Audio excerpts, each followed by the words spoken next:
a lifestyle. Sports cards and we live now. Jeremy Lee in the building and every guest that you ever needed. Sports cards after hours keep the hobby heated. Updates, hobby talk like you never seen it. Sports cards live and none could ever beat it. Sports cards is a lifestyle. Sports cards and we live now. Welcome to another episode of Sports Cards Live with your host, Jeremy Lee. What is up, everybody? Welcome back to the Fanatics Collect Premier Auction ending watch party here on April the 16th, 2026. My name is Jeremy Lee, and we are back in the usual studio. Let's get right into it. Let's bring out our co-host, Mr. Adam Gray, finishing his dinner. How are you, buddy? I was going to say, if you would have brought me in 5 seconds earlier, I would still not be able to talk because I'd have food in my mouth. I'm great. How are you doing? I'm good, man. I'm good. Listen, you and I meet up once a month here on the stream for the Fanatics Collect Premier Show, and we try to have communication during the month. We're both very busy, so this is always a bit of a reunion, but this is our first time really seeing each other since we left New York City last month when we were there at the Fanatics studio for the March Premier Auction. What an exciting and fun trip we had, and the show was awesome. Had a great time, but it's nice to be back here in our familiar surroundings. Any sort of takeaways that you had from the experience? I just want to thank you and thank Fanatics for that experience. I mean, that was really cool. Right before we left, I was supposed to be taking a really early morning flight, and the auction went so late. For those of you who don't remember, who weren't there, the auction went so crazy late. I ended up pushing my flight back, and so you and I ended up ended up at the hotel restaurant for breakfast and ate together. We each went our different ways, and we literally haven't. I don't know if we haven't talked more than for about 2 seconds since then. And so it's just good to see you. And it was an awesome experience. And I'll tell you what, every time I see a Jackie Leaf rookie from now on, I'm just going to remember walking over to the museum with you. That was a lot of fun. Yeah. You mentioned breakfast. So I'm sitting there having breakfast on Friday morning at the hotel, and I thought you would be long gone by then. And I'm sitting there eating, and I'm having my breakfast. I look up, and who walks in? The man who's not on an airplane heading home, but Adam Gray, who came and joined me. So that was what a fun time we had getting to do the show in person. We've done, I don't know, 60 or something of these shows now, and or more than that, and only one has been in person like that. And what a fun experience that was. We had Joe Davis, the voice of the Dodgers, the voice of the World Series, the voice of the All-Star Game, join us, as well as Hunter from Fanatics Live joined us for most of the show as well. Okay. So we had a great time. So yeah, thanks to Fanatics for allowing us to have that experience in their studio. It was awesome. What a great auction it was. But we got a great auction going on tonight here as well. Over 300 sports cards going off this evening, and it's also today. Today is April the 16th. This is actually exactly the 6-year anniversary of Sports Cards Live, which was the beginning of my journey as a content creator here in the hobby. So this is my 6th year hobby content anniversary. And to celebrate, I got a couple copies of my book, Pops and Comps, that we'll give away a little bit later or a couple times throughout the night. We've got This or That teed up and ready to go. Today, if you're following sports, today is the last day of the NHL regular season. Playoffs are starting right around the corner, so not a lot of playoff jostling left to be done, but that season has come to an end. We've got Jacob Dahl with us in the chat. Jacob, welcome. Mollico is here. David is here. 00 Cards Guy, what's going on? Good to see you. Jack and KC, welcome. D-Ron says we should be there every time for the premiere. Gennady, good evening. Favorite show of the month. I bet you've got some action going on tonight on the auction. Do you not? Mollico says May 21st was the first I remember. May of 2021, he says, was the first premiere show. 2, 3, 4, 5, 6. Yeah, we are 60. This must be episode 60 right now, Adam. It's crazy. Good evening, Jeff Hart, Patriot Sports Cards. I appreciate the congratulations. E105 as well. You, Mollico, I remember, had a few Brady's in the first premiere and still going strong here. Thank you, Jacob Dahl. Appreciate it. Vintage Collector is unfortunately going after 0 cards tonight, but we'll be looking forward to seeing what happens in Stacked 5 Sports. I appreciate that. Thank you very much. Adam, we have the auction. Adam's, who are you texting, Adam? Who are you texting right now? I'm just putting our link up. Sorry. I'm still here though. I promise. But did you go live on Instagram? Yeah. Okay. Good. So I have the auction sorted by lot number. We're going to bring it onto the stage. Oh, there's Gennady, maybe going after 1 card if I can stay awake. Yeah, well, we start an hour early now. Fanatics did move extended bidding up an hour from a few months ago. They made that change. And what we found last month is that it didn't end the night early. It just kept the night going for, we ended at the usual time. We just had that extra hour of preamble at the beginning, which is fun. I don't know about you, Adam. Well, I do know about you. We love doing this show. So the extra hour is a bit of a bonus for us, isn't it? It is. I love doing the show so much. I think it's a combination of hanging out with you. The chat is always awesome, though, Jeremy. The chat is one of the highlights. The questions, not just the questions, though, the opinions, the differences in opinions, the conversation that those differences in opinions bring up. And then, of course, the cards at the Premier Auction every month give us topics of conversation that are really fun. I gave you a question to ask a couple of hours ago, which was, what do you think the biggest card in this auction is going to be? Or could we have $1 million card? We could spend an hour just talking about that here. There's just so many different things that I think that are fun about doing this show. Well, I just resorted by highest price to see how close we are to $1 million.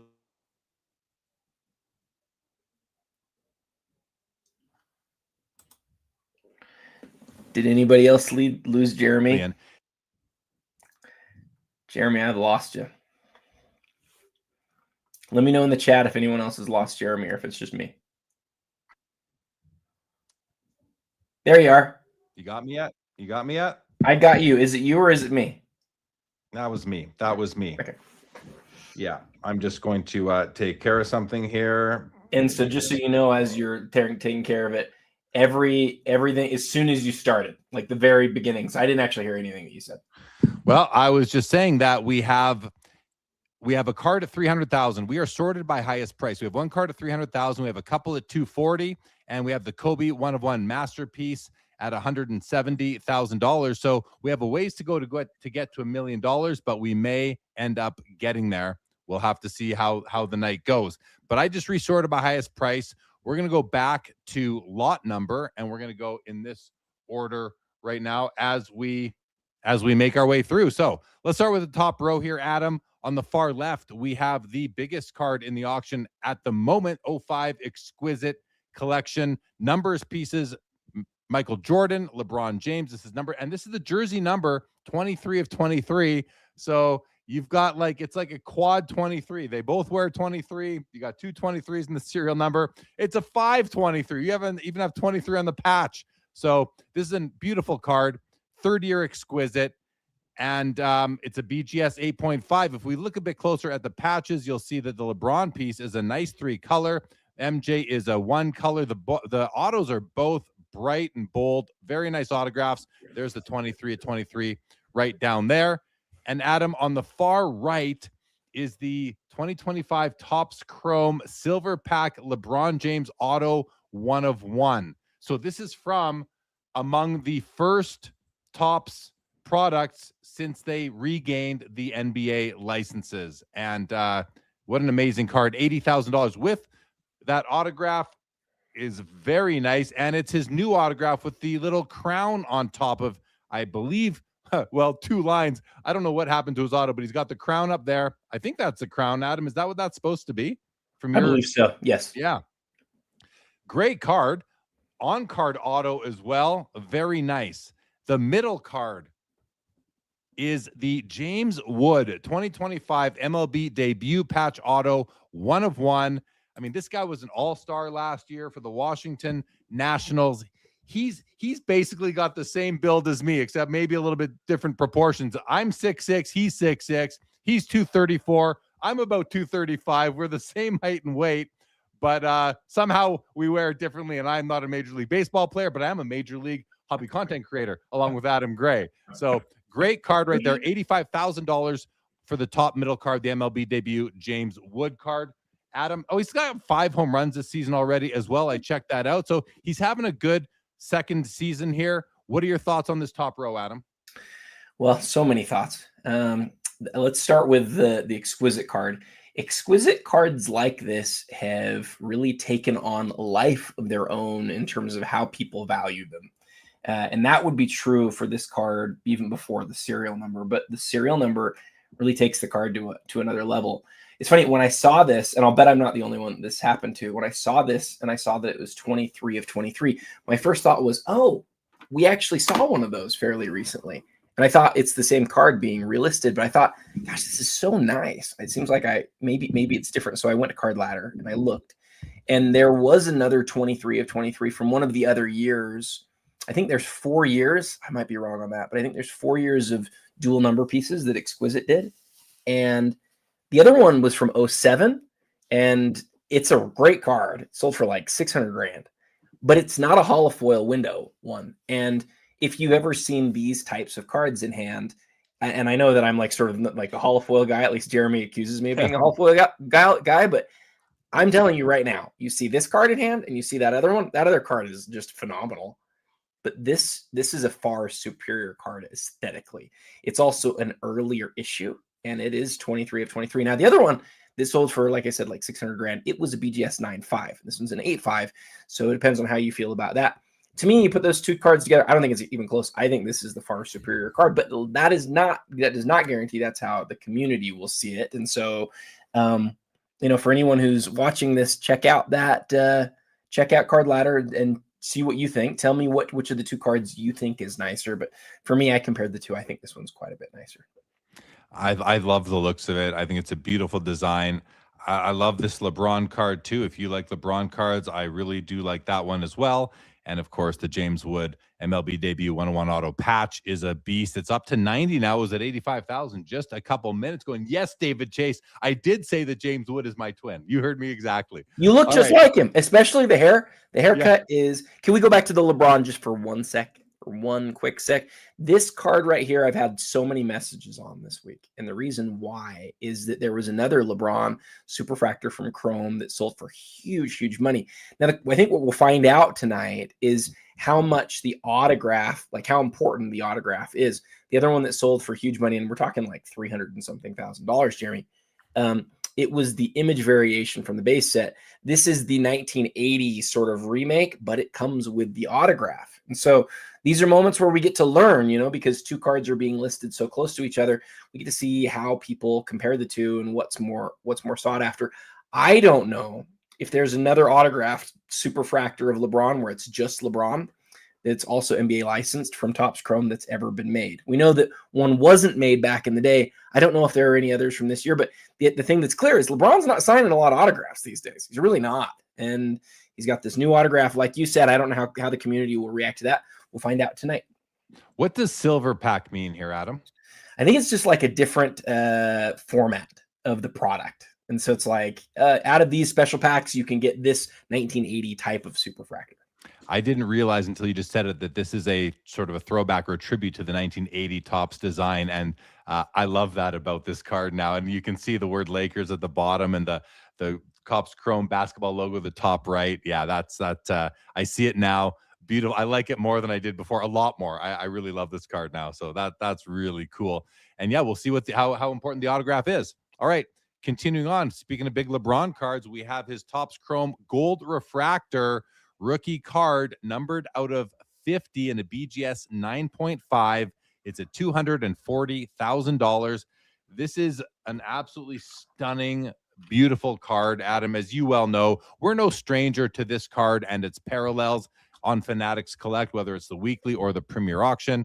But this card is very, very special. In the middle, Topps Diamond Icons, Shohei Ohtani, Logomen, Patch Auto. It's a 1-of-1.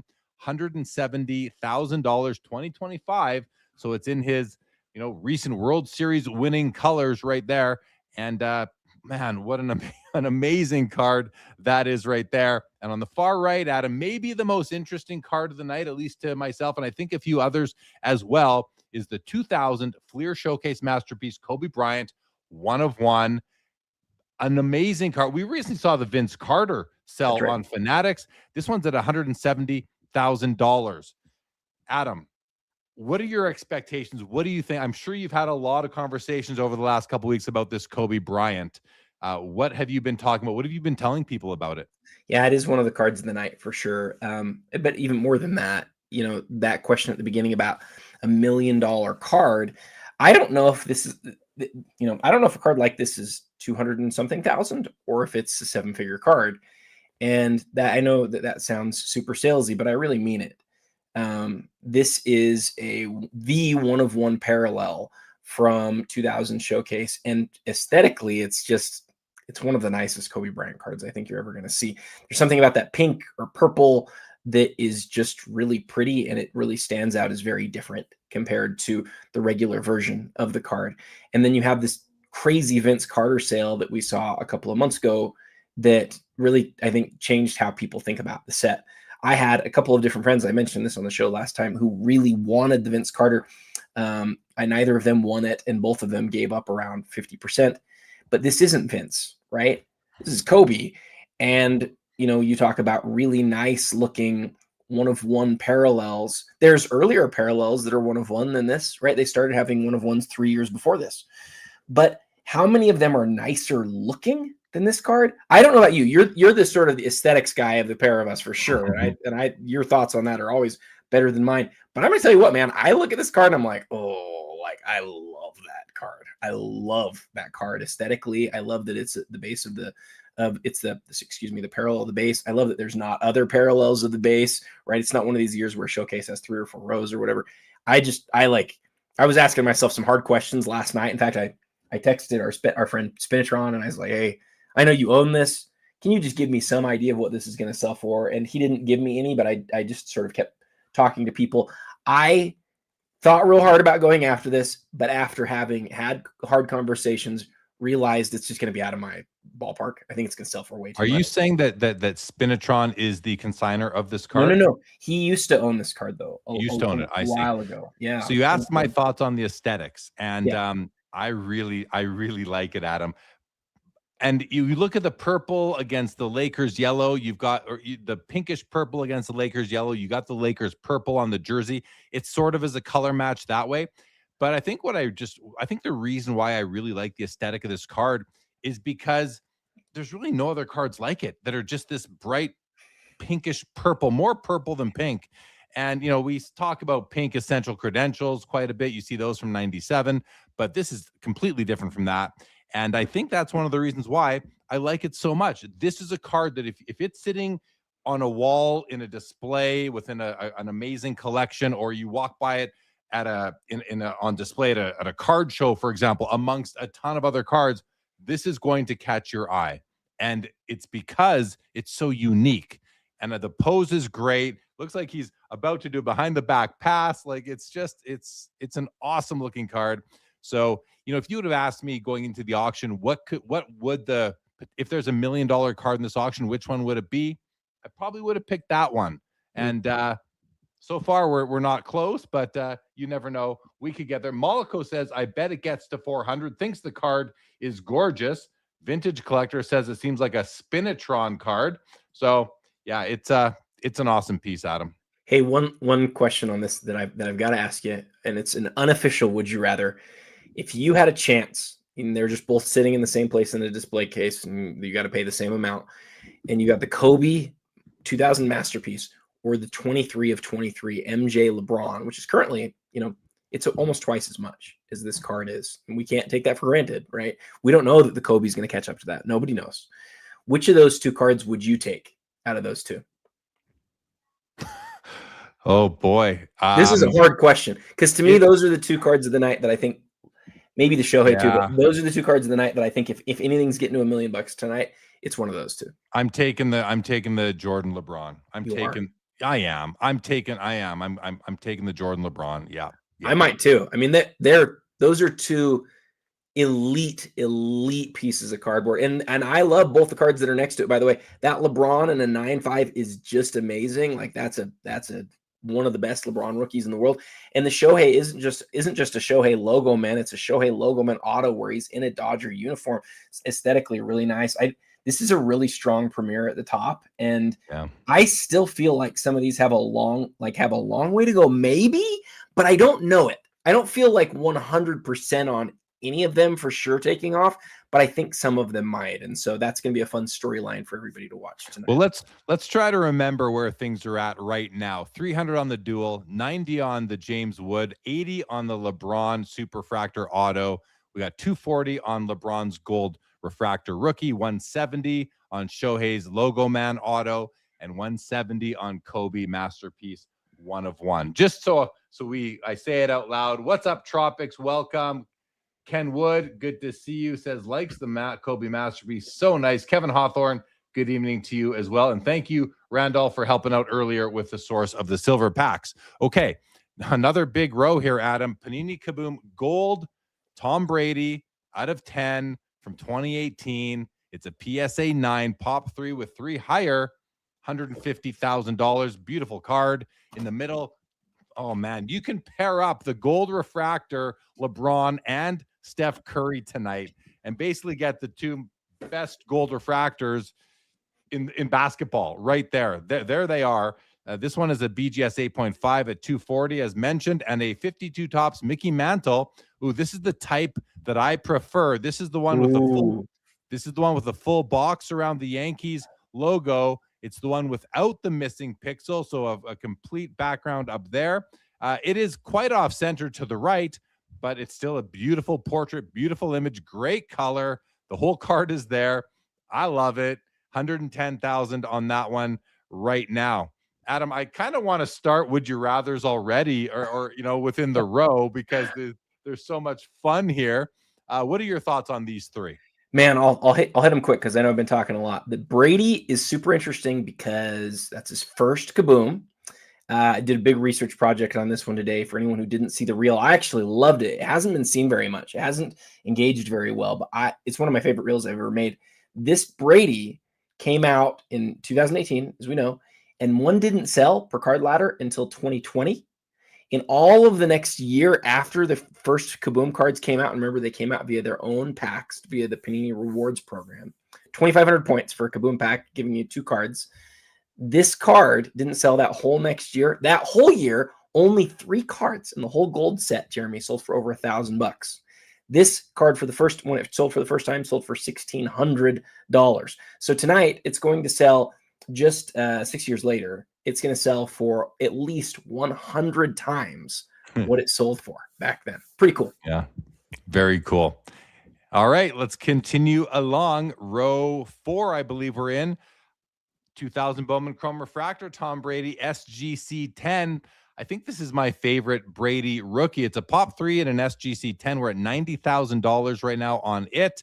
Just a beautiful card as well. And I always like to gauge the centering for myself by looking at these little notches on either side. It does seem to be a little bit off to the right versus the left. I would say that these left side little gold or copper colored notches, I'm calling them notches, I don't know if that's the correct term, but are just a little bit wider than the ones on the right, which would indicate it's slightly off center, but still likely well within gem mint standards. In the middle is an 03, which is the first year of Exquisite, limited logos, Kobe Bryant, numbered out of 75 and a BGS 9 game used jersey patch. Let's have a look at the auto. We're at $75,000 right now. Auto grades at 10, deservedly so. Very nice autograph, holding up incredibly well, and a beautiful 3-color game used patch, numbered out of 75.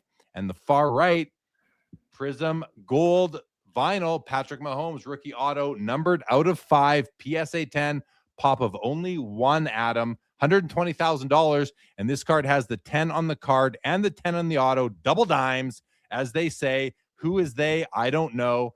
There we go. Adam, these 3 cards, another great row here. And if I'm going to pick a card in this row, oh man, it's tough. I was going to say Brady, but I don't think I can get away from that Kobe card. So give me the Kobe. I would take the Kobe just because 03 Exquisite and that size of patch, that quality card too. We've seen several of these sell recently where the autograph's not nearly as blue as this one, but all 3 cards in this row are incredible. I love that the Brady's in that super old case. It's an SGC an SGC gem, there's only 3 of those. If I remember right, there's only a few gems for PSA, and it's like a 700,000, maybe even at this point, $1 million card. And so that might be crazy. I might be way off there, but it's certainly many hundreds of thousands of dollars. In this case, you're getting the same grade, a high sort of quality copy, but for a fraction of the price. But yeah, Mahomes 10/10 out of 5. I actually really like how the autograph presents on that one. It is on a sticker, but it's still just awesome looking. I don't know. I think I'm still taking the Kobe though, just like you. Yeah, that autograph is absolutely perfect, as you said. Yeah, it's a beautiful card. But yeah, I'm going Kobe in this row. If it's up to me, well, it would be if it was my money. But I'm not buying any of these, so I wish everybody luck if you are going for these cards. They're all going to be amazing additions to the collection. Collector Charles is here. What a sharp, Brady. What's up, Charles? Robert Allen, happy premiere night to you as well. Yes, we'll see you at the Sport Card Expo in Toronto in a couple of weeks. Cannot wait. Malco says Brady Collector here, and I would still take the Kobe. So there we go. There we go. Even the Brady Collector is taking the Kobe in this row. All right, next row.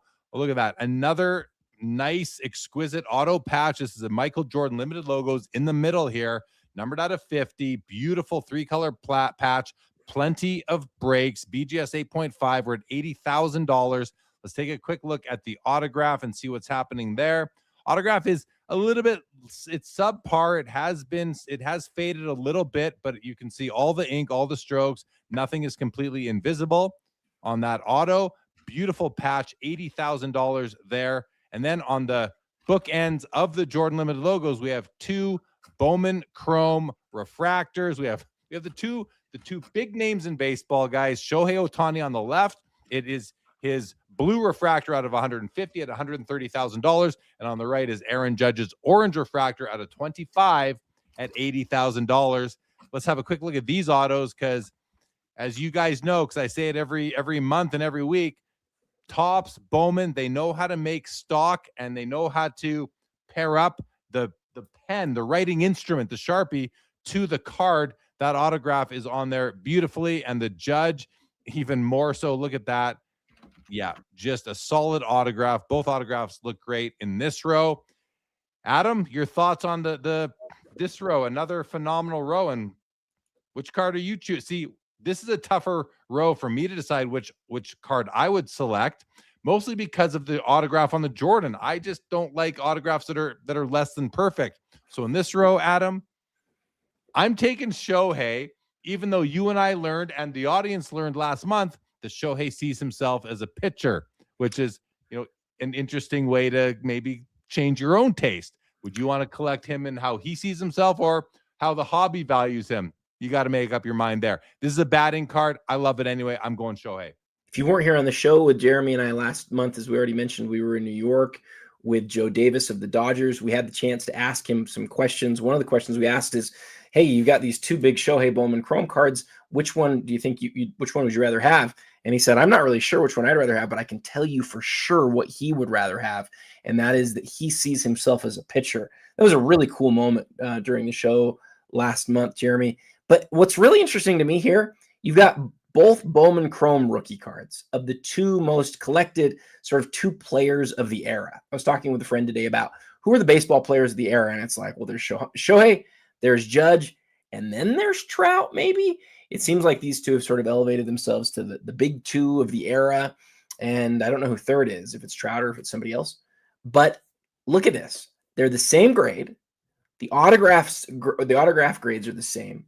One is gold and one is blue, meaning one's orange and one is blue.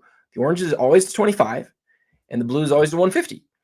The orange is 6 times as rare. And right now it's over half, but it's not that much over half. Yeah. It's like 60%. That is interesting to me. It tells me that the value that we're putting on Shohei isn't just like, it's so far past number 2. It is like miles past number 2, because we're comparing the Judges is a significantly better card for him than the Shohei is for him. But at this point, the attention on Shohei feels like, it's crazy. It's almost Jordan. It is so high. It's crazy. It's crazy. That's what I was going to say, Adam. I feel like, from my perspective, what I'm seeing through these eyeballs right here, and what I'm hearing, it feels to me like we've never had an athlete who is as widely loved and accepted in the hobby as much as Michael Jordan. I don't know if there's anyone who's is Messi the next closest. Tiger Woods potentially is somebody who gets a lot of love internationally. I feel like Shohei might be the only guy and the next guy to be as internationally loved hobby wise as Michael Jordan. It might be Jordan and Shohei. That might be what we're looking at. Listen, he's still in his prime. He's got a lot of years left, but if he can perform at the level that he's been performing at, if he can continue to win World Series and all the individual accolades, and with the growth of sport among cultures around the world and the hobby as well, it might be that Shohei enters that rarefied air along with Michael Jordan. And I say that knowing that Jordan collectors might say, whoa, settle down there, Jeremy. But I mean, that's what I'm seeing. That's what I'm feeling. The love for him is you can't put enough sort of like emphasis on it right now. It's funny because as we're talking, it's easy to sort of say, well, he shouldn't be worth that much more than this other guy. But that reminds me so much of conversations I've seen and had over the years. When I started collecting, it was late 80s, early 90s. And there was a conversation about who the most collected basketball player was. It was obviously Michael Jordan versus, people aren't going to remember this, versus David Robinson. David Robinson, young guy, just won Rookie of the Year, really was taking over the NBA and like huge stats. And for a few years, he was the clear number 2 guy. But now we look back and it's like, that was never close. It's Jordan. It actually was close for a time, but it's so obviously Jordan as the years go by. And you have to wonder, can Shohei be that same thing? Is he I don't want to say the guy who saves baseball, but until Shohei came around, we had decades of people where we're like, who's the next guy and what's the next big thing? He is it. He has cultural appeal. We'll see. Who knows? Maybe he won't end up being everything that we think, but I think he's got a shot. At least he has as good a shot as anyone that we've seen in a long time. Yeah, that's what I'm feeling. All right, well, we'll see how it does. It's at 130 right now versus Judge's 80 grand. And like Adam said, the Judge is 6 times as rare, 25 copies to 150 on the Shohei. All right, next row, we have another Kobe dual patch auto. Both patches are beautiful, multicolor, multi-break, mesh stitching. You got all the bells and whistles on those patches. The autograph looks really good, but let's take a zoom in just to be certain. Yeah, autograph looks really good. Very nice. Just a beautiful card. 25 copies produced.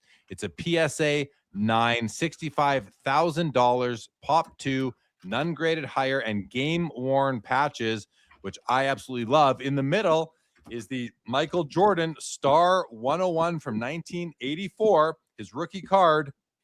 Yes, I said it, and I'm going to stick with it. This is a PSA 7, and this looks very nice when we were looking at it at the wide angle, but let's zoom in. Now, oh my goodness. I want to point out the centering on this card. Actually, I want to bring it up in its own window here. Look at the centering on this card side to side. It's almost dead even, Adam. It looks really well centered, top to bottom. Usually this card sits a lot lower on the canvas. This is wow. I'm almost surprised it's only a 7. Now, of course, we're looking at in 2 dimensions. We cannot see everything here, but as I zoom in even further, top left corner does show just a pinpoint of white. This edges look to be perfect. Bottom corners and edge are, I would say, perfect, but for a little bit of white on the bottom left corner.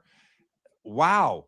This might be the best looking 101 I've seen, Adam. And I'm serious when I say that. This might be the best looking 101 I think I've ever seen. It does have Fanatics exceptional eye appeal, top 15%. The reverse looks really nice, also well centered, maybe just a little bit high, but left to right looks really good. I'm actually really impressed by this card right now, Adam. $95,000 on the Jordan Star 101 PSA 7, recently graded as well.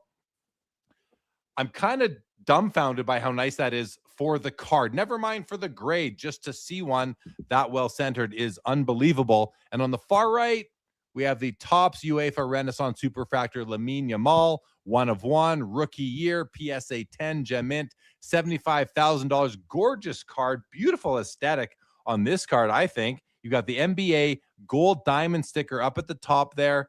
So this card is awesome. What a beauty. Now, I feel like I'm going to say over to you, Adam, and you're going to hone in on that Jordan 101, and I can't wait to hear what you have to say. Well, we've looked at dozens of them over the years, and I don't remember ever seeing one that has both top and bottom and left to right that centered. We've also talked about how people want different things with this card. Some people would rather see it like it normally is, where it sits, to the left of the card, and so where the image sits to the left, and everybody can have their different thoughts on that. But the thing that's clear is that the vast majority of people want a centered card. That's the most important part of eye appeal, and that's why when you see top 15% here, you almost wonder, if it should be in the top 5%, if it should have gotten the superior sticker, because and people might also say, people are really quick to look at corners, a little bit of whitening, and go, oh, that's awful. Go look at a bunch of these. Go look at a bunch of them. You're gonna see white on all of them. This is one of the nicest Jordan star cards we've seen, for sure. And then just go ahead. No, I was just agreeing with you. I'm like I said, I'm dumbfounded by the card. The other thing I wanted to say real quick is Pop Junk is joining us for the first time. Thank you. Welcome to the show, Pop Junk. This is an extended bidding, can go for a really long time, and often does go for a really long time. This auction will end after that little clock ends with no bids during that window. And so we'll get to the point where any item in the whole thing. So, as you look at it right now, it's in the 5 minute. We're still in the 5 minute window. We're going to get down tonight. This is several hours from now, Pop Junk. We'll get down to where it's a 60-second window, and then no one knows when it's going to end. It could end anywhere between X time and Y time for hours on end. So that's why I gave you the advice that I gave you earlier in the chat. As Adam said, this auction is going to run for at least another 3 hours, so it's going to keep on resetting just like that. That's the way it works. But feel free to go to Fanatics Collect, and you can find their information on how the auction works, and you can read all the policies as well to make sure you have a complete understanding. Hello to Orlando from A Collector's Dream. What's up, buddy? Good to see you. Baseball Card Investor says, you guys make a good point regarding the Ohtani blue versus the Judge orange. It really demonstrates how much more highly valued Ohtani is relative to any other modern player. Yeah. Hey, Jeremy, I know we're in the middle of this. We've got to go to the top of the auction, though. 300, 110, 80, 170, 340 now on the Shohei Logomen 101 auto patch. So that just became our big card of the night. I think it was what was it when I was reading them out before? Like 170. It was tied with Kobe. It was 170. And we talked about it a little bit. I wish we would have talked about it more, because we really focused in on the others. But like we said, if there's some cards that have a chance to do potentially big things tonight, there's some of those that are at the top. The Shohei is absolutely one of them, because again, it's not just an autograph logo, man. It is a Dodgers autograph logo, man. And people are going nuts for Shohei right now, guys. The other thing that we're seeing, and we've seen this like the last 3 or 4 auctions in a row, is people are waiting to the last day on Shohei. Some of the biggest Shoheis are going big on the last day. I don't know why that's happening exactly. Maybe it's just it happens on all cards and I'm just noticing it on Shohei, but keep watching the other Shoheis in the auction tonight. I think there might be some interesting things that happen. Well, we'll keep our eyes on the top of the auction for sure. All right. Are we good with this row, Adam? Anything else you wanted to mention? Such a great row, but yeah, let's keep going. All right. We have another Judge, the Bowman Chrome Red Refractor, numbered out of 5, a PSA 8 on card auto, is at $65,000. This one's out of 5, guys, and it's $65,000 compared to $80,000 on the one out of 25. Bowman, the Bowman Chrome Red Refractor, 2017, 2013. So it's a different year altogether, which explains the difference, not just the slab itself. In the middle, we have the 2019 Gold Kaboom Brady. We saw the 2018 earlier. Here's the 2019 in the BGS 9.5 holder. It's got Fanatics Collect eye appeal of top 30%, 85,000. It's a nice card, but I do think I like the aesthetic of this one better. The image, I like this pose better personally than I do this one of Tom Brady. Both great cards, though. And on the far right, 2016 Japanese Shohei card numbered out of 23, autograph BGS 9 with a 10 auto. And that is a really nice looking card as well. And that is a pitching card, Adam. Look at that. It's what I just noticed is this autograph is very nice. It is on a sticker. This is the first time I've seen a sticker that big. But I guess that's what you need for Shohei Ohtani. You can't give him the narrow, short ones. You need a big square so you can fit his whole autograph on there. Really cool card. Japanese uniform as well. Nippon Ham. Adam, great. Another really cool row here. What's your favorite card in the row? Well, I was just going to say before I say that, the BBM stuff, that's the Japanese Shohei stuff, has been just exploding. Mm-hmm. And there was, believe it or not, it's another sticker autograph. There was a sticker autograph, but it was from 2013, okay, that sold in February for $430,000. So, and we've seen, and I'm telling you, since February to now has been like nuclear for Shohei on the Japanese BBM cards. It stands to reason that autograph would probably sell for a lot more today. The reason that this isn't $400,000 is this is from 2016, so it's 3 years later. But the autograph is phenomenal, and like the other one that sold for so much, it's sticker autograph. I can't say whether all BBM autographs are sticker autographs, but having seen a few of them, it seems like maybe they might be. Yeah. YK says, do you guys think the baseball logo man should be held in a lower light given they play more games than any other major sport? Interesting. Yeah, interesting. I don't know that I understand the lower light. I mean, if you're playing more games, I think that maybe would add value. But the real question there is the logo men that make it into cards. Do we know how many games that they were actually used in? How many innings they were used in? So I think it's more than just how many games each team plays in the season. But let's continue on here. Next row, we've got the National Treasures Steph Curry RPA out of 99. Nice looking patch on this one. Beautiful autograph as well. Yeah, that autograph is wonderful. The patch is very nice. 3-color, tons of angles, tons of stitching. Great copy of the Steph rookie there. We got the gold prism LeBron James out of 10 from 2015 in a PSA 10 at $55,000 pop 4. And another Star 101. This is the BGS 8.5 or one of the BGS 8.5 copies with Fanatics Collect Eye Appeal top 30%. So, wow, Adam, here's another nice one. Look at this. Holy moly. Now, right away, though, I like the PSA 7 better than this. And this is a great copy, though. This is a great copy. The reason I say that are these two little white specks at the top on the top border. The PSA 7 does not have that. The edges here get an 8.5. I think that's generous. I think that's a generous grade by Beckett, subgrade on the edges on this card. Corners are getting an 8, which is a lower grade than the edges get. The front, okay, this bottom left corner is imperfect. It's, you get red to the tips, but as we go to the back of the card just to see what's going on there, yeah, the corners look good there to me. So it's always tough to try to understand exactly what a grader was thinking. Again, we only see what we can see here in 2 dimensions, but this is another great copy. But I'm going to stick with what I said. I like the 7 better. The other thing is look at the centering top to bottom, much closer to the bottom edge of the card than the 7 is. So to me, the 7 is a superior card, Adam. We're $90,000 on the BGS 8.5. Let's go. Oh, and here we're at 95 and 90. So the PSA 7 is selling for more currently than the BGS 8.5. And to me, that is telling me that the people bidding are up to now are looking at the card and bidding on the card, not the number on the slab. What are your thoughts on this row, Adam, and potentially on the 101s? Love what you said about the 101. I just agree with everything you said. So I'm going to go to the other two cards. On the Steph, there was recently a PSA 10 copy of this card. This is a PSA 10 autograph. That other one was a PSA 10 copy. It just sold just a couple weeks ago. And it sold for like, I should have it up. It was like $600,000 or $700,000. Huge sale for Curry. Huge sale. But you don't expect to see a PSA 10 of this card. Most of them are BGS holders.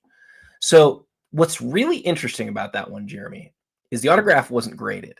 And the autograph just barely gets into the patch well. Just barely. But it gets into the patch well.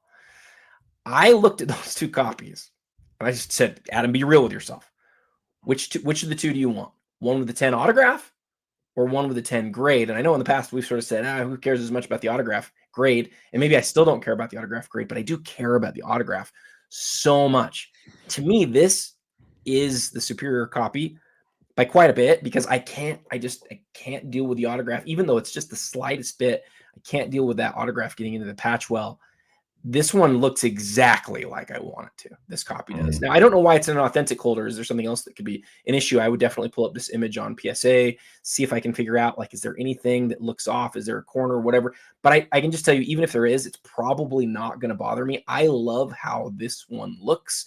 And so even though it's an authentic, it's not surprising to me seeing it get the action that it's getting right now. And then the other card, can we go back to the other card real quick? The LeBron's interesting because I hear two things that I've heard people talk about, two things that are applicable here. One is that, LeBron hasn't gotten any love in a while, and he's at the stage where, like a lot, like we saw with Jordan toward the end of his career, where everything just people start not appreciating him as much as they should. And I think that's true. And the question is when does he rebound from that? And then the other thing is, the Prism brand is obviously no more. And we have LeBron golds in every year of Prism from 2012 all the way up until 2024. That's 130 total golds. If you want to do something really interesting for a research project, go look and see how many of them are PSA 10s. It's something like 30.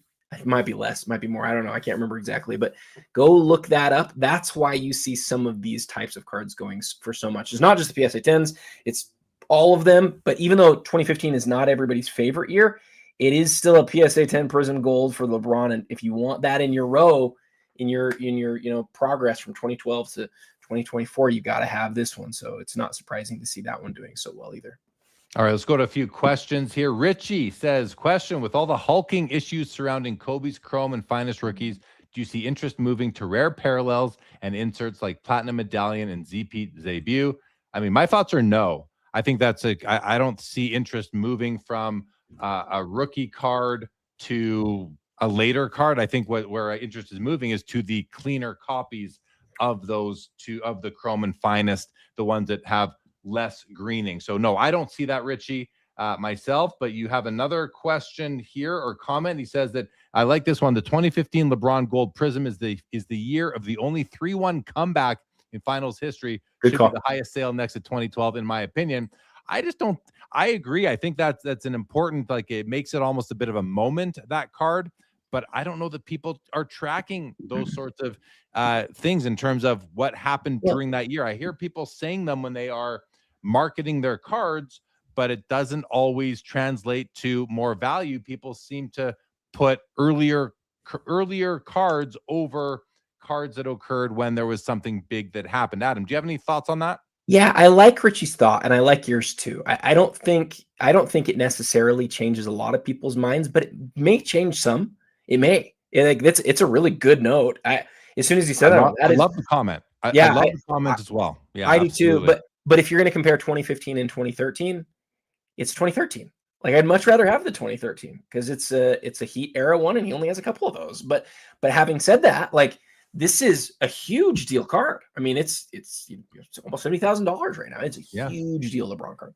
Robert Allen says, when it's got top 15%, what does that mean exactly? Top 15% of that grade of that card, or top 15% of all cards graded? My understanding, Robert, is it is top 15% of cards graded from that set.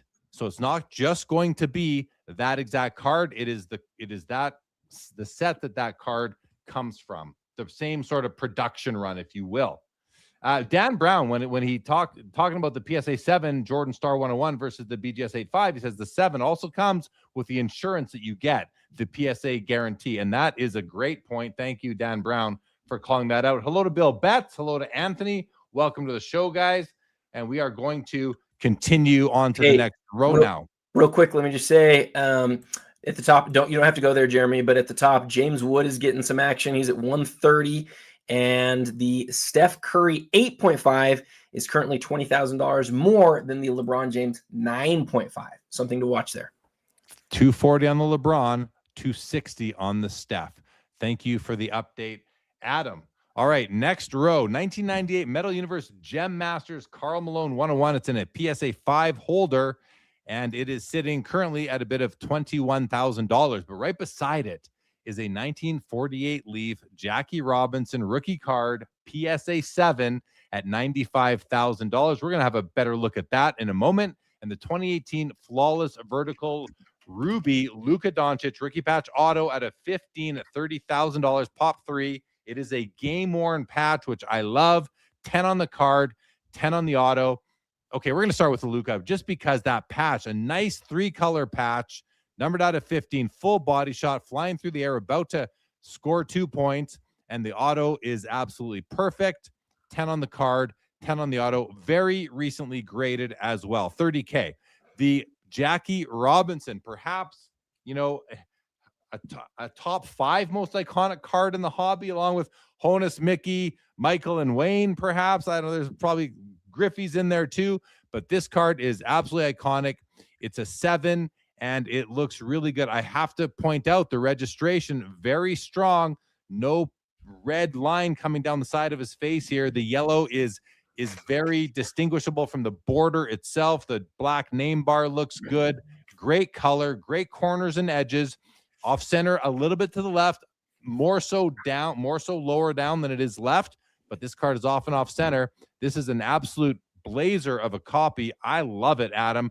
$95K on this one right now. I'm just seeing something on the back. I want to zoom in on what's going on right over here. What is that? Is that just a bit of off-colored fibers in the cardboard, or is that something on the holder, or is that paper loss? I don't know what's going on there. You can't see some of this number 5 here, which is very interesting. If that is paper loss, then this card is grossly overgraded at a 7. This would likely be no more than a 4, I would have to think. What do you think it looks like? It looks like paper loss to me, Adam. I mean, can you scroll in one more time? I thought it looked like it was something like some gunk on the card. Maybe. I don't know. I mean, I don't know, because what you see through is sort of the same color tone as the cardboard itself, but maybe with less exposure to oxygen, air, and the elements. So it's that lighter tone is why I go there. But don't know. This is why we'd like to see something in person, and I'd like to be able to move it around and get my loop going and really take a good look at it to see if I can see the fiber. But in any event, without knowing 100% what that is, it's a beautiful card, but that is something that if you're bidding, you need to be aware that there is a potential issue on the back of the card that I don't think would allow it to be a 7. I mean, paper loss is Adam is showing right now. He's showing a page. Hold on, Adam, keep that there. He's showing a page from his book 25 and 25. No, this is the iconic 100. That's the icon. Oh, that's the iconic 100. Sorry. Of course, showing Jackie Robinson as the 10th most iconic card of all time, just behind the Ken Griffey Jr. at number 9. So thank you, Adam. And by the way, guys, Adam did write a book, 25 and 25. And I'm going to briefly, right there at the top left of the screen, you'll see a QR code. If you want to scan that QR code at the top left, that'll take you right to the place where you can order Adam's book, 25 in 25. As you can see, I'll leave that there for a few moments as we continue on with the show. But Adam, great card, and I hope that that is not an actual problem with the card itself. David Chase says that is the number 3 top most iconic card. Malco says looks like paper loss, and Sundin wants to know if that iconic 100 book is still available. Adam, do you know if it is? I wish it is. We ordered like 300 copies, and we had literally over 1,000 extra requests for the book, but for some reason we were unwilling to order more to sell them. It's something I'm still bitter about. Not really. I'm not bitter about it. I'm just teasing. But there's a lot of people who want it. But me and Jeremy each have one, so we feel good about that. Living in Alpharetta, welcome to the show. Good evening. Good evening. Okay. So anything on? How about the Karl Malone, Adam? I mean, you're from Utah. Yeah, so a couple notes on these. For Luka, that's his game-worn RPA. It's game-worn RPA, and it's vertical. It's a huge deal card. For the Malone, here's some data for you. A little quick dive here for you, Jeremy, that you're going to like. Last year, we had 3 different 98 Metal Universe Gem Masters sell. Remember, these are one-of-one cards. They're some of the first one-of-one cards. They're the only one-of-one that Metal Universe ever made, right? So there's PMGs. They're numbered to 100, but the only ones that were ever made in basketball that were one-of-ones were these Gem Masters. A lot of people think that this is the single best card for a given player.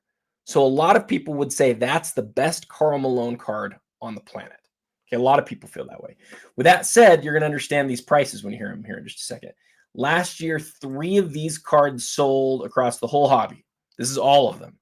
John Starks in a raw format on eBay sold for $25,000. Chauncey Billups sold, and this was the second time that it had sold in 12 months, sold for $29,100. And then the most money ever paid for a Scottie Pippen. Scottie Pippen sold for $150,000. So when my friend Kevin texted me today and said, "Are you going after the Karl Malone?" I said, "Boy, I'd sure like to if I wasn't poor." The reason what he was getting at there was, holy smokes, this card is sitting so low right now for how good Karl Malone was. Karl Malone, in a lot of people's minds, is a top 20 to 25 guy ever. He's the 3rd leading scorer in the history of the NBA. He won 2 MVPs. And a lot of people really love Karl Malone. Now, with that said, Karl Malone made some decisions early in his life when he was 19, 20 years old that have made a lot of people really not a fan of Karl Malone. Right. And he's become like the laughing stock of a lot of people. And a lot of people say really bad things about him. And you sort of can't post a card of Karl Malone online without somebody saying something about that, that thing that he did back when he was, like I said, 19 or 20. So with that said, that's part of why I think a lot of people have stayed away from Karl Malone. But if you look at how beloved he is by some people, and you look at what kind of career he had, and then you ask the question, Jeremy, is this maybe his best card in existence? It's worth, talking about like percentages right now, this card is 1/6 as much as the Pippen, and Karl Malone is a heck of a lot better player than Scottie Pippen. So and it's lower than the Starks as well at the moment, which is crazy. Also, Moloko is stunned that you're not going after it. And I took a look at it. It's in a PSA 5 holder, but I just scanned the front and the back. Again, 2 dimensions. I don't have the card in hand, of course. It looks really good to me. I couldn't see why it was a 5, but it must be, I'm guessing there's some surface problem somewhere that we just can't spot. So cool card, cool row. Next row. Oh my goodness. All right. We have a beautiful Upper Deck Chronology Stitches in Time Michael Jordan patch auto, numbered out of only 5 copies, game used patches. That autograph looks unbelievable. Unreal. Oh my gosh. This card is to die for. I love it. It is an authentic grade or authentic designation on the card, 10 on the auto. But I love the design of this card, Adam. It is just so nice. Now, but no idea why I was looking at these little white spots, but that's the design. I don't think that's missing foil. So that reason is out the window as to why it might be authentic and not graded by a number. There might be a little bit of, sometimes you keep a card in a one touch or a screw down too long and you lift it up after some years, you lose a few pixels of the surface. That might be what happened right down over here on the reverse. You can see those little white dots near the corner.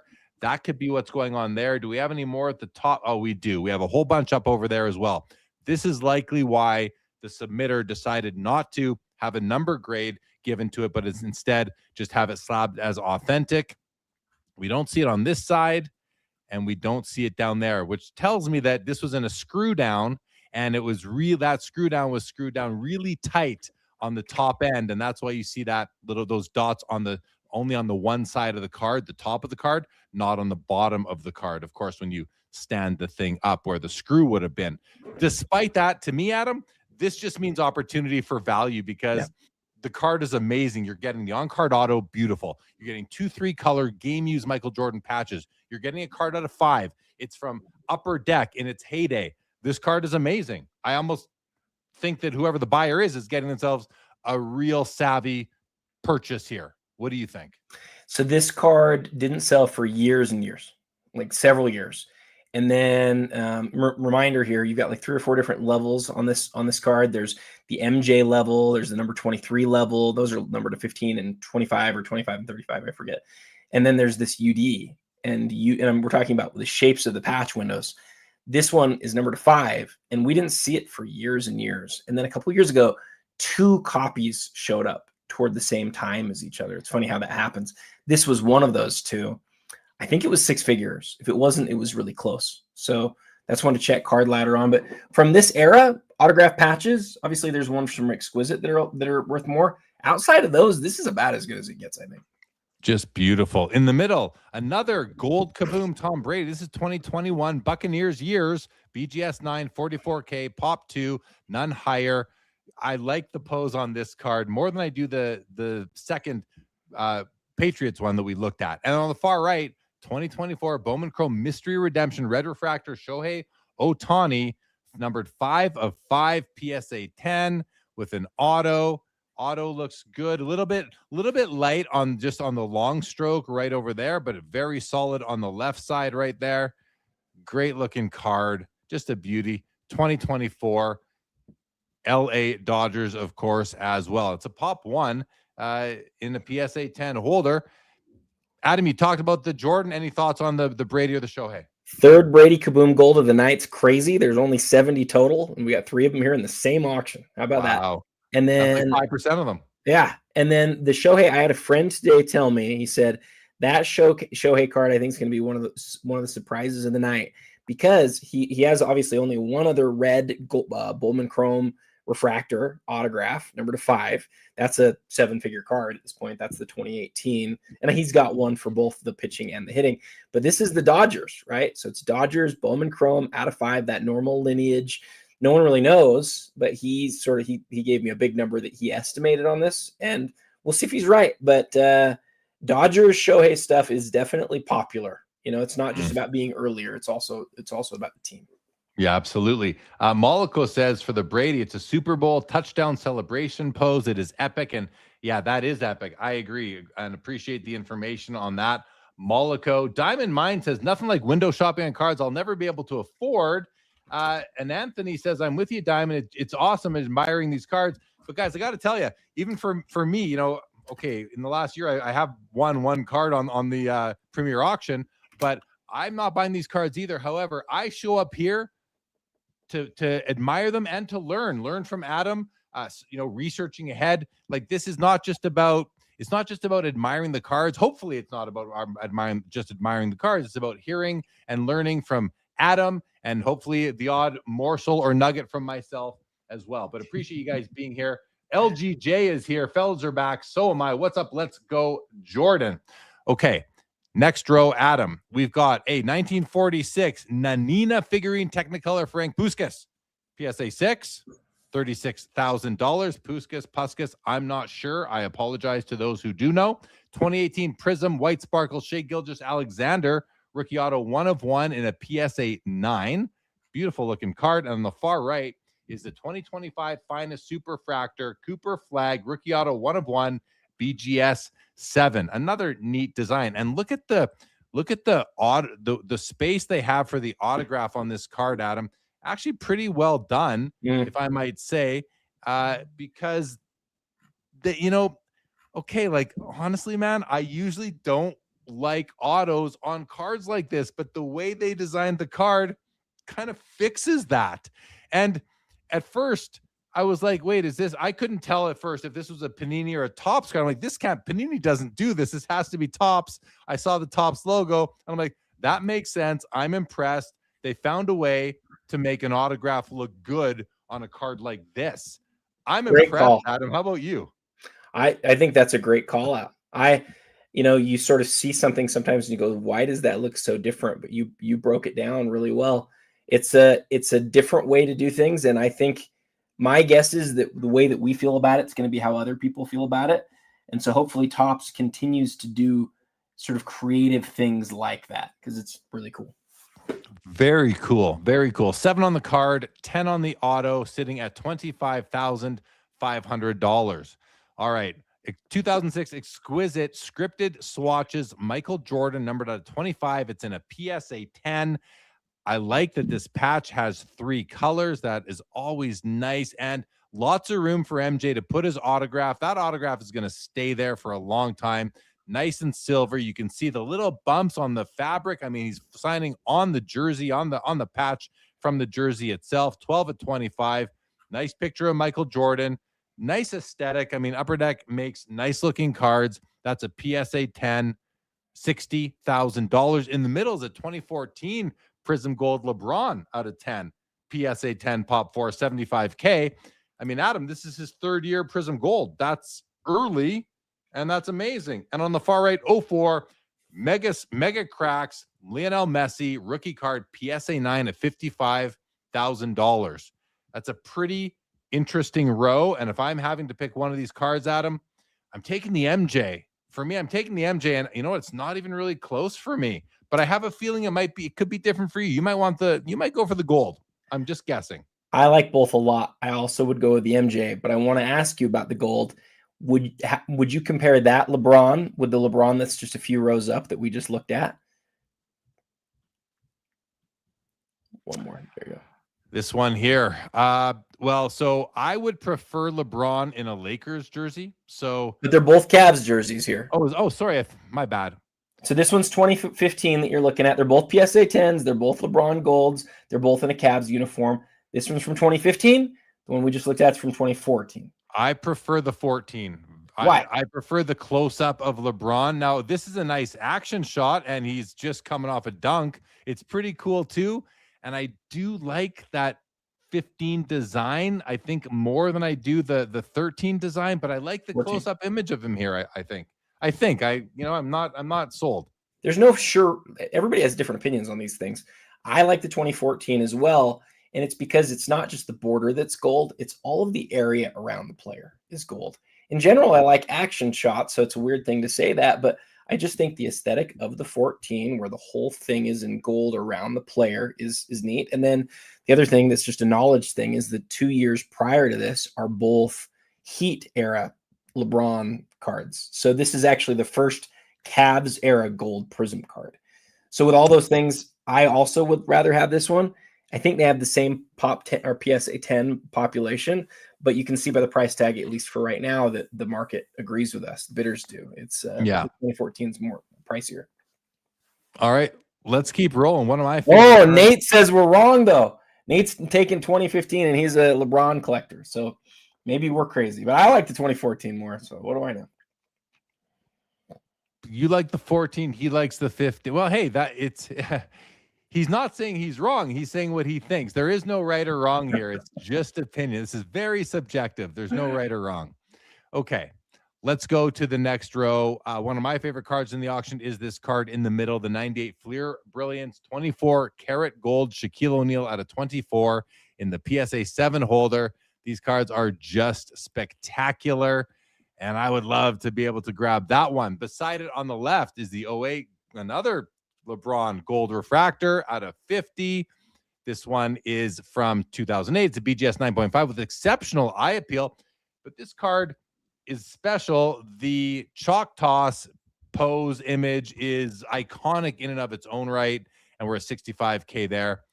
Beautiful card. And on the far right is the Shohei Ohtani Real One Red Ink from Topps Heritage out of 69, $44,000, BGS 9.5 with a 10 auto.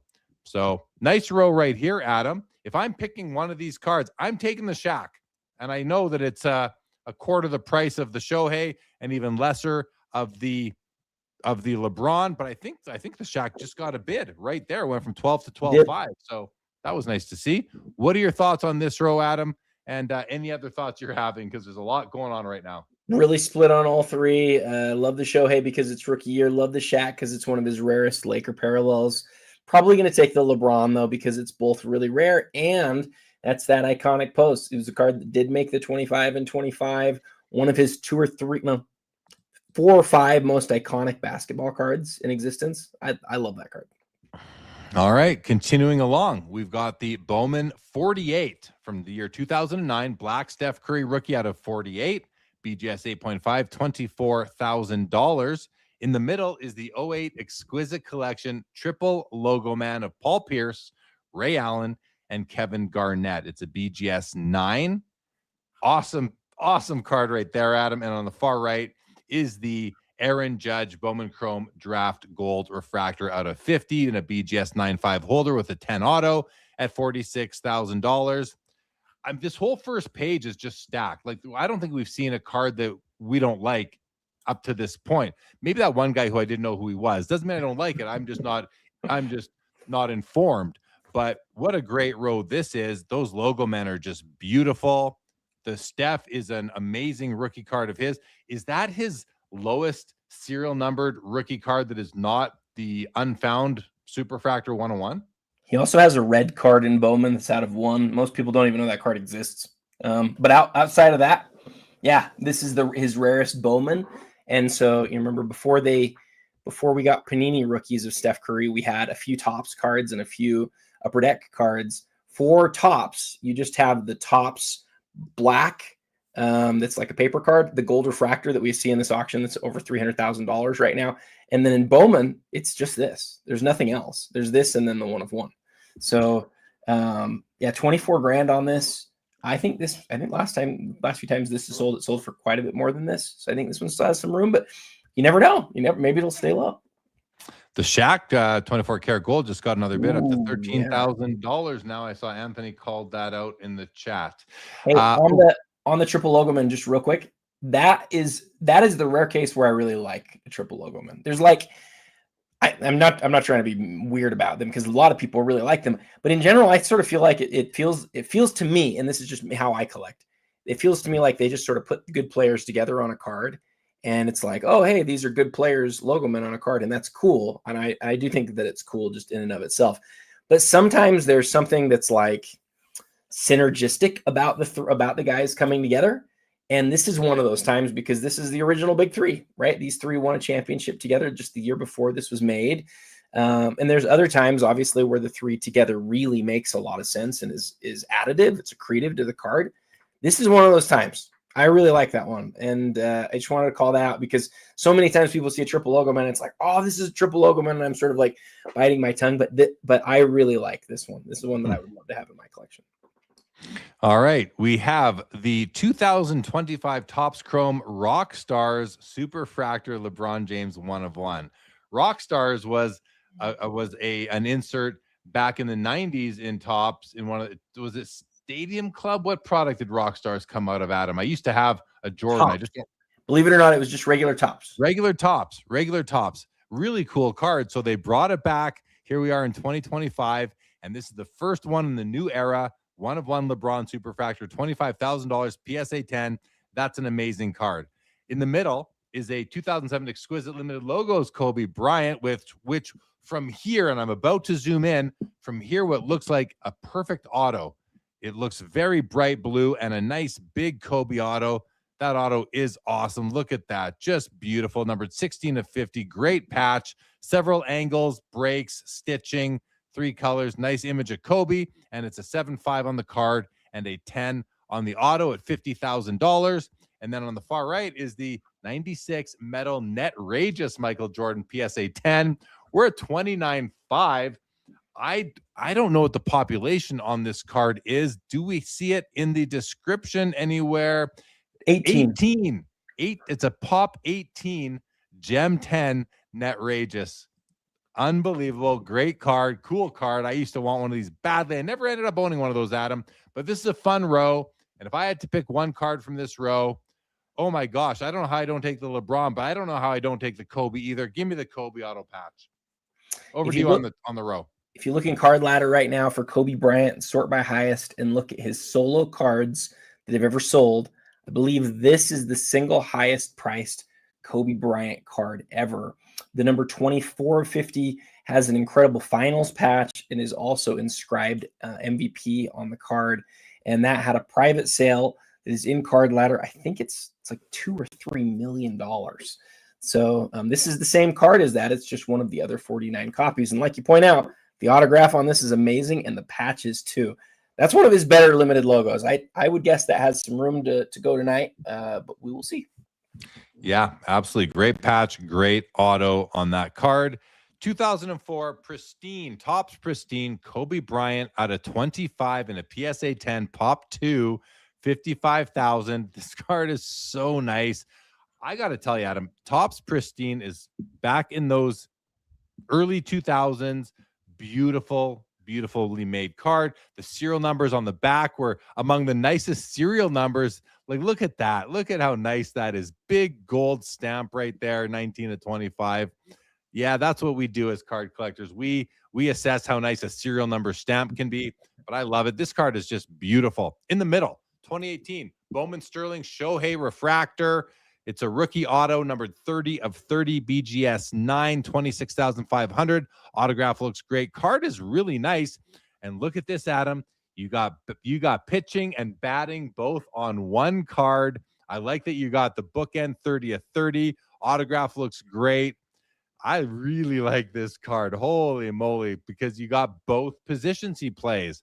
That is awesome. That is awesome. And then a 2003 SP Signature Edition, famous nicknames, LeBron, rookie, auto, BGS 10 pristine, card and auto, pop 5. There are 5 BGS 10s of this card out there, and it's at $50,000. So we got a beautiful row of cards here. Now, Adam, I know we said we weren't going to do Would You Rathers until the second page. We're going to do a this or that in a moment as well. But if I have to pick a card on this row, I'm taking the Shohei. I love that card. What about you? Where are you at on these? I love all three of these cards a lot, but I've always wanted this Kobe.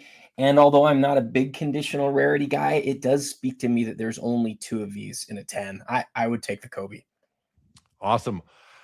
Yeah, I don't blame you. And if I were taking, Kobe would be a close second for me, and it might actually edge out the Shohei. I just read this comment from the Baseball Card Investor. Says, speaking of books, I don't know Jeremy personally, and by the way, I don't know the Baseball Card Investor personally either by that name, but he goes, just read his book, Pops and Comps. Can't recommend it highly enough. Probably the most informative book on sports cards I've ever come across. That's what I was going for, Baseball Card Investor. I'm glad that you, thank you for reading it, and thank you for the comment. And maybe now, Adam's a good time to give away a copy. Today is the 6-year anniversary of my content creation on Sports Cards Live, and I wanted to give away a couple copies of Pops and Comps to someone in the chat. Now, if you already have a copy, you can win it. Maybe you just give it away to somebody else. That's fine too. And whoever does win it, we'll use the giveaway tool. Whoever does win it, you will need to email me in order to claim it. Thank you. Let's go, Jordan. I appreciate it. Yes, Topps Pristine is underrated. Stack 5. I agree.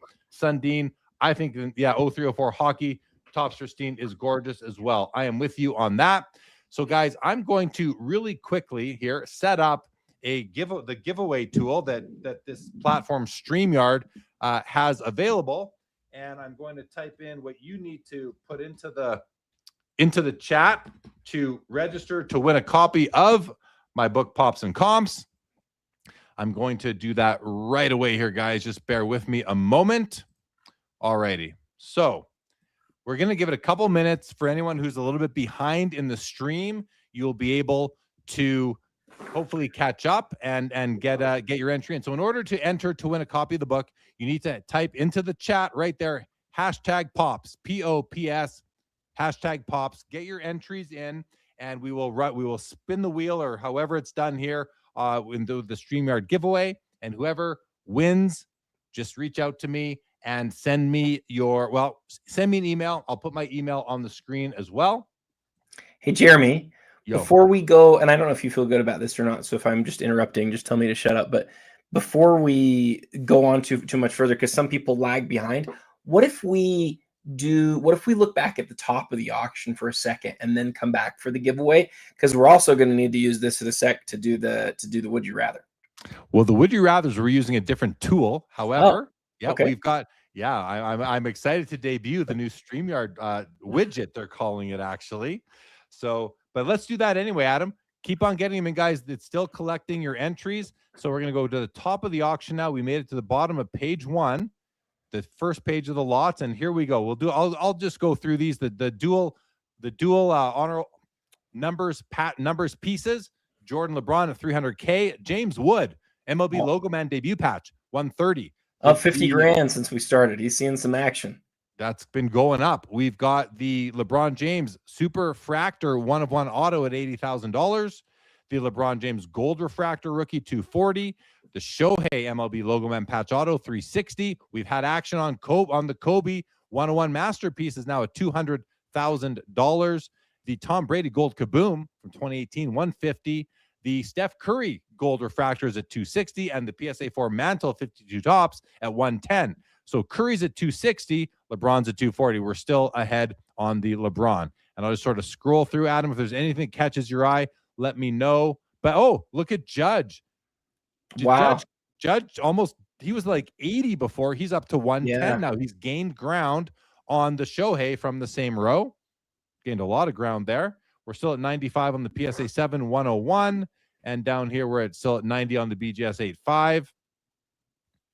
Jackie's at 100 grand now. That's had some action since we last saw. Another 500 bucks on the Karl Malone. 80 grand still on MJ.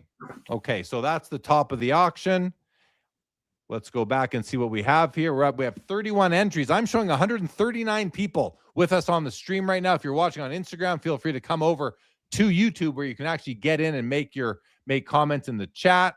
So we will give it, I don't know, just a few more seconds here, and then one of you 31 guys or gals will win a copy of my book. I'm very proud of it. Put a lot of hard work into it, and I'm really grateful to see that at least the Baseball Card Investor thought it was probably the most informative book on sports cards he's ever come across. Really thankful for that. All right, Adam, here we go. I'm going to hit the draw, and let's see who wins.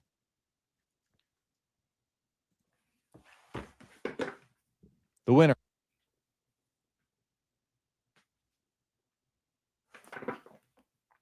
Oh, you're muted.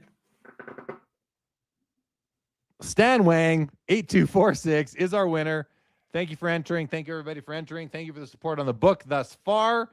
And Stan Wang, what you need to do is send me an email. There it is on the screen right there. sportscardsliveshow@gmail.com. Send me an email. Let me know it's you and that you won the book. And I will get that sent out to you in the next week or so. So thank you. Make sure you get that email down, Stan Wang. At this point, you can rewind and get it if you haven't. sportscardsliveshow@gmail.com. Okay. We'll close out of that for now. Go back here and let's open up page 2 of the auction. We are also going to do our first official this or that of the night. Adam, are you ready for that? You know I am. Let's do this thing. All right. And something really cool here. Hello, Ben Burrows, and thank you Ben. everyone for joining the giveaway.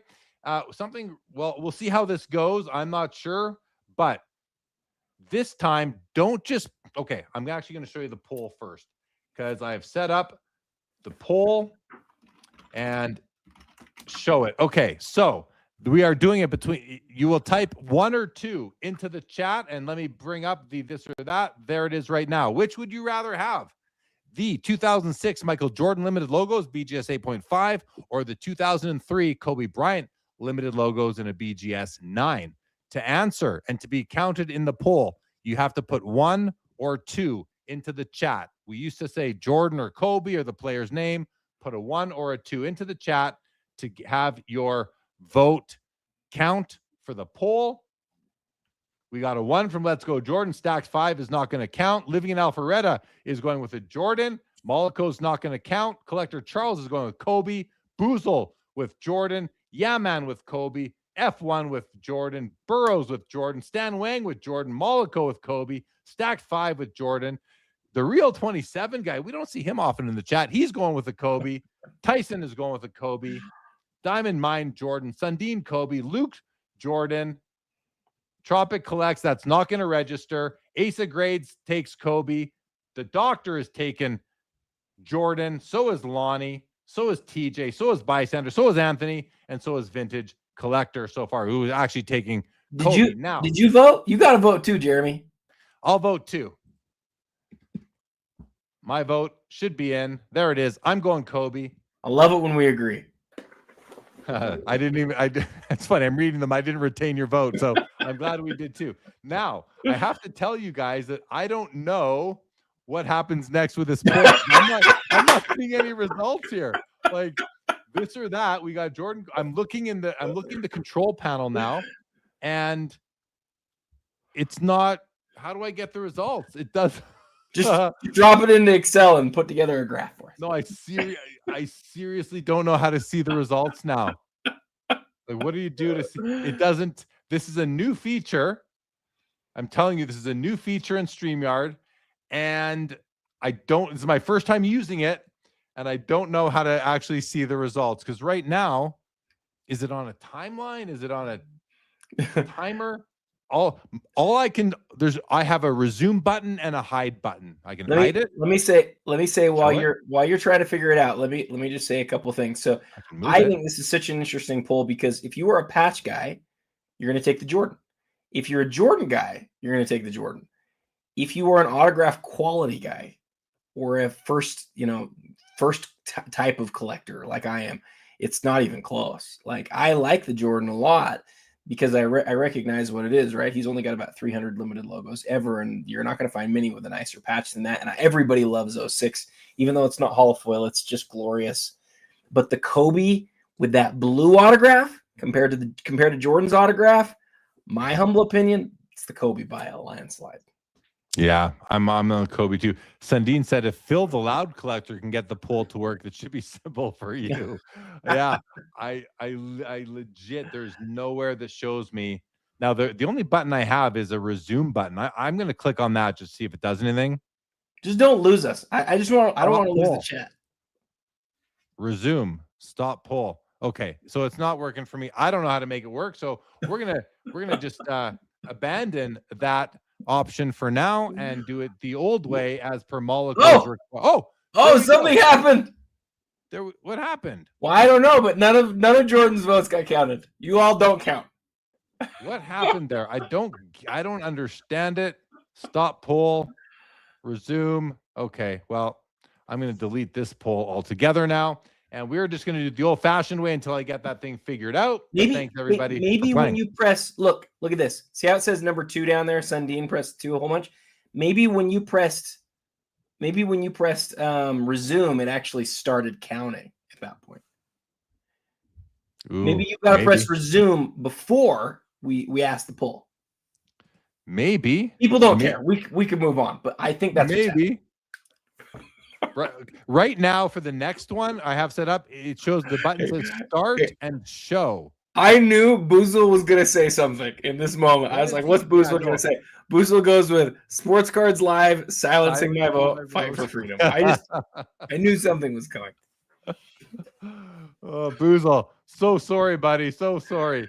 Absolutely. Collector Charles wants to give it another go, and I'm here for it, man. Next time, next Would You Rather? That one felt pretty split. Didn't you think that one was pretty 50-50? Ben Burrows, I've become quite invested in this poll, and I didn't expect that. We gotta have Ben on the show with us sometime. That would be fun. That's great. Pop junk. When the clock runs out, that's it. When the clock runs out, it's done. Sometimes it gets low, but you just got to give it a minute for it to officially be over. Pop junk. We have hours to go, bro. Hours. This is going for a while. Don't worry. Yeah. Don't worry. We're going for at least 2.5 more hours here. The auction will go. Okay. In any event, we are now going to take this off the screen and we're going to go to page 2. We got a great row across the top here. We've got the Stephon Marbury essential credentials now out of 13, PSA 6, $20,500. In the middle, Michael Jordan exquisite enshrinements auto number 23 of 25. It's a PSA 8. It's at $44,000. And on the far right is the 1987 Fleer Michael Jordan sticker, Gem Mint 10, $46,000. I'm taking that card in the middle here, Adam. I don't really care much about the Jordan stickers from Fleer. I think that's more of a, if you're a Jordan collector, you need every card he has, or you want all of his Fleer run. That's a card that's on it's a must-have. It's a cool image still. I'm not saying I dislike it, just not a card for me. I'm going with that middle card. I don't collect Marbury, so give me the Jordan auto. What are your thoughts on this row? In my whole life, I've seen one original essential credentials from basketball from 97. One rarer than that. I saw Scottie Pippen, which was I think Pippen was rare. I think he was to 10. Now I'm questioning whether I was right about that. The point is, this Marbury is like crazy, right? And you might go, how can a Stephon Marbury be worth $25,000, which is what it's at almost right now? It'll be one of his most expensive cards ever. It's because other than his PMG green, that's probably his best card on the planet right there. Cool row. Good stuff. Give me that Jordan in the middle. All right, next row. 2000 Donruss Elite status Tom Brady rookie out of 10. Only 10 copies. That is a rare Tom Brady rookie card. It is in a PSA 7 holder. Pop 1, 4 graded higher. In the middle, we have a 2005 Upper Deck SB Authentic Sign of the Times triple auto Michael Jordan, Scottie Pippen, Dennis Rodman, 15 copies produced. The card grades out a BGS 8.5. Let's have a look at the back. The autos are not awarded a grade, but if you do look at them, you will notice that the autographs they're faded. They've been cooked by the sun. They're faded out, all three of them, the MJ, the Pippen, and the Rodman. So just a note to the wise, if this is a card you're bidding on, just understand that you're getting a card with faded autographs. That $27,500 price right now, Adam, I'm asking, is that reflective of the autos? Because I'd expect this to be a lot higher, like 3 to 4 times as high. So this is like a card that's sort of like a club card. We toss those words around sort of like whatever. Like this is a real club card. They have 3. I did some research for this one. They have 3 triples. 3. There's an ultimate, this one, and a trilogy. The ultimate and the trilogy are both rarer than this one. I like this one more than I like the trilogy, just because I rather have it on cardboard than like the plasticky look. Yeah. But listen, like a lot of them are faded. That's the problem with a card like this, because like there's so many people who would want all 3 of these guys on one card. So it's been really popular for a long time, including back when we didn't understand how bad light was for cards. I still have people, Jeremy, that are like, oh, light didn't cause that blue to turn dark. It was really just the plastic or something. And I'm so lost with those people, because we've done everything that we can to sort of walk through to people like how you cannot leave your cards in light. And for some reason, some people just have to have their cards in light. It's fine. It is what it is. But this is what happens. And it's costing on this card. I don't know how much it's costing, but I can tell you what, if this card was blue, I know some people who would go crazy for it. There's only 35 triple autographs of that 3 in existence. And so this is one of the very few times for me personally where I would break my no non-blue autograph rule. I even in the faded form, I love this card, man. I do. And obviously it's worth way less, but there's only 35, across all products ever. Well, you'd save some money, but definitely this would be a discount opportunity for you. Good evening, Mike Double V. Welcome. Okay, we've got the Topps Transcendent Japan Shohei Ohtani rookie auto at a 5 PSA 10 Pop 1, $22,000. Beautiful card. Okay, let's keep on rolling, Adam. We've got the 2018 Kaboom Luka rookie PSA 10 at 25.5 Pop 9 PSA 10. Oh, I said PSA 10 twice. In the middle, one of Adam's favorite cards, 2020 Flawless Championship Tag Steph Curry, number 2 of 2. No auto on this, which I'm okay with. I like cards that have memorabilia, but no auto. I recently posted a memorabilia card without an autograph on my Instagram, and someone wrote to me and said, needs an auto. I said, no, it doesn't.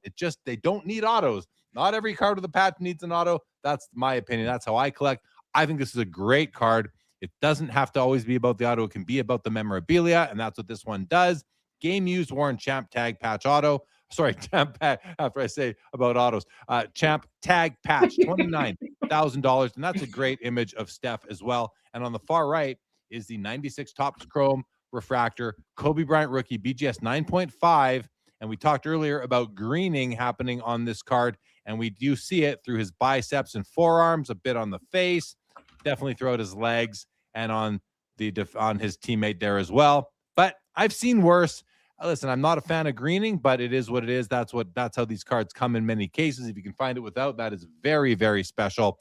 This is still a great card at $42,000. Adam, over to you on this row. The last Steph Curry championship tag auto with an autograph that sold, the tag was upside down. So it looked like the number 9. And we know that's wrong because the Warriors have not won 9 championships. The autograph's also a little off on that one. And that card sold for $114,000 last year. It's most likely even more now, even though it had the patch upside down. And then the one before that there was a duel with Clay, and that duel with Clay sold in October. That one also autographed. That one was a 1 of 1. So there's one less of that, and you're adding Klay Thompson to it. That sold for $540,000. So yes, would it be nice if there was an autograph on here? Sure.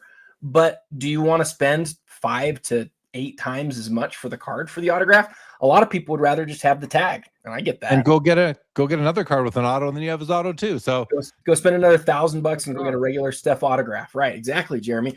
Or some people have to have them together, and it's however you want to collect. But yes, I think a lot of people would love the autograph, but don't want to pay that 5x for it. So that's my back to the triple auto. Sovereign Warrior says, "Don't take your cards to the beach." Simple as that. Good evening, Gordam. Welcome. RB Allen says, "I concur. Amazing. 3 Bulls autos on one card, only 35 with the 3 of them." And lastly, or second to last, Arthur says, "I'm going for it, Adam. Wish me luck." Well, good luck, Arthur. Which one? The Curry? Auto. I'm guessing the triple auto. Oh. But maybe Arthur, I love both cards. Are you going for the triple auto or are you going for the Curry patch? Let us know. And Ace of Grade says, "Is natural light worse, or do lamps and such also damage the auto?" Ace of Grades, I'm just going to give you the best advice possible, and that is avoid both. Avoid both like you are a vampire. That's all I would say. For real. About that. Stale Prod, Steph Curry Topps Chrome Gold is great price so far. And Arthur says he's going for the Master. Which is the Master, Adam? The Gem Master Malone? I think the Gem Master Malone. Oh, he might be behind. He might be behind on the show. That might be what's going on. He's got to be behind. He heard us say that. Heard you. Yeah. Well, if you don't know which one you're talking about, Arthur, be a little bit clearer. I think Arthur's talking about the mailman. And good luck, brother. Vintage. Another thing for you, Adam. Do you look at your Kobe Chrome rookie card refractor frequently to see if any greening is creeping in? Take pictures and compare. Do you do that, Adam? Yes or no? He does not. Yes, I look at it. No greening yet that I can see. And Gennadi's bids are in. He's put them in now. Good luck, Gennadi. Hopefully they hold up for you. All right, Adam. Back to it. 2019 Prism Gold LeBron James. By the way, guys, if you want to get all of the LeBron James Prism Golds out of 10, you can seemingly do that here tonight. There are likely more of them coming. This is the 2019. It is a PSA 10 Pop 3 at $38,000. In the middle is the 86 Jordan Fleer sticker with an auto, $75K. The card grade's an 8. The auto grade's a 9. We saw the 87 Fleer sticker just a few moments ago. This is the 86 Fleer sticker, the rookie year with the auto. And I got to tell you, Adam, the autos on the stickers look so much better than the auto on the number 53. Night and day. Night and day. Like, this is so much nicer than his main card in the set with the auto. Although I much prefer the rookie card to the sticker, or the 86 Fleer. Yeah, we'll call them both rookie cards tonight, to the sticker without autos. Okay, and the 98 Star Rubies, Shaquille O'Neal, numbered out of 50. This is a PSA 7. It's at $14,000. It's a Pop 6, 2 higher. I love the card. I love rubies. I love credentials. I love all the. Don't we just love so many cards, Adam? I love them all. Great card. What do you think? What do you think our buddy Jason Newman's eyes emoji is? What is it signifying? What is he seeing? Oh, I have no idea. He's being too cryptic. I don't know what he's saying, but I want to know. He's watching something. He's got his eyes on things, or he's letting us know that he is here right now.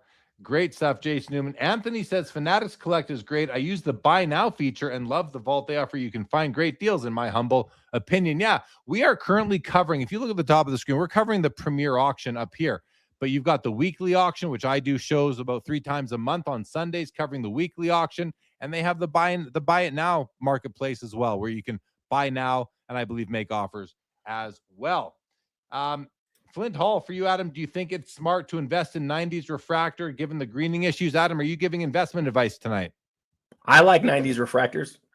There you go. All right. Next row, 2015 Topps Chrome Mini Superfractor Tom Brady 101 PSA 10 at $15,750.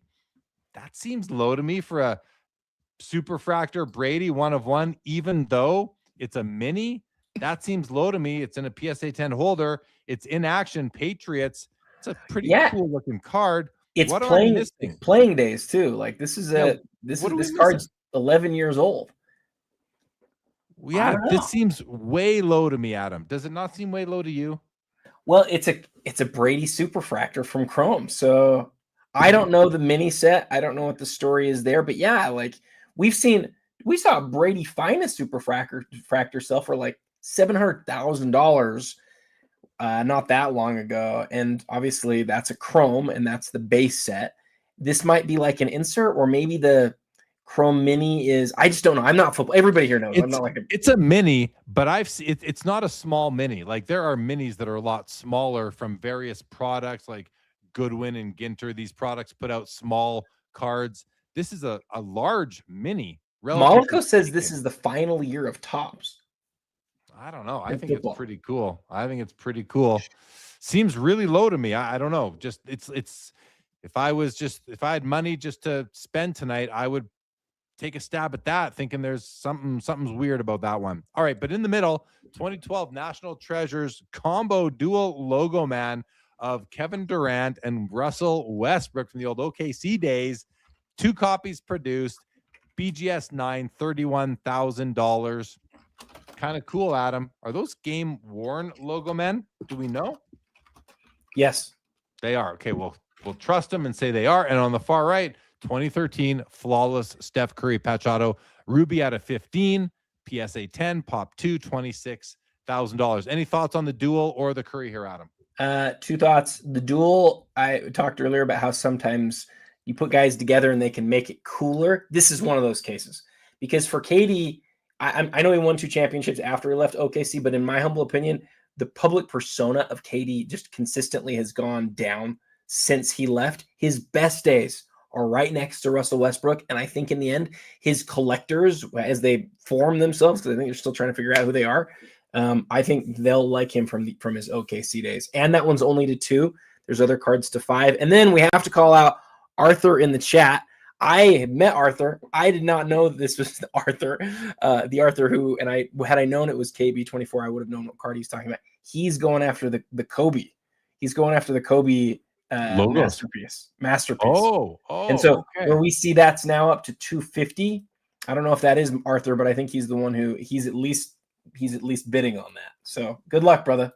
It's up to 250 now. So it's making moves for sure. Okay, good luck, Arthur, on that. That would be awesome for sure. Okay, next row, Adam. We've got the 2020 Metal Universe PMG Gold Sidney Crosby 1 of 1 PSA 8, $65,000. I love it. I love this row. The card in the middle, 2004 second year exquisite patches, auto patch, Kobe Bryant. And look at that. I love the design of this card. Yes, you have a smaller patch than you do on limited logos, but it's a great 3-color patch. You got a nice big image of Kobe. You got a nice generous space for the autograph, and the autograph looks to be perfect to me. Oh yeah, just an amazing autograph right there. Beautiful patch. This card is beautiful, Adam. I love it. I love this card. $23,250 right there, and a 2013 BBM Nippon Ham Fighters Gold Shohei Ohtani rookie out of 200 PSA 10 at $29,750. This is a great row. And oh man, for me, Adam, if I'm picking one, it's between the Kobe and the Crosby, actually. And you'd think price-wise, I would, and I love hockey. You'd think I'd go with the Crosby, but that Kobe is awesome too. Where are you at? Well, I want to hear you talk more about the Crosby because like this idea of a PMG Gold is sort of new to a lot of people. It is new. This is the first time that Upper Deck ever produced a gold 1 of 1 PMG. This was in 2020 when they reintroduced Metal Universe for the first time in many years. There were PMGs in hockey in 2012 Fleer Retro, and then there's a few other versions of PMGs in hockey throughout the 2010s in other Upper Deck Fleer products, but this is the first 1 of 1. And at the time when it was announced, I thought it was an awesome idea, but the question becomes, well, what happens to the PMG greens that are out of 10? Do they lose their luster because they're no longer, at the peak? They're no longer the pinnacle PMG. Now there's something better than them. And the greens have held up on their own quite nicely, but this was the first time they did them. They've done them every year that they've done Metal Universe since then. So there's been more golds that have come out, but not for every player. I don't know the exact sort of pattern or cadence of them, whether they're for the retro version. This is the retro PMG as well. So you get 2 PMGs each year. In any event, this is a kind of a first. So it's an important card because it's the first PMG Gold. It is of Sidney Crosby, who, in my opinion, is the GOAT of the generation. He is the 5th head on the hockey's Mount Rushmore. No one else is even really close to him. Maybe Ovechkin. McDavid has a ways to go, in my opinion. So I love the card. I love Sidney Crosby. And yeah, great card, Adam. Great card. I hope that answered some of your questions or curiosities. No, I appreciate it. So let's take just a second on the Shohei 2013. This is not one of the main, the first or the second version that a lot of people are sort of focusing on. There's several cards from 2013 BBM that people are really focused on with Shohei, and I think we're still learning about them, which is interesting because they came out 13 years ago. But the thing that's clear, and I mean just ultra clear, pull up card ladder, look at the 2013 Shohei stuff over the course of the last couple months. It has exploded like crazy, insane. Holy crap. Clearly some big money is coming after the Shoheis. And I don't know if that's institutional money or if that's just collectors, but what's clear is like the rare, again, this one's serial numbered and it's a Gem 10. I don't know what it says about the pop. Yeah, it's a pop 7. Not surprising at all given what I've seen on the other ones, but yeah, this isn't one that I haven't even looked up. There's a couple other ones that I've looked up. We're going to get to one here in a little bit. This 2013 Shohei stuff, Jeremy, people are asking the question, do I want a 2018 Shohei or do I want a 2013 Shohei? Yeah. Yeah. And I think it's a great question as people are sort of formulating, is this guy really who we think he is? And where do you land on that? Do you have any thoughts? Well, I mean, for me, the hurdle is moving from like North American cards to Japan, the Japanese produced cards. And then I think about things like the Topps Venezuelans, and you think about cards that are, soccer cards that come from Europe and South America and how those have done really well. Even cricket That's cards right. from like Australia and elsewhere have done really well over the years. And I think that I don't only need my cards to be produced in North America. I'm okay with that. Yeah. So, but I don't know the car. I don't know the look and feel, the construction. Are they solid? How, you think about some cards are very fragile from, that have been made in the last 20 years. I don't know what this card feels like. I'd want to actually look and feel it, see it in person before I were to start to, deploy card capital into some of these cards personally. So it's a great call. And I like that. It's an honest take, and I like that too. I think the thing that I've had a couple people mention to me is they've really highlighted the fact that 2013 card, Shohei is different because you've got these 5 years that separate rookie cards. It's pretty unusual to have a guy who was as beloved as he was in one place and have a bunch of cards there, and then have other rookies when he gets here. And I don't know what the answer is, but some of those people have indicated to me, look, it's kind of like the Jordan Star. We didn't really know about it as well until the years went by. And then once we've all been educated on it, then PSA starts grading it. We think about it differently. And now we sort of look at the later stuff and go, why would I have ever thought that that was a rookie card? And I'm not saying that's right. And I'm not saying that's how this will go. But given how rare some of these cards are from 2013, I think some people are thinking about it that same sort of way. And again, I'm not a baseball collector. I don't really know, but I think that's interesting. Yeah, I agree. Absolutely. I want to go to a question from Ace of Grades, who asks me, he says, Jeremy, relative to other hockey cards, do you think the Sid makes sense at 65,000 plus the BP? I do, Ace of Grades. I do. But the key to your question is, what other cards am I comparing it to? And right now, I would be comparing it to Connor McDavid cards and Macklin Celebrini cards, because right now, a lot of the hobby money in hockey is going into Celebrini and Connor McDavid. And Celebrini has had a great sophomore season. He's got 112 points, I believe, which is unbelievable. He's having a great year. However, he has nothing on Sidney Crosby. Not that he can't, he has his whole career ahead of him, but Sidney Crosby is a Mount Rushmore player. It goes Gordie Howe, Bobby Orr, Wayne Gretzky, Mario Lemieux, Sidney Crosby. That is hockey's 5-headed Mount Rushmore. I can't knock anybody off. I add Sidney as the 5th. We're going back to work. We're bringing out the cranes. We're bringing out the explosives, and we are adding a 5th head to the Mount Rushmore, and that is Sidney Crosby. And this, to me, his first PMG Gold, 1 of 1, playing days, license, all these things, it's got to be worth more than most Celebrini cards. But Celebrini is he's the hot rookie, or not the rookie, the hot young guy in the hobby right now. And so relative to where the other big money is going right now, Ace of Grades, yes, I believe that this is I think it makes sense. I do. I know people are probably tired of us talking about this card, but I've got to ask one more question. Of the non-rookie one of ones of Sidney Crosby, are there any that come to mind immediately where you're like, I'd rather have that than this? Well, there's Shield, the Logomen in hockey. They're the Shields, the NHL Shields. So those are pretty awesome. What else is there that comes to mind? I'm just not thinking of it right now.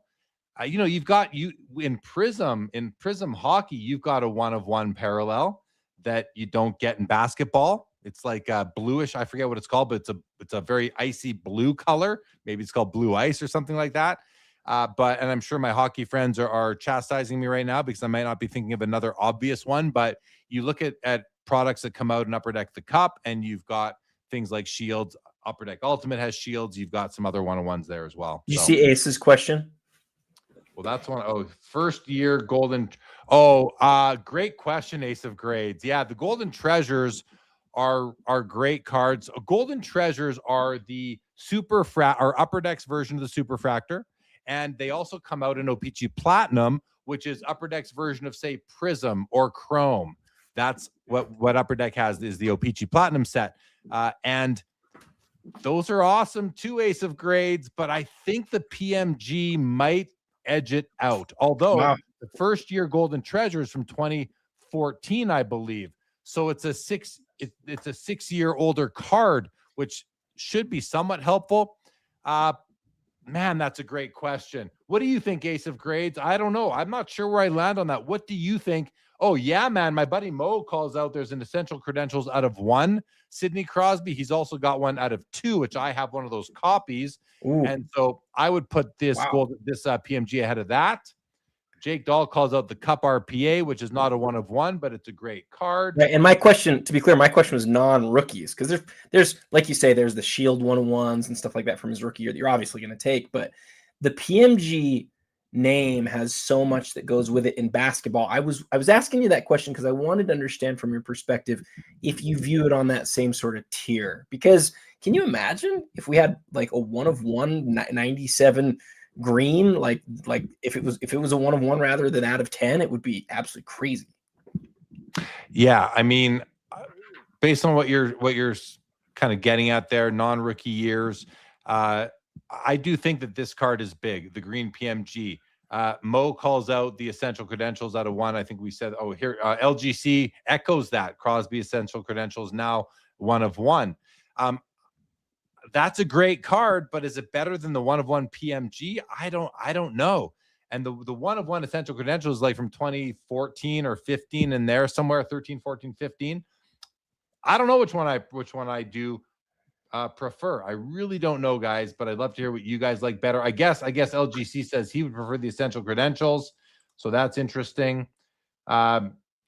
Anthony says, someone told me that Leaf cards are not as desirable because they're not like, well, Anthony, who told you that? I mean, someone told me that. Okay. All right, Adam, let's continue on here. We're done with that road. Lots of time there. Let's continue on. We've got a 1998 Metal Universe PMG Anthony Hardaway, numbered out of 50 at $15,000. In the middle, 51 Bowman Mickey Mantle rookie PSA 5 at $27,500. And on the far right is the LeBron James 2006 Essential Credentials, now numbered out of 6 at $55,000 PSA 9. This is a fun row. Yeah. And I'm just thinking, like, which one would I rather have, Adam? And I'm taking the Mantle Bowman rookie. I mean, I do have one of those already. And if I didn't, I would still probably take, I would definitely want to own that over the LeBron. What would David say? Yeah. What would David say? I mean, David Chow is just a collector of high-end hockey cards. And I don't know what he would say, Adam. I don't either. I was asking LGC what he knew, but or what he would think, but I'm interested to hear that too. It's a good question. So on this row, it's a good question if he's here. It's a good question if he's here, or if we're texting him. LGC, send him a text if you know how to get a hold of him. Jeremy, which of these three am I going to say? What's that? Oh, you are going. Oh man, I mean, you should say the LeBron, but I'm taking the LeBron by a long shot. I mean, so the question with LeBron as the years go by will be, what are the main cards that people are going to want for him from the bulk of his career. There's like a lot of cards that people are already aware of, and they are sort of like, we just know what they are. Those are sort of some of the more common cards. Even cards that are like the chrome black refractor. It's like something that we see and we know really well, right? But what are the really key ultra high end things that as the years pass, people will look at and be like, oh, wow, you have that thing. Like, what are the key inserts and parallels and game used autographs and stuff like that? And the 06 Essential Credentials now is interesting because it's one of the I think it's the final year that's like a plasticky essential or EX set where LeBron's in it and it's NBA licensed. It's one of his rarest credentials. It's not his rarest credentials, which is from his rookie year, and it's the future. It's numbered to 1, and it's a 7-figure card. But this is like from the bulk of LeBron's career pre-Panini. What are his really rare, great cards? Obviously, you've got the gold refractors out of Topps Chrome that everybody always talks about. So many people who love the gold refractors, and I've seen really smart collectors put on do the whole run of LeBron gold refractors. And I think a lot of people know about that. But what else is there? And Credentials is a name that people love, and this is a design that people love, and there are 6 of these. So, Adam, yeah, like I look at Credentials, Rubies, and PMGs as kind of like the upper echelon tier 1 sort of insert parallels for all these guys of these eras. And I would, if I could only own one card from this row in my collection, I would own the Mantle. But to take nothing away, I think I agree with everything you're saying, that this is a special LeBron James card. There's only 6 of them, and it's Essential Credentials, and it's just awesome. So I could not agree more with what you're saying. But if I could only own one of them, I still want the Mickey Mantle one and only true rookie card. Nothing wrong with that. As people get further away from LeBron's career and they move into the I'm a collector of his rather than just like I'm trying to figure out whether he's going to still be able to win a championship or whatever, they will ask the question, what are the non-one-of-ones that are the best cards from the bulk of LeBron's career that like the best collectors could have? And I think this has a chance to be one of those because of, as you talked about, the brand recognition of the parallel, where it is in his career, the fact that it's pre-Panini. I mean, this is a card that's rarer than a gold Prism card. Like that's a huge, huge piece. That's one of my favorite cards in the auction. Yeah. Let's have a look at the Mantle. Ben Burrows says the centering is kind of rough. Yeah, that's easy enough to see here. The other problem is this print line coming down the middle here, which is a deal breaker for me. So this particular copy, I would not be interested in owning. I would just hold out for. The reason I'm hesitating is because I don't want to sound like, oh, he doesn't want this amazing 1951 Bowman Mickey Mantle. Well, no, I would love to own it, but I would rather have one without that streak going down the middle, and I would sacrifice something else like a rounded corner for it. But this is still a very nice copy. Yeah, it is off center, but it's still beautiful, even with that little print line there. The corners look decent. The edges are actually pretty sharp. A little bit of rough cut on the top and bottom, but the left and right sides are very nice. Slight registration issue. You can see this blue shadow coming off the bat. You also see it coming into the wood grain of the bat over here. So that is and you see it up here as well. There's that registration issue. You can see it coming down off the bottom of his ball cap here. You even see it in the eyes. You see it all over the place. So there is a registration problem with the card. And then where I always look on this card is if you can see this black border, if you see any of these sort of trees coming into the bottom border, and you can see a little bit of the green kind of fringing in there, that is more of the same effect of that misaligned printing plate. That said, still a great card. Don't get me wrong, please. I don't mean to be hypercritical of this card. It is a very nice copy. I've seen many, many worse. We're at 27.5 on that one, Adam. Okay, let's go to the next row. We've got the Luka Doncic 2022 Kaboom PSA 10 pop $549,000. And in the middle is a flawless Kevin Durant Logoman patch, 1 of 1, BGS 9.5 with game worn Logoman, $32,000. And on the far right is the 2023 flawless Anthony Edwards tag patch auto, 1 of 1 on card auto game used memorabilia. It's a laundry tag. That is a PSA 10 on the card and a 10 on the auto for for $15,500. Adam, what are your thoughts on this row? If I'm picking one card, and I'm going with Anthony Edwards. Over to you. I just love the flawless logo, man. They're just so clean. I don't use that word a lot, but like that image of Durant right there, like I said earlier, I'd rather have Durant in an OKC uniform, but he did win his championships there. Obviously, it's game worn. It's just a really pretty card. The Lucas, I mean, they're all great cards. I'd love all of them, but I'd like the Durant the most out of those three. Yeah, I get it.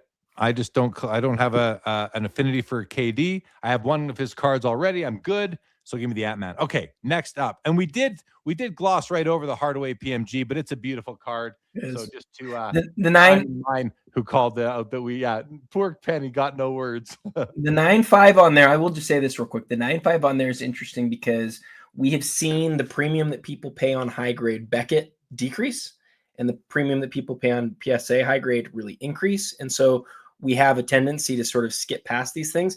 But look at that subheading right there. This is the only one that's ever been graded that high. And he only has, the 3 original PMGs that people think of as like some of the greatest cards ever. So, other than the green, that's one of his best PMGs ever in the world. And their price is reflecting that, I think. Okay. Next up, the Jumbo Star Court Kings Michael Jordan rookie from 1984, PSA 7 with the NBA gold sticker is at $52,500. Cool piece, cool oversized card right there. In the middle, 2023 Flawless Milestones LeBron James Nike tag patch 1 of 1. That's a pretty cool card. Game worn patches on that, $21,500. And on the far right is a 2025 Topps Diamond Icons Shohei Ohtani patch auto 1 of 1 CGC authentic. So this is a raw card. It has been authenticated. However, it's at $46,000. Adam, give me Shohei all day long here. What are your thoughts on the row? I love the Shohei too. I mean, that's one of Michael Jordan's very first cards. I'm not an oversized guy, but the image on it is amazing. It is really pretty rare for being one of his first cards. And I heard somebody, I've never really dived in to see which of the 84 star cards were produced first. This one sits out of the regular numbering, obviously, because it's an oversized card. But I've heard people say that there's a chance that this might actually be his first card that was ever printed. And it's certainly one of the first 4. And that's really awesome. The images, if this card was regulation size, Jeremy, you and I would both go gaga for it. Oh, I think it's beautiful. Like I would go gaga for the image on the card. Absolutely. Much nicer than the 101.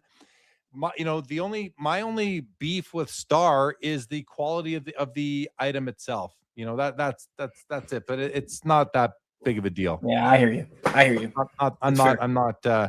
not kicking it out of the I'm not kicking them out of the collection if they're coming in. Okay, 1996 Select Certified Mirror Gold Ken Griffey Jr. numbered out of 30. It's a PSA 9 Pop 2, only 2 graded higher, $38,000. While it is out of 30, there is no serial number on that card.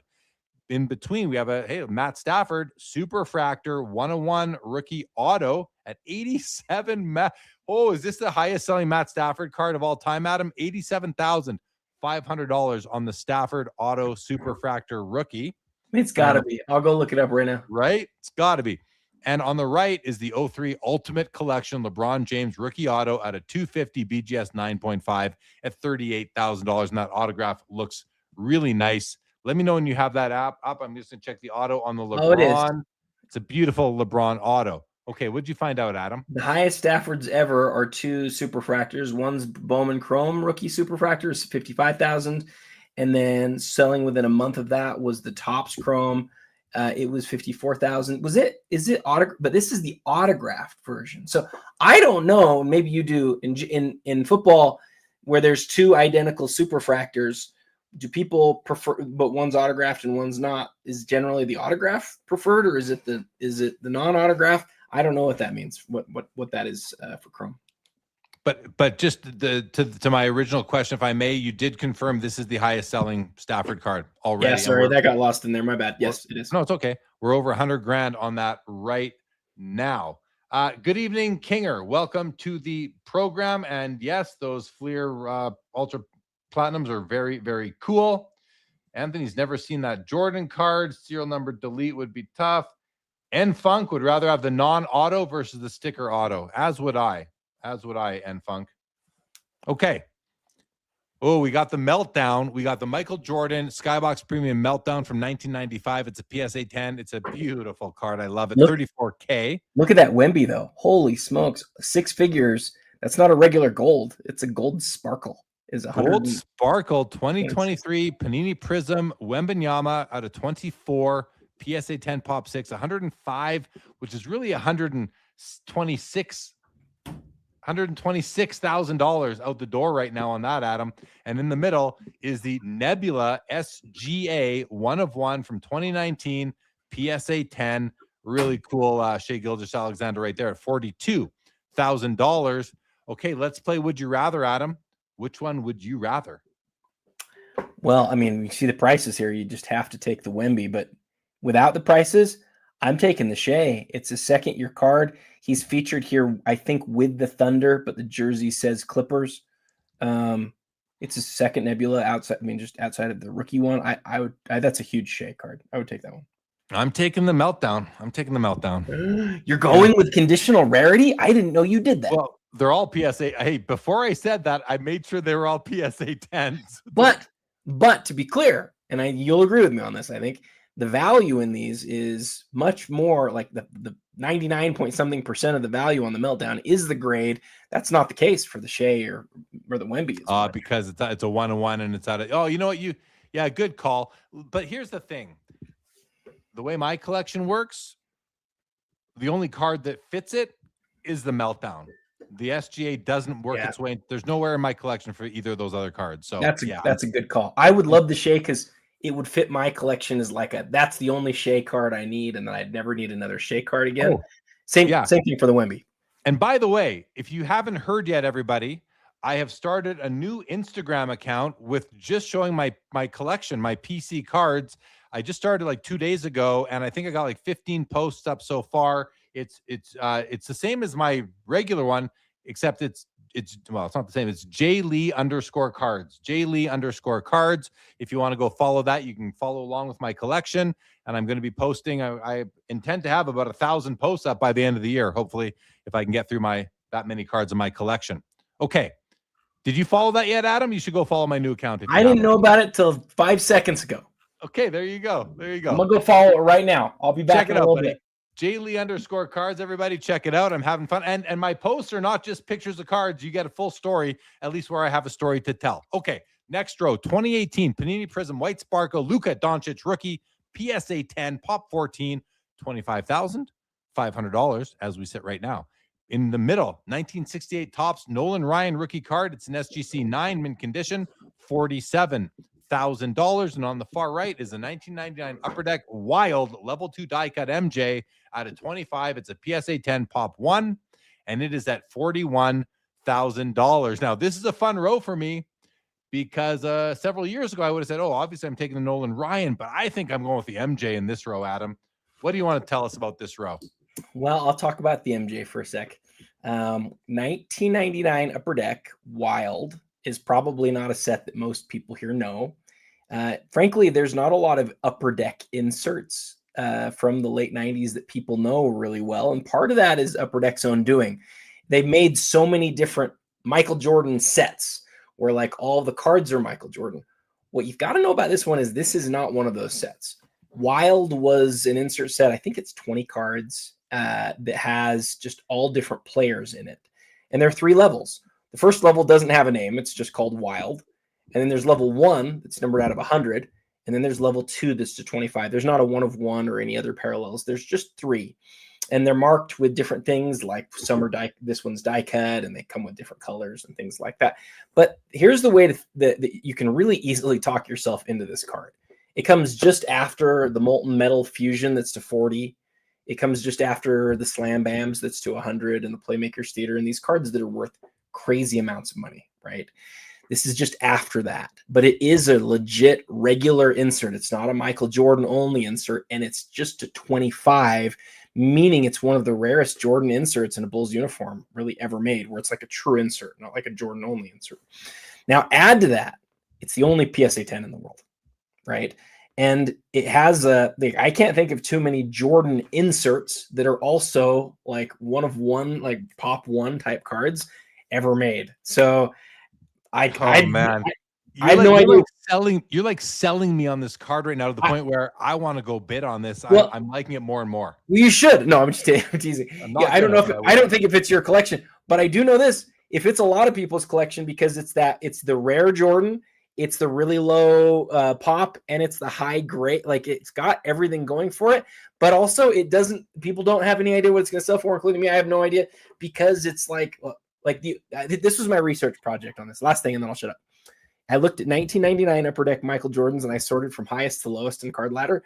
The first 80-something cards ever are all autographs or autograph patch cards. And I said, when I did my Across the Hobby on, I said, this is going to break into that top 80. It's already in the top 80 because it's got all those other elements. But who knows where it goes from here? It might be done, or it might hit six figures, and I have no idea where it's going to go. Well, Adam, first of all, it's a beautiful card. Yes. I love the looks of it. It's serial number stamped on the front to 25, PSA 10, pop 1. The Meltdown. What was the Meltdown doing right now? The Meltdown is at 34,000. It's a pop. What is it? What's the pop on it? It's in the teens somewhere. 17 or 18, something like that. Maybe higher, actually. Yeah, it's a PSA 10 pop 17. 17 of these have achieved a 10. There's only 25 produced. Where'd it go? Only 25 produced of the wild card here. I mean, you think of cards like the Platinum Portraits, you think of so many MJ inserts, even the Netrageous we saw earlier, this card, there's only 25 made. I don't know, man. To me, that's a great card, and one that it's kind of like some of these cards are our friend Chris McGill, who's doing the MJ 101 project, and like this card feels like a card that he would be interested in, even though it's not a 101, so he wouldn't be. Maybe he is, I'm not sure, but it has that.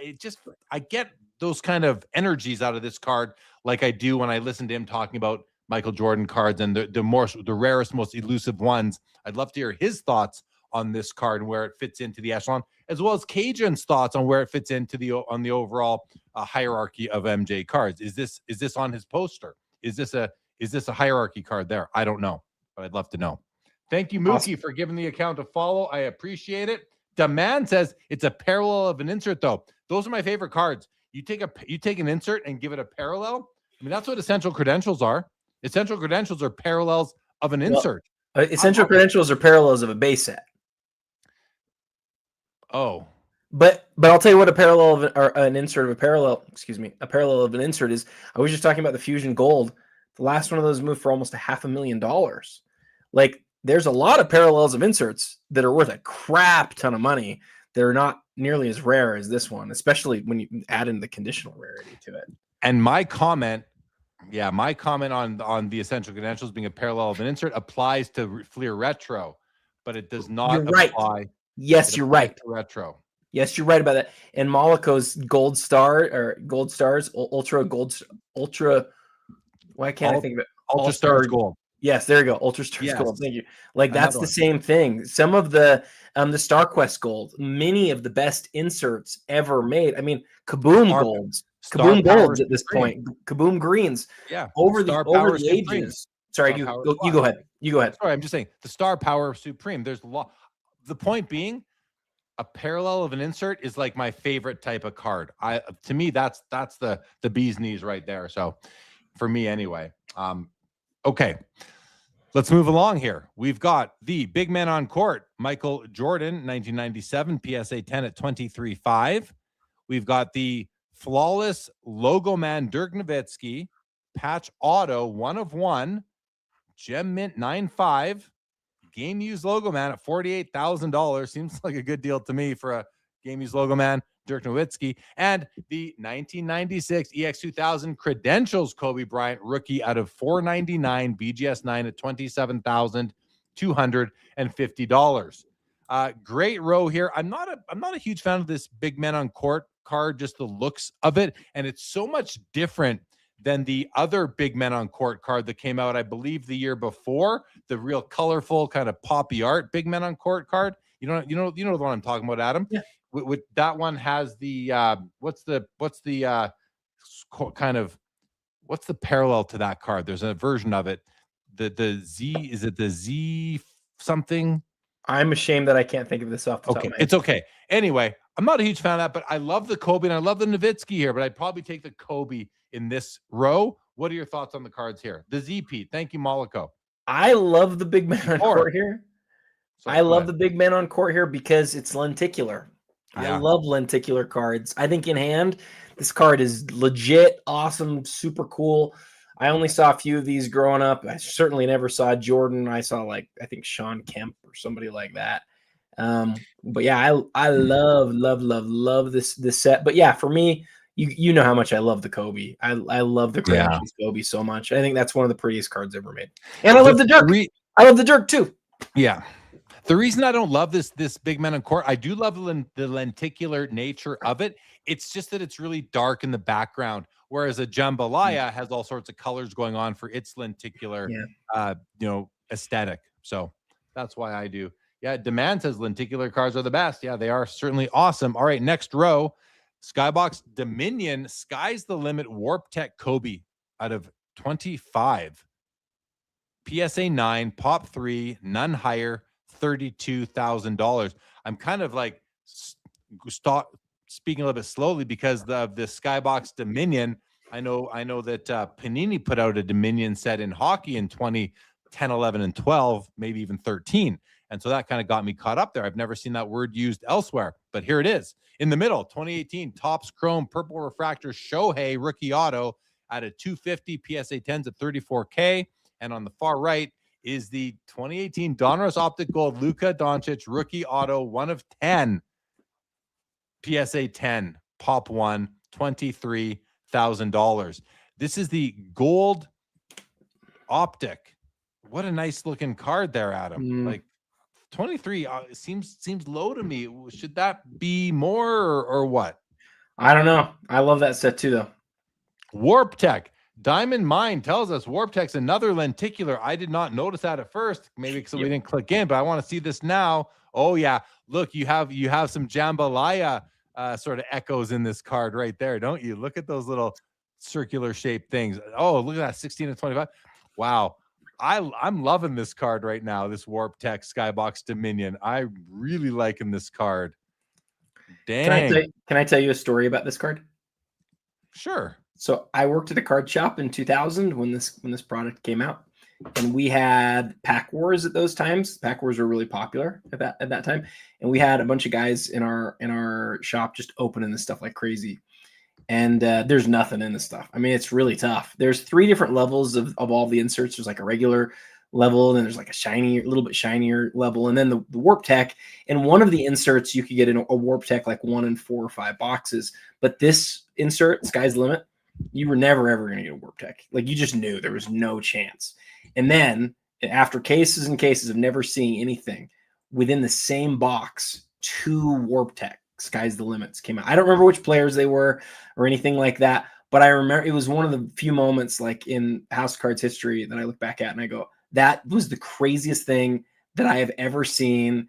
And I'm telling you, in person, that's one of the nicest looking. I know it's just barely in the 90s.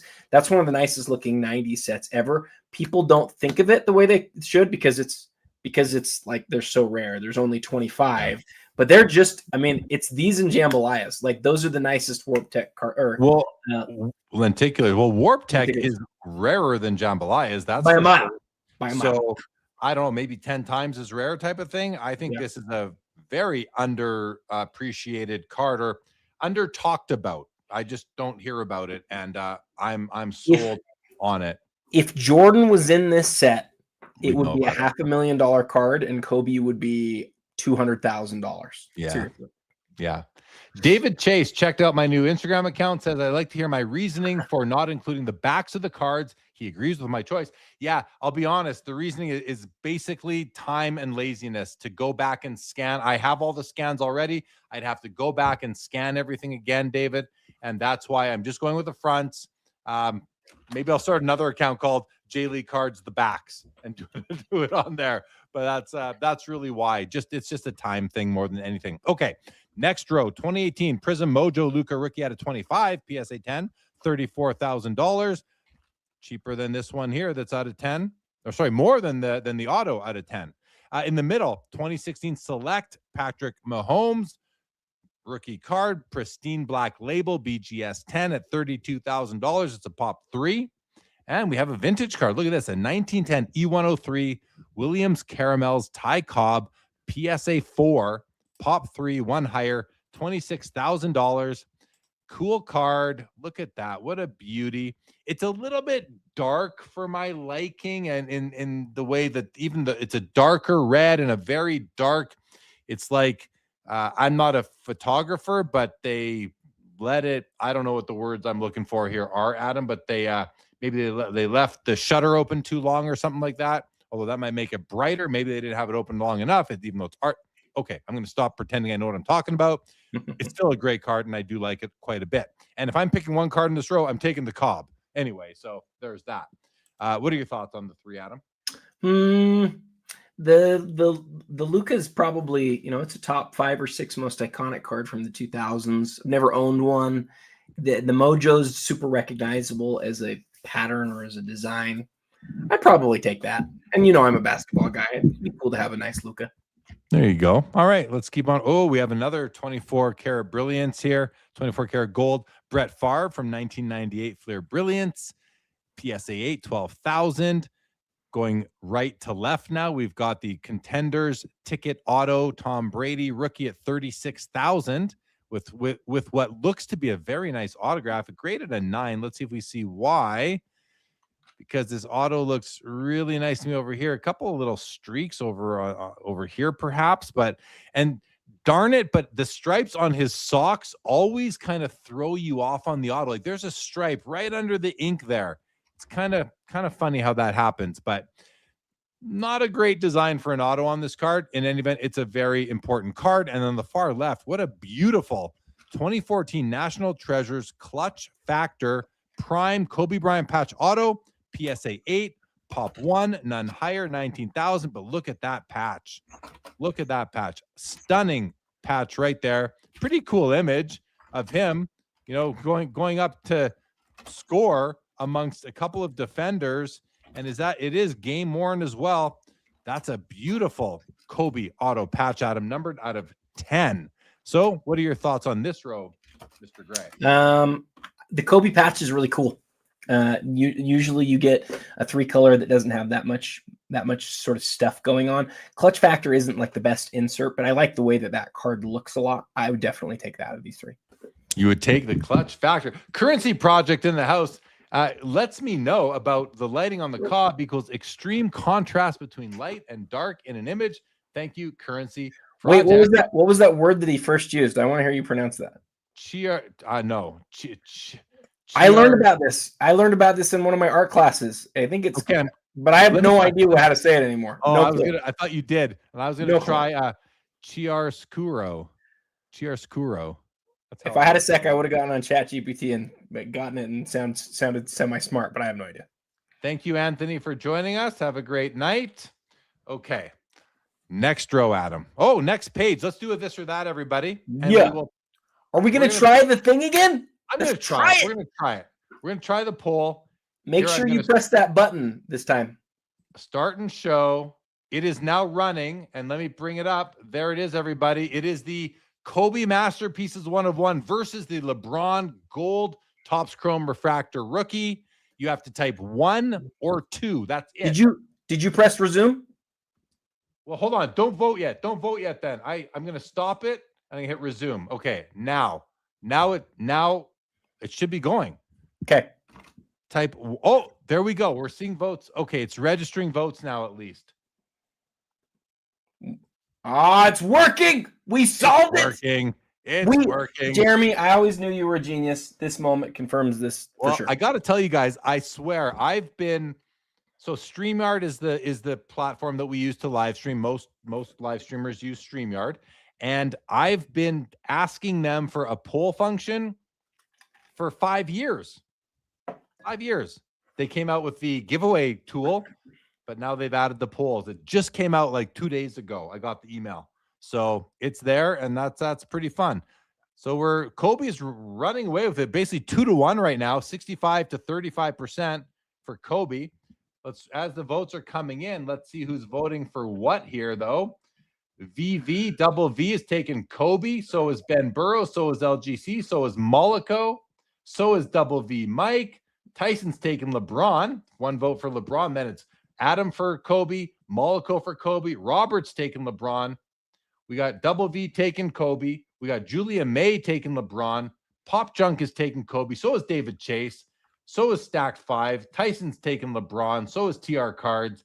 Ben Burrows is taking Kobe. So is Ace of Grades. So is Jeremy Lee. So is LGC. So is Mike. So is Savvy. So is Found Treasures. But the Professor and Laura are both taking LeBron with TR Cards. LeBron all day for RB Allen. Vintage Collector is taking Kobe. Yeah, we're going electric, Ben. We're going electric. Bystander's taking LeBron. Pitcher Boston's taking Kobe. Orlando voted wrong. It's got to be a number, Orlando, 1 or 2. Dr. Mantipi Boggin is taking Kobe. Sorry, LeBron. TC is taking Kobe, and Doctor is taking LeBron. Brainbow is taking LeBron. David's vote is not going to. Oh, there it is. It's going to count. He's taking Kobe. All right, and DJ Quicksilva, you got to put it in 1 or 2 to count, not the names anymore. We're using this new poll tool here on StreamYard, and as of right now, we are 62% Kobe, 38% LeBron. Adam, what do you think of these results? I mean, I wasn't sure, and do you think they're impacted at all by us talking about it and us both picking the Kobe? Our comments might have helped. I mean, why shouldn't they? We're talking about them. We're sharing information that might not have kind of peaked in people's minds. Nothing major, just opinion wise. But what do you think? Not everybody here has a strong opinion on these things. There's probably people voting who don't really have a strong feeling. And so in that case, yeah, we didn't take as much time on the LeBron. And part of that is that we've had the chance to talk about it, over the months over the years, as we've seen it sell. We could talk about how it's one of the most iconic cards of the era. It's the first time that Chrome did the gold refractor. It is, it's really one of the best LeBron James rookie cards in the world in a 9.5 grade. It's huge. We talked about that for a long time, but when you see a card like the Kobe that you might never see again, we've never seen sell before since we've been doing this show. And, it's probably the best Kobe 1 of 1 we've ever seen as we've done this show. It's easy to spend a lot of time talking about that. So I think that the vote probably ends up being distilled down to which player you ended up liking better, or that sort of checks out here. But for me, yeah, even if the roles were reversed and it was a LeBron like this versus a Kobe like the LeBron, I would take the 1 of 1 all day long. I just think it's that much better.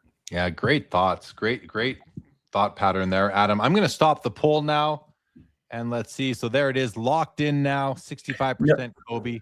Note those last 2 comments. Visually, I prefer. Oh, sorry, go ahead. I have them marked off already. I'm about to go to them. So, okay. Yeah, Doctor says, visually, I prefer the Kobe, which, I mean, I hear you, Doctor, but I do too. But the LeBron is beautiful too, visually, but yeah, I lean towards Kobe. And Ben Burrow says, for me, the Kobe being 1 of 1 is less important than the pose and the color match. See, I love the color on the Kobe, but if you make that out of 50 along with the LeBron, well, it's, the LeBron's a rookie card, so that's pretty important as well. But I hear what you're saying. What is important to you is what's important to you, and I'm not going to push back on that. Pretty much ever. Ace of Grades is a Kobe guy over LeBron. Mollico says Kobe being better is my reasoning. I love it. Hey, can we check out the top of the auction real quick before we go back to the next page? We absolutely can. We're going to go back to page 1, scroll to the top. Can you sort by highest?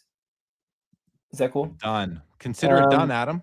So a couple things here that are interesting that are happening. We've seen a couple more bids on the Shohei.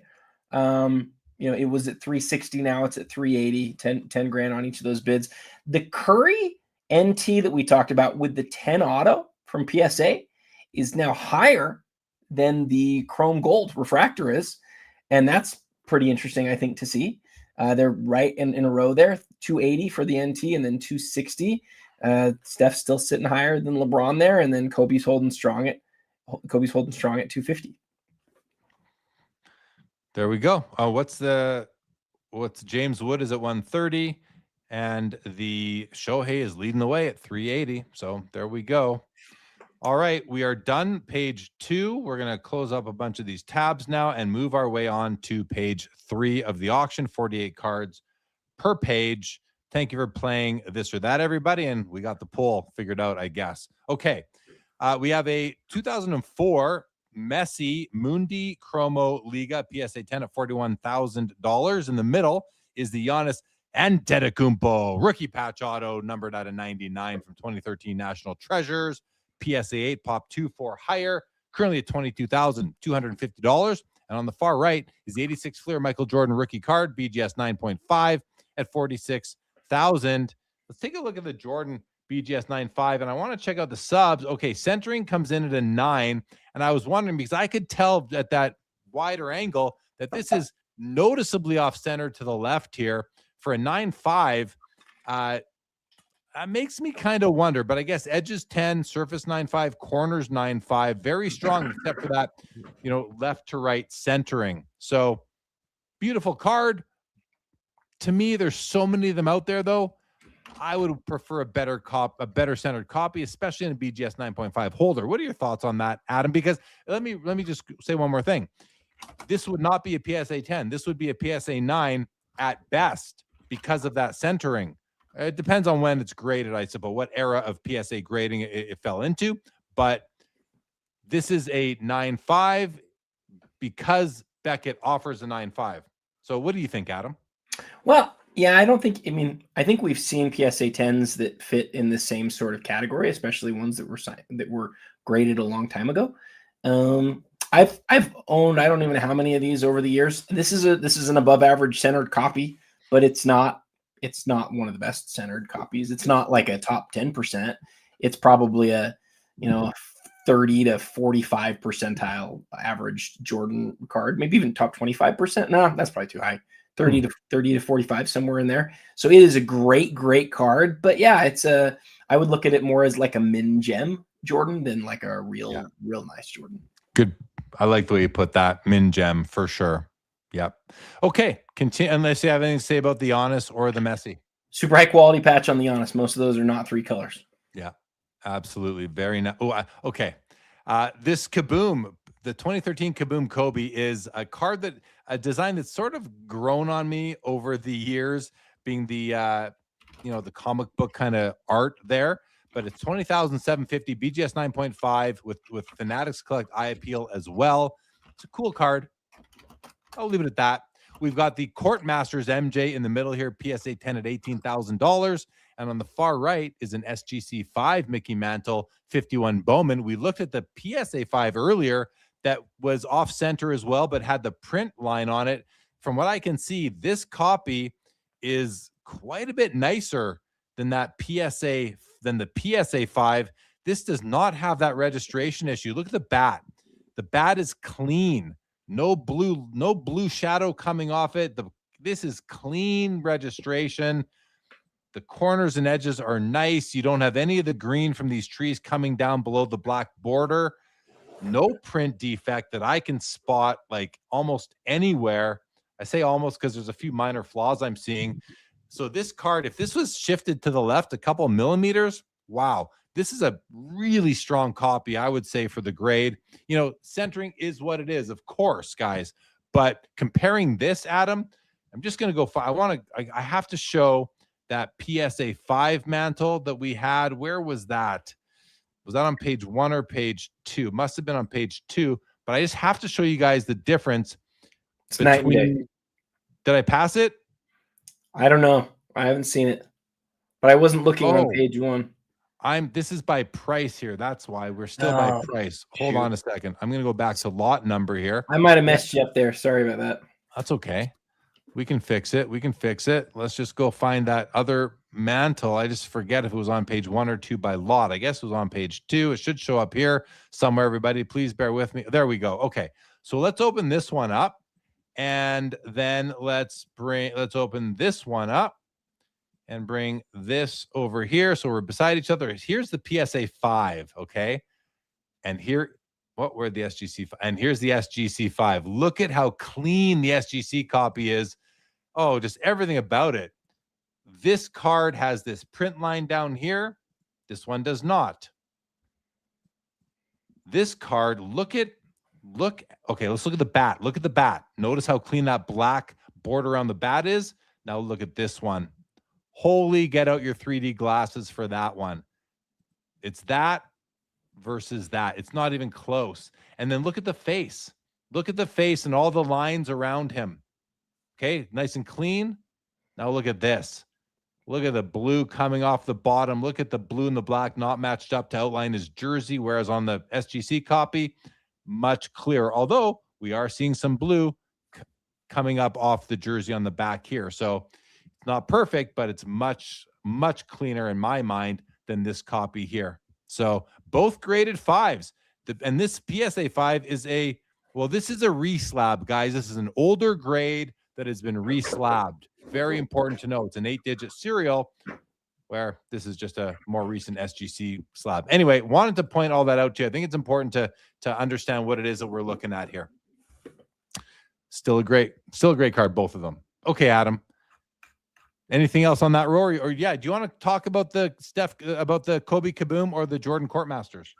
Well, Jordan Courtmasters, and the fact that it's a PSA 10 is the huge story there. That's what makes it, that's where he's giving it 90-something% of the value. And then with the Kobe, you've got to remember he only has a couple of kabooms from his career when he's still active. And then he only has one gold kaboom, and it's after his career ended. And so that's how Kobe collectors sort of think about his kaboom offerings. There's not very many because, as we know, they stopped making all of the Kobe cards after 2020. So, but a lot of people love Kobe and a lot of people love kaboom. And that's way, way, way pricier than it used to be. But that's the going rate at this point. I'll just let you guys know that I was set up at the Edmonton Expo a couple weekends ago, and I had a lot of GOAT cards in my showcases, like Jordans, Kobe's, LeBron's, Brady's, Griffey's. The number one player that I was asked for and that I sold was Kobe Bryant, and it wasn't even close, Adam. Yeah. I've come to the conclusion that Kobe Bryant is the number one person collected in the hobby, even more so than Michael Jordan, which blows my mind. But we see so much, and I think part of it might be because he's more affordable than Michael Jordan. I could be way off there. I guess you'd have to look at the raw numbers as to see who has more cards selling. But we see as many Kobe's as we see MJ's here on Fanatics Collect as well. What do you think? I think it has something to do with, I think people feel like they knew him, kind of. I think there's some emotional aspect there. It's not, there's very few Kobe guys that are like, he was better than Jordan. Almost nobody says that. But it's not, we talk about this all the time. It's not about how good a player is. It's about how popular they are. It's about how beloved they are. And if you just say who's more beloved, Kobe or MJ, you know what? That's a really hard question. I feel like it's probably Kobe, which is weird because we can't put anybody above Jordan for anything ever. I've never almost felt even permission to do that. And I love Jordan, but I think it's Kobe too. So I'm not even a little surprised to hear you say that. People, I just want to, my book Pops and Comps, chapter 58, Hobby Love. And that's what Adam's talking about. Hobby Love. Hobby love. People love Kobe, man. That's why I'm looking at this masterpiece that's sitting there. It just got another bid, by the way. It's at $260 now. I am really interested to see what that does the rest of the night. Yeah, it could catch up, man. It could legit catch up. Let's go back to the top of the auction and just take a peek. He's talking about this one right here at $260,000. Okay, continuing along, Adam, we have another MJ 86 rookie. This is a PSA 9 with a Mike Baker, an NBA silver sticker. It's at $38,000. And this one is really well centered. Looks to me to be, yeah, that's perfectly centered. It might be off by 0.5% or something. Really nice, great corners, great edges. This card is awesome. Slight registration problem, but it's minor.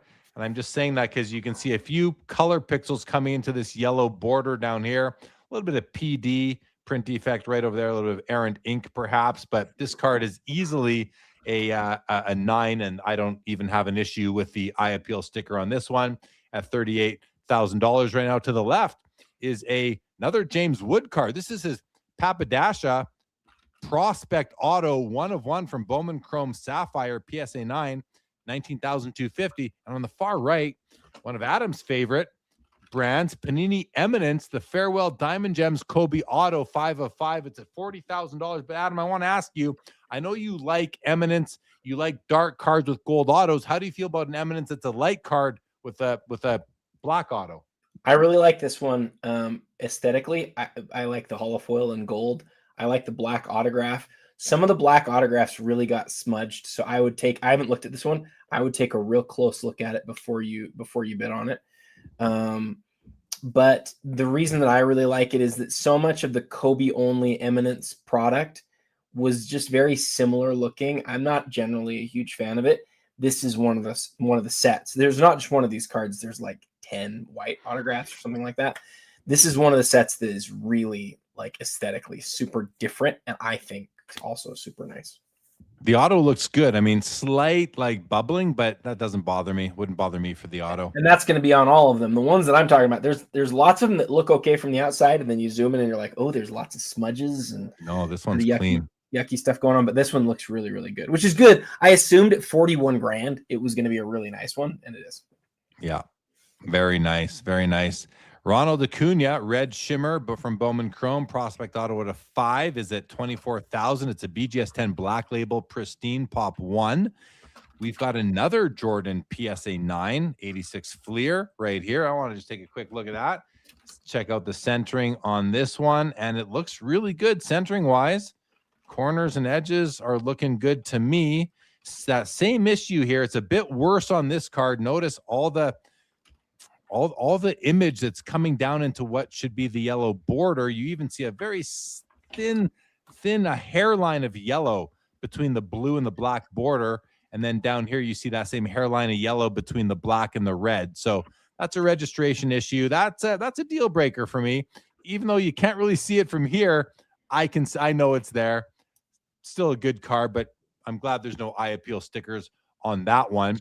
And on the far right is the Topps Definitive Collection Moments Shohei Auto at a 10 BGS 8.5 with his first LA hit March 20th, 2024 inscription. That's pretty cool. $22,000. Adam, your thoughts on these 3 cards? Kobe Masterpiece just got another bid on these 3. I don't know if I have a lot of comments other than that whenever you have an inscription, it really up levels the autograph. So figure out if that inscription is the one that you want for Shohei. Good advice right there from Mr. Adam Gray. Okay, next row. Oh, wow. We've got the Sidney Crosby Upper Deck The Cup rookie patch auto out of 99 game used patch. That is a rare 3-color patch. There are not a lot of 3 colors out of the 99 cards that were produced. The autograph looks really good as well. Oh, yeah, look at that autograph. It is held up just beautifully. 36 of 99, well-centered, and a sick 3-color patch. I mean, listen, it might not look that interesting, but compared to the rest of those 99 cards, guys, that's a huge 3-color patch there. 40,000 to me, which is 48 out the door with buyer's premium. I think it's just kind of ridiculous that Macklin Celebrini's Cup RPAs are selling for more than Sidney Crosby's.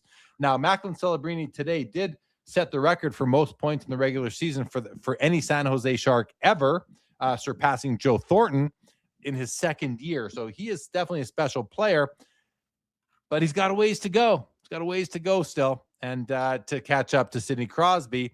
And his cards are selling for about double of Sidney Crosby's. That doesn't make sense to me, guys. It does not make sense to me. Sidney Crosby is a steal at this point when you consider those cards in comparison. On the left is the Manga Steph Curry from Panini Prism, PSA 10, 20,500. Mangas, I don't mind them. And we have the 97 Championship PMG, Tim Duncan. It's a rookie card. It's a rookie year. It's out of 50.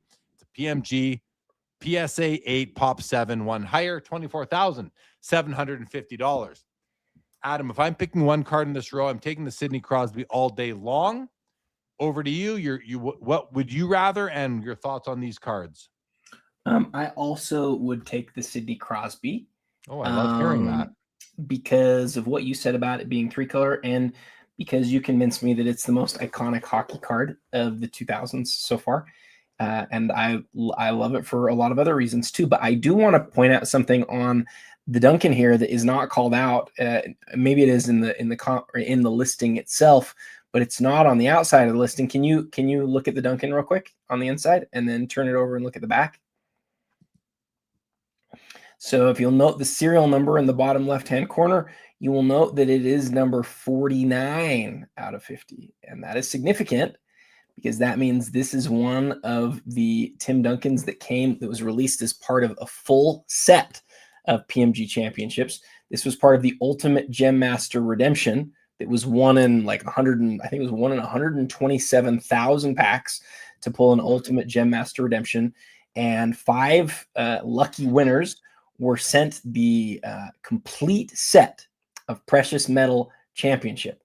Card number 46, 47, 48, 49, and 50. Now, the really interesting thing about that is that, and I did this a few years ago, so this might not still be correct, but I'm virtually certain that it is. Of the 5 sets, we know for sure that 4 of them have been broken up because we've seen the copies, sort of sold individually. But there's one set, and if I remember right, I think it's 46 that we have never seen any copy of, which means that there's probably either an individual who knows they have it out there somewhere, or what's more likely, somebody got that set via redemption, put it in a box somewhere, did something with it, didn't really ever think about it again, and it is out there. And it could still be in its saran wrap, could still just be out there, just in existence. Jeremy, that's a 7-figure block of cards. That's just this big. 7 figures for sure, though. Jordan's over $500,000 at this point. And this Duncan is, also one of those 5, which I think is pretty cool. Because the other part of that is the other PMGs that year, the first 10% were green. This second PMG set, the last 10% were via redemption. That's incredible, man. What a cool story right there. That's the kind of information you get here watching the premiere show on Sports Cards Live with Adam Gray. All right, buddy. Thank you for that intel. Really cool stuff. Okay. My eyes are drawn immediately to the card in the middle, the 1993 Finest Refractor Nolan Ryan PSA 10 Pop 8, $29,000.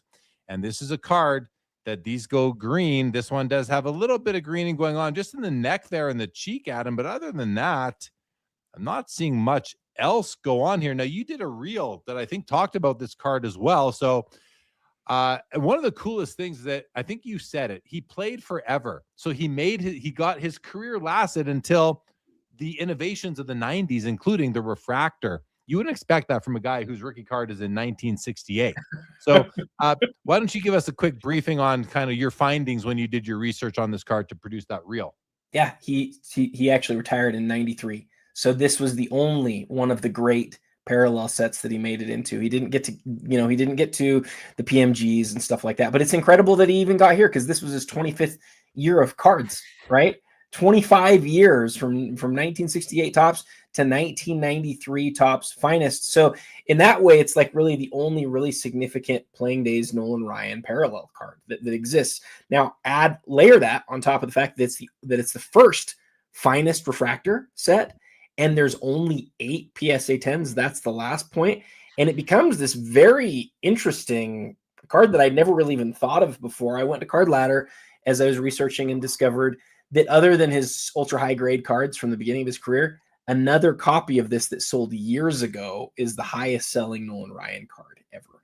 So I didn't know about it. Rookie? No. Other than those first few years of ultra high grade cards. Okay. Other than those, it's the highest selling Nolan Ryan ever. And you sort of think about it and it's like, well, what else would it be? Like what other great Nolan Ryan would there be? Maybe there'd be like an autographed Logomen or something crazy like that. But yeah, for his playing days, as far as inserts or parallels go, you're looking at maybe the best one in the whole world. Absolutely. Vintage just called out his jersey here. And I do see a little bit of weird blue. I'm not seeing any greening, but it might be just It might be greening because there is some discoloration through the jersey here. Now that he calls, and even on the pants as well. Yeah, I think that is greening. Just doesn't look green. It is what it is. It's still a very rare Nolan Ryan card. I'd love to own it, but I would go for like a 7 or an 8 probably just to get in there. Now, RB Allen, the silver means that it is very strong for the grade, and the gold means that it could be a grade higher. That's what Mike Baker told me in person. What the stickers mean, but who knows? That could drift, fluctuate. I'm not exactly sure. And there's been different eras as well since they started grading cards. Can I ask you a tough question? Put you on the spot for a tough question? Yeah. So, I might have to kick you off the show, but sure. So I was curious on the Ryan. Is it a card where it's conditionally like that's the whole story, or how big of a card is it in a lower grade? Because you just said you'd like a 7. An 8 sold 3 weeks ago. Take a guess what that sold for. I'm gonna guess $2,000. Yeah, so great guess. I would have guessed lower. What was it? It's over $4,000. Yeah. So this is a card where the 10 is definitely doing some heavy lifting. There's no question, but we knew that. But it's not a card that's like you can just go find it. No, like I think 93 refractors are just very popular, and they're tough to find. So tough to find. Yeah. I think it's the set more than anything, but it's an iconic card. It's a first. They're cool. Let's keep on rolling. Okay. We have another Tom Brady contenders ticket auto here, BGS 8.5 at $27,000. In the middle, Michael Jordan SP Game Used signature numbers auto, jersey number 23/23, PSA 9, $67,500. This is the top graded copy, none higher than this 9. And we have the 2024 Bowman Chrome University Sapphire Papadashia Con Knipple 101 PSA 10, $14,500 with his Instagram account seems to be the inscription at Con2 Knipple. So there you go. Go follow him on Instagram. Follow jlee_cards first, my new Instagram account. And then if you're feeling generous, you go follow Con Knipple on his Instagram account. Adam, this is an interesting row. I think in this row, it's hard for me not to take the Brady, which might surprise you, but I think I'm going Brady. I thought you'd go with the Jordan here.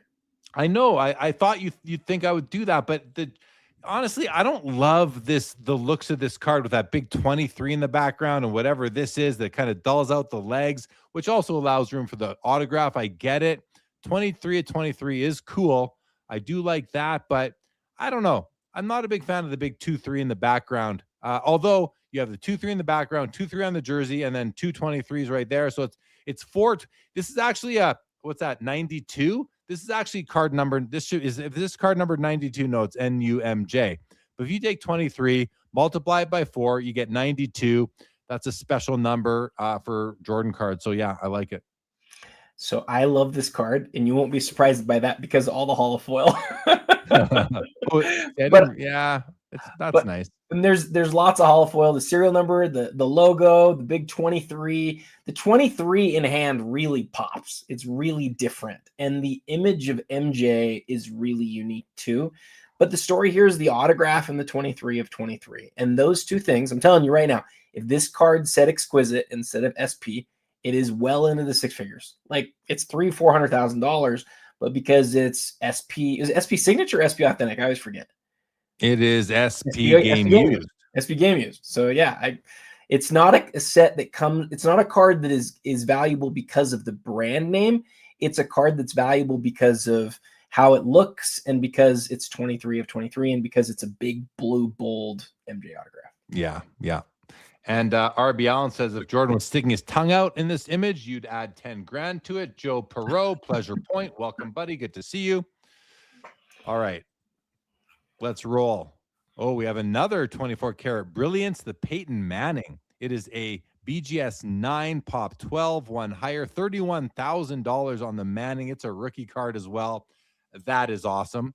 In the middle, Upper Deck MJ's Final Floor. This is jersey number, lots of 23/23 tonight. This is the third 23/23 we've seen, Adam, by my count. $49,000. This game was used in Utah, basically across the street from where Adam is sitting right now at the Jazz's Delta Center. Hardwood relic auto, authentic slab here with an authentic auto. $50,000 there, Adam. And on the left is the Steph Curry flawless patch auto at a 25 PSA 10 pop 2, $13,750. This is an interesting one, Adam. If I could only pick one of these cards, I'm taking the Peyton Manning. Over to you. The Peyton's a rookie. You know, that's one of his best rookie cards. I think I'm taking the Peyton too. I think it's more significant to him by a mile than the other R2 for those guys. Yeah, for sure. What's up, Thorson Collectibles in the house? What's going on, buddy? All right, next row, we've got another Shohei MLB Logomen auto, 1 of 1. It's at $185,000. This is back in his Angels days. The other one we have is Dodgers, still a great card. In the middle is the Kobe Bryant Skybox Premium Star Rubies from 1999 out of 45. PSA 8 pop 4-1 higher, $62,500. And then a Shohei Ohtani Topps Finest Superfractor, 1 of 1. And it's pretty beautiful. Let's look at that. Yeah, nice batting pose. Like, look at him right there. He is playing chess with that pitcher. He is basically telling him what pitch he's going to throw. He's doing it subliminally, but he is doing it. Shohei is a master. Look at that. What a cool card. I prefer that background, even though it is what it is. It's just some random design, but I prefer that background, Adam, to the big 23 on the Jordan card. This is a great row here, though. And if I'm picking one of these cards, oh man, like I'd want a Shohei Logomen, but I'd prefer Dodgers at this point. But I'm still taking the Shohei Logomen. How about you? This card was sitting really low coming into today, and I was like, why is this happening? Why? But that happens sometimes, you know, stuff, it goes crazy on the last day, but for sure it's the Logomen auto for me too. Yeah, absolutely. All right, we've got the Kobe Bryant Grand Finale out of 50 from SPX. Pop 1-1 higher, PSA 8.5, 65,000. That's a big card, Adam. Like, Grand Finales are grail type cards. I wonder if that's a first tier card according to Cajun. 2025 Topps Chrome Gold Refractor Cooper Flag rookie auto. This is a PSA 10 on the card and the auto, double dimes. Pop 3, $115,000 for the Cooper Flag. And the Topps Chrome Superfractor Kevin Durant auto from the new Topps Chrome New Era Topps 2025 101, $55,000. I'm taking Kobe here, Adam. How about you? What are your thoughts on this trio of basketball cards? I'm taking KD because he just has a couple of superfractors from before Panini gained the license from Topps, and who knows how long his career is going to be. We might only have a few more.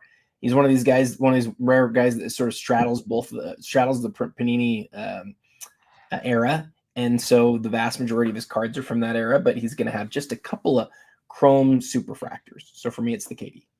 Nice. Yeah, it's a cool row here, though, with it is. You know, you got Kobe, KD, and Flag, kind of like 3 eras almost represented here. You know, we're pretty far down in the auction to be having 3 cards that are all over 55 grand. You know, with this, it just goes to show how strong the market is that you can be. I mean, what page are we on? Aren't we on like page 3 or 4? 3. Yeah. So we're about 100 cards in right now or so. More than that. All right, there's a Tim Duncan Logomen 1 of 1, 35,000 game worn from 2017 flawless. In the middle is the Patrick Mahomes NT National Treasures RPA at a 99, BGS 7.5, player worn, meaning not seeing any game action, not game used, 34K, and the National Treasures Anthony Edwards RPA out of 99 and a PSA 9 at $31,000. Adam, in this case, I'm all over that Duncan. I'm all over the Duncan in this row. I'm not an NT guy, so it's easy for me because otherwise Ant-Man would be quite enticing for me. But I'm all about that Duncan Logomen. How about you? I have a Logomen project going right now where I want to put together a starting 5, and I need a power forward, and that right there is the greatest power forward ever. So yeah, it's a no-brainer for me. I'd love the Timmy. All right. We got look at this. A row of all Michael Jordan 2 autos. We're going to start with the Wizards card, 03 Sweet Shot, 3-point MJ, patch auto, jersey auto, I should say, pop 2, 18.5, PSA 10. PSA 10 Pop 2, $18,500 right now. In the middle is the Auto Focus from Trilogy Upper Decks 2004 product. It's the Autofocus Crystal. It's out of 25. It's a BGS 9 Pop 4, 7 higher, $28,750. And on the far right is the 97 Stadium Club Royal Court MJ PSA 10 Pop 1, $55,000. It's interesting that this PSA 10 Pop 1 is $55,000, but that other MJ, what was it called again? The die cut upper deck card? Wild level 2. The Wild is at what? Way less than $55,000. 45. So it's like 10 grand less right 45,000 less. And that's that's out of 25. This isn't, but anyway, just something to compare. This is a Stadium Club. It's a beautiful card. Look at that. Very nice. Just checking out the back. Pretty card. 55K. So would you rather, in this case, Adam, I'm taking that Stadium Club MJ. I'm passing on both those autos. I'm going for the Stadium Club. How about you? If I was buying a card here, I actually really like the autofocus because this is the crystal parallel. You see how it's got that little bit of red or pink in it. People don't even know that this set exists. It's serial numbered to 25. I've seen a few of them in hand. I have owned a couple of them over the years, but a lot of people don't realize what they have because the difference is you have to get like a white background behind it, like you can see here. But the card is actually serial numbered in the bottom left to 25, which is it's not the regular autofocus. I want to just tell you real quick on the Royal Court. The thing that I think really makes this card special is that from Jordan's Bulls active playing days, I don't know of another insert that's a Pop 1 like this in a PSA 10. And it's not an ultra high dollar card. This is a card I did a reel for this one. It was $6 in the Beckett at one point. It was a $6 card, and now here it is. It's going to sell for 10,000 times that because of the 250 that have ever been graded by PSA. There's one PSA 10. Guess how many nines there are? 1. 5. So out of 250, you have a 2.5% chance of getting, or no, I'm wrong. What is it? At 250, you have a 2.5% chance of getting a 9 or better. How about that? That's crazy. That is crazy. Well, so you're taking the autofocus. I'll take the Stadium Club. Dylan Rantucci will take tonight as the greatest night of the week. Thank you very much. Kinger says is the Gray doing the heavy lifting on the K of Ks. Which is the K of Ks? I think he's saying it's the King of Kings, but it's the Royal Court. It says King of Kings on the front, but yeah, the grade is doing an 8 sold last week, Kinger. An 8 sold last week for $600 and something. This is worth 100 times that at least. Yeah. So yeah, give me the 8. It's all in the grade here. Yeah. Give me the 8. Give me the 8. Thank you very much. Okay. Shohei, auto patch from Topps Diamond Icons 1 of 1. Nike swoosh, 52,000. Wait a second. Sorry, wrong row, wrong page. Oh, I was on the wrong page there, Adam. We'd seen those already. Okay, back on track here. Shedeur Sanders Immaculate Collection rookie NFL Shield patch auto 1 of 1, $5,625. In the middle is the Upper Deck Tiger Foundation 30th anniversary autograph card out of 4. I believe this was given out to people that attended an event. It's out of 415. Maybe the Upper Deck. One of the Upper Deck events that they hold. Anyway, it's at $13,500. And on the right is the Panini Excalibur Kaboom Kobe Bryant with the NBA Gold sticker, PSA 9, $20,750. Now, Adam, if I'm picking a card on this row, I have trouble choosing anything that I really want, to be honest with you. This is a row where I might just pass and take 2 on the next row.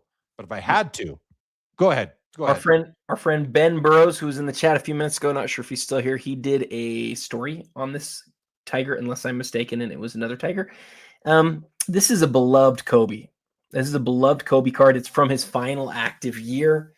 It is his last final Kaboom. I've never owned a Kaboom card, but people love Kaboom, and I love Kobe, so I'm taking the Kobe. You're taking Kobe? Kobe. Yeah, let's go. Jordan's like Tiger, I guess. Yeah, I'm probably taking the Kobe too, Adam. because you just sort of, final playing days and all that sort of stuff. So, yeah. Junk Wax Museum says that tiger is intoxicating. Maybe it gets better if you look closer. I don't think it gets better as you look closer. Not a fan. The autograph's cool. I'll give it that. The autograph's amazing, but like, what is going on all over? Yeah, I'm not a fan. This is a bunch of, how you like take a tally 1, 2, 3, 4, 5, 1, 2, 3, 4, 5. That's what this is. Not a fan at all, actually. Not a fan at all of the artwork. Sorry, Upper Deck. I kibosh that artwork. Not a fan. So I'm taking the Kobe all day long. Kinger says Tiger gave this card out at his birthday party to guess something like that. Zoom in. Are there pills in his pocket? Says LGJ. Next row. Another 24 karat brilliance. This is Barry Sanders. I'm easily taking this card in this row 100%, especially since the dual logo man includes my adversary, Paul Pierce. 101. Not interested in owning any Paul Pierce cards. And on the left, we have a Panini Prism Premier League black Cristiano Ronaldo, 1/1 auto. It's at 40,000 all day long. Give me that Barry Sanders, and it's not even close. For me, Adam, your thoughts on the row, please. Good thoughts. I'm gonna go with the dual logo man auto. Of course. They won a championship together. They were a cool pairing. I know you don't like them, but I don't like them either. But I do like dual logo man, and the card is a beautifully designed card. It is a nicely designed card, and lots of room for those autos. You got the headshots of the guys coming up above there. It would be better for me though if Paul Pierce was ducking down and he was underneath the autograph. That would make it so much better for me. Okay, next row. Ooh, we've got a nice vintage card here. 33 Gaudy, number 53, Babe Ruth in a PSA 4 holder. And we got to take a peek at this bad boy. I love this card. Right away, I'm just noticing some like toning or light staining on the border there. Some spots throughout the card. A registration issue. You got this white glow over the top of his hat over here. Little dots coming through. They actually, this is going to sound maybe gross, but they look like blackheads coming through, like right over there and over there. Yeah, I'm not a big fan of this copy other than, again, listen, I'm not going to kick it out of the collection. It's still a 33 Gaudy, number 53. It's a very important card. It's off center. It's still great, but it's got its issues. It's an older grade as well. Not far from a 9-digit serial. It's got the old slab as well, even before they put up that first hologram, which was then replaced by the lighthouse symbol. But there we go. There's your 33 Gaudy Babe Ruth, $22,500 there. In the middle is a Michael Jordan card out of 23, Upper Deck Ionics, BGS 95 at $11,250, and a quad auto on the far left from SPX. Actually, it's a 6 auto, it looks like. There must be 2 on the back as well. Jordan, LeBron, Kobe, Julius Erving, and on the back, Walt Frazier and Kevin Garnett. $21,750. I'm picking the Babe Ruth here, Adam. What are you at? Taking the MJ. This is his first Ionics autograph. It is not the nicest aesthetically, but it is a real deal Jordan autograph, serial number to 23. And Jeremy zooms in there and you can see this card was not really, it doesn't seem like it was meant to be autographed, but look at the back of it. It's sort of surprising when you look at the back of it because you will see that authentication language. It seems like one that would be like a buyback that just wasn't designed for it. Upper Deck missed the mark on the design of it, but it is still a 1998 Jordan autograph to 23. It's not like there's 10 different versions. This is the one. So aesthetically not great, but year and everything else that goes with it, it's really good. I'll stick with the Babe, but appreciate your selection, Adam. Before we move on, I keep thinking this and then not saying it. You know, we often get into this mode where we're just really running through, and now there's a lot of items on each page, and so it can take us a while, and we can sort of get stuck a little bit. But this is the point in the auction where you do have to start looking at how long that counter is getting down there. You can see right now it's down underneath 30 seconds. I've seen that happen multiple times at this point. We don't know how long this auction is going to go, but it could end in any minute. And so I always want to call that out, because some people wait for the end. And we've had people, unfortunately, that say, shoot, I didn't think the auction was going to end, and then it ended and I didn't get my bid in. If you want a card, I think you've got to be at least thinking about bidding at this point, because we might be almost there. Thank you, Adam. You gave me a chance to put my hoodie on, getting a little chilly here in the studio. Hello to Becca, Trading Card Chick. Good to see you, my friend. Welcome, welcome. And Let's Go Jordan says, love the MJ, but so hard to read the auto. And that's my thoughts. I need aesthetics in a card. I can't buy a card simply for the meaning of the card. I need there to be something I like to look at, just the way I roll. Okay, Adam. Next row, another BBM Japanese Shohei card, PSA 10 from 2013 at $16,000. He is pitching in this image. We got the LeBron James Black Refractor out of 500 at $24,250 in the BGS 9. And one of the most beautiful cards in the modern hobby, Adam, is the 96, in my opinion, is this 96 Finest Gold Refractor Kobe Bryant rookie card in a PSA 10. This card never ceases to just make my hobby heart smile. Is that a new thing in the hobby? Make your hobby heart smile. I just invented that right now, guys. Right now. Go ahead, Adam. If it's not, it should be. I think it absolutely should be. Here's your numbers on the BBM. This is what's interesting about it. And this is another one. I talked about this and the other one that's up right now. That's the second version. So I don't know how the hobby has not talked about this a lot. For BBM, again, made 5 years before the Bowman Chrome, you have a first version where he's pitching and a second version where he's hitting. That's the exact same thing that we have with Bowman Chrome 5 years later. But nobody talks about it. So this is his BBM first version. He's pitching. Bowman Chrome, the first one that came out, was the pitching version. And then his second one, he's hitting. I don't think we've seen that one yet, but that one we'll see here in a little bit. And so, the question that I have is, are people going to like this one better? Or are they going to like the hitting one better like they do in Bowman Chrome? And it's weird because usually you would just go with the first version, but that's not what we've done with Bowman Chrome. So I don't know if we'll do it with BBM. Here's what you've got to know about this one, though. I just looked at this up in gem rate.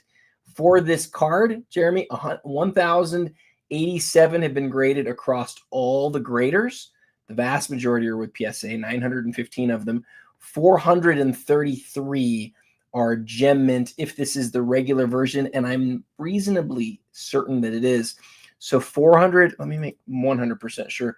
BBM 200 or 2,000. I thought it was a little bit rarer than this, but no, I'm mistaken. There's 1,087 that have been graded, 915 by PSA, and 433 of them are gem mints, and that's what it's worth at this point.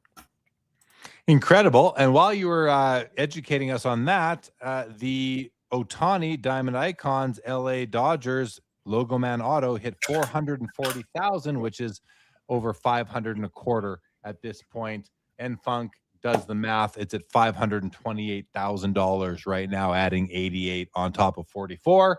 Good math there, and Funk. Thank you for saving me the calculator time. And that is now the it was before. It's still the highest priced card in the auction so far tonight. Okay. Oh, that's the end of the page. This or that. This or that.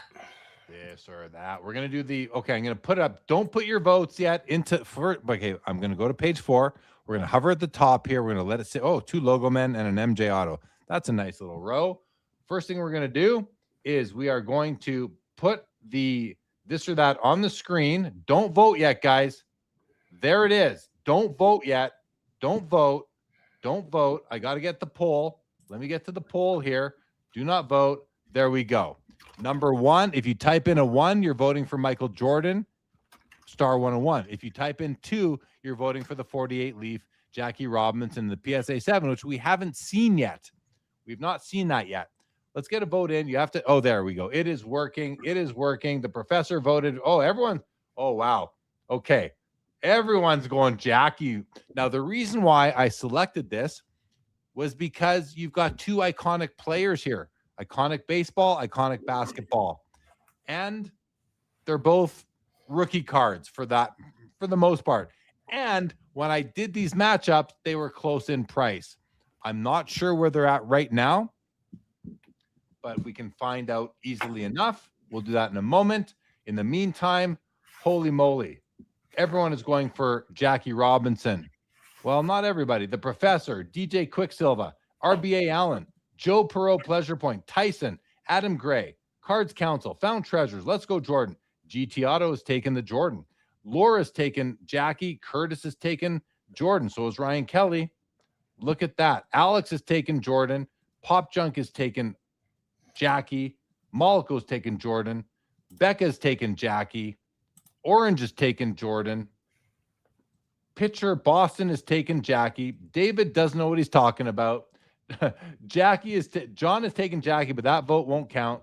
Dave Gintis has taken Jackie. That vote won't count either. You got to vote with a 1 or a 2, guys. 1 for Jordan, 2 for Jackie into the chat. Go ahead and put those in there. That would be very cool. Absolutely. The Professor says, touching to have seen on MLB Jackie Robinson Day recently, his wife of 104 years old be acknowledged. That's very nice that they acknowledge his wife. Absolutely. Dave Gintis has taken Jackie. Kinger has taken Jordan. Bystander has taken Jordan. And John Townsend is taken the Jackie. And right now we are sitting at 33% Jordan, 67% Jackie. It's 2-1 Jackie over Jordan on these 2 cards. We are going to wrap up this poll. Adam, before I wrap it up, your thoughts on how the voting has turned out?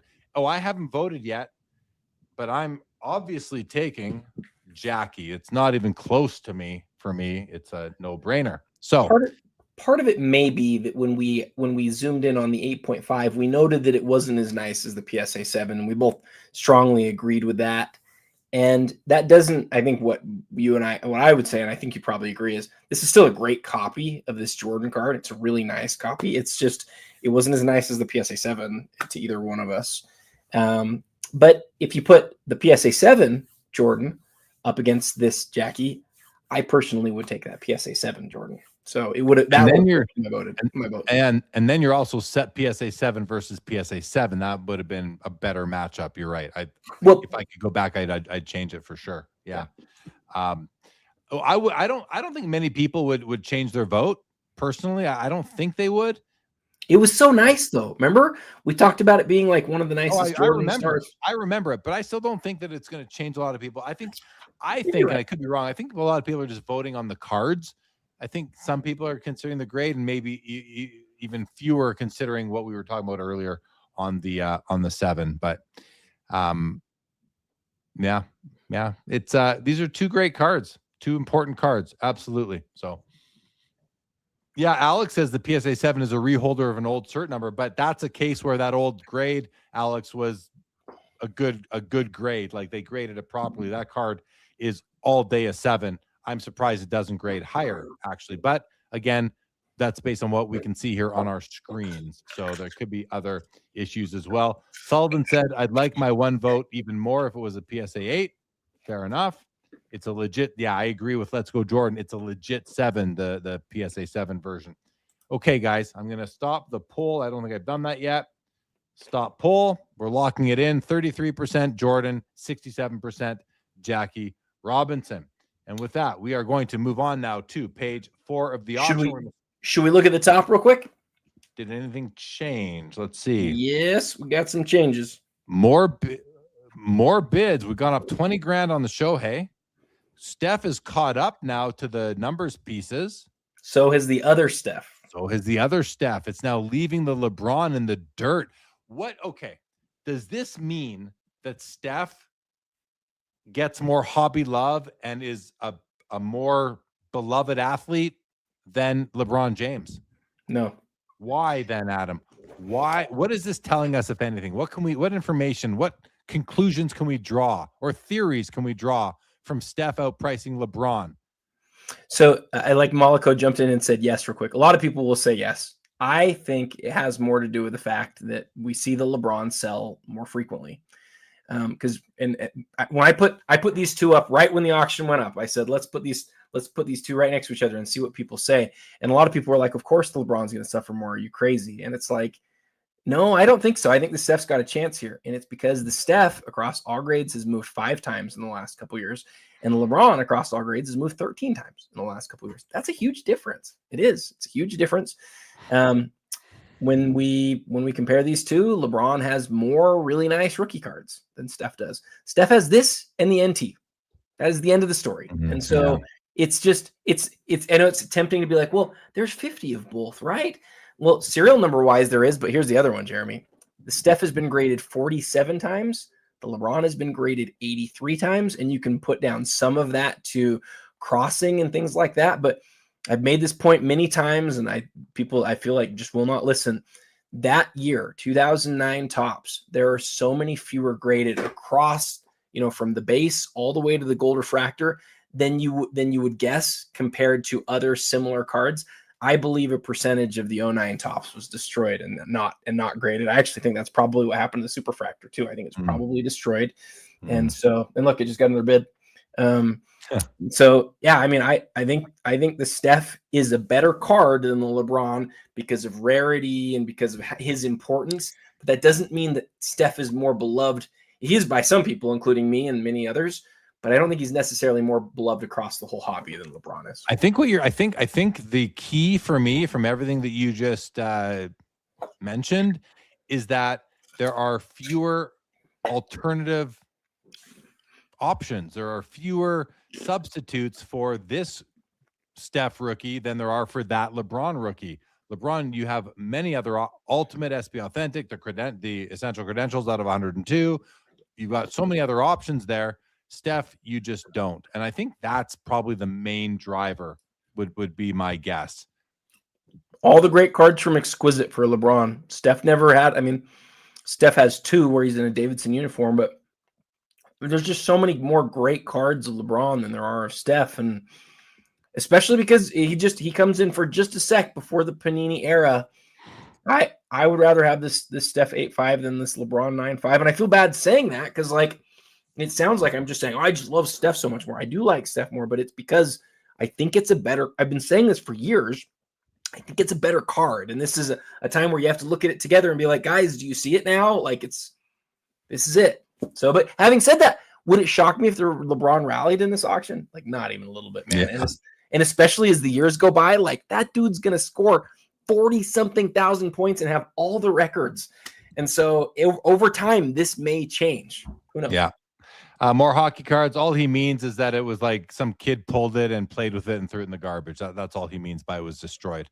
I think I think that there's a good chance that Topps destroyed it, but that's you do?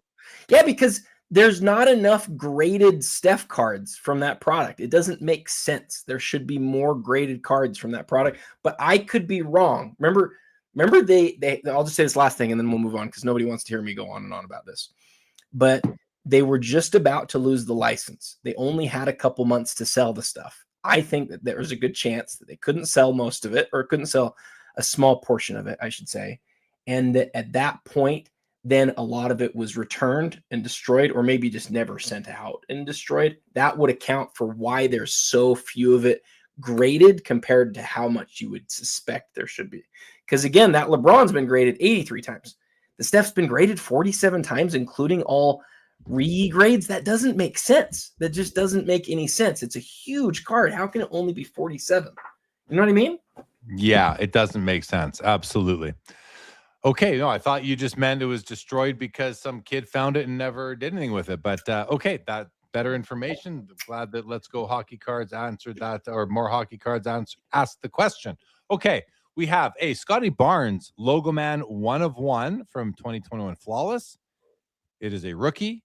And we have the De'Aaron Fox rookie Logoman patch auto from 2017 Immaculate. Aaron Fox, De'Aaron is at 26.5 and Scotty Barnes at 18,000. In the middle, a beautiful MJ. I like this 23 in the background more than I do that other one we were looking at. This is the Upper Deck Premier Attractions Michael Jordan auto jersey, numbered out of 50. Autograph looks good.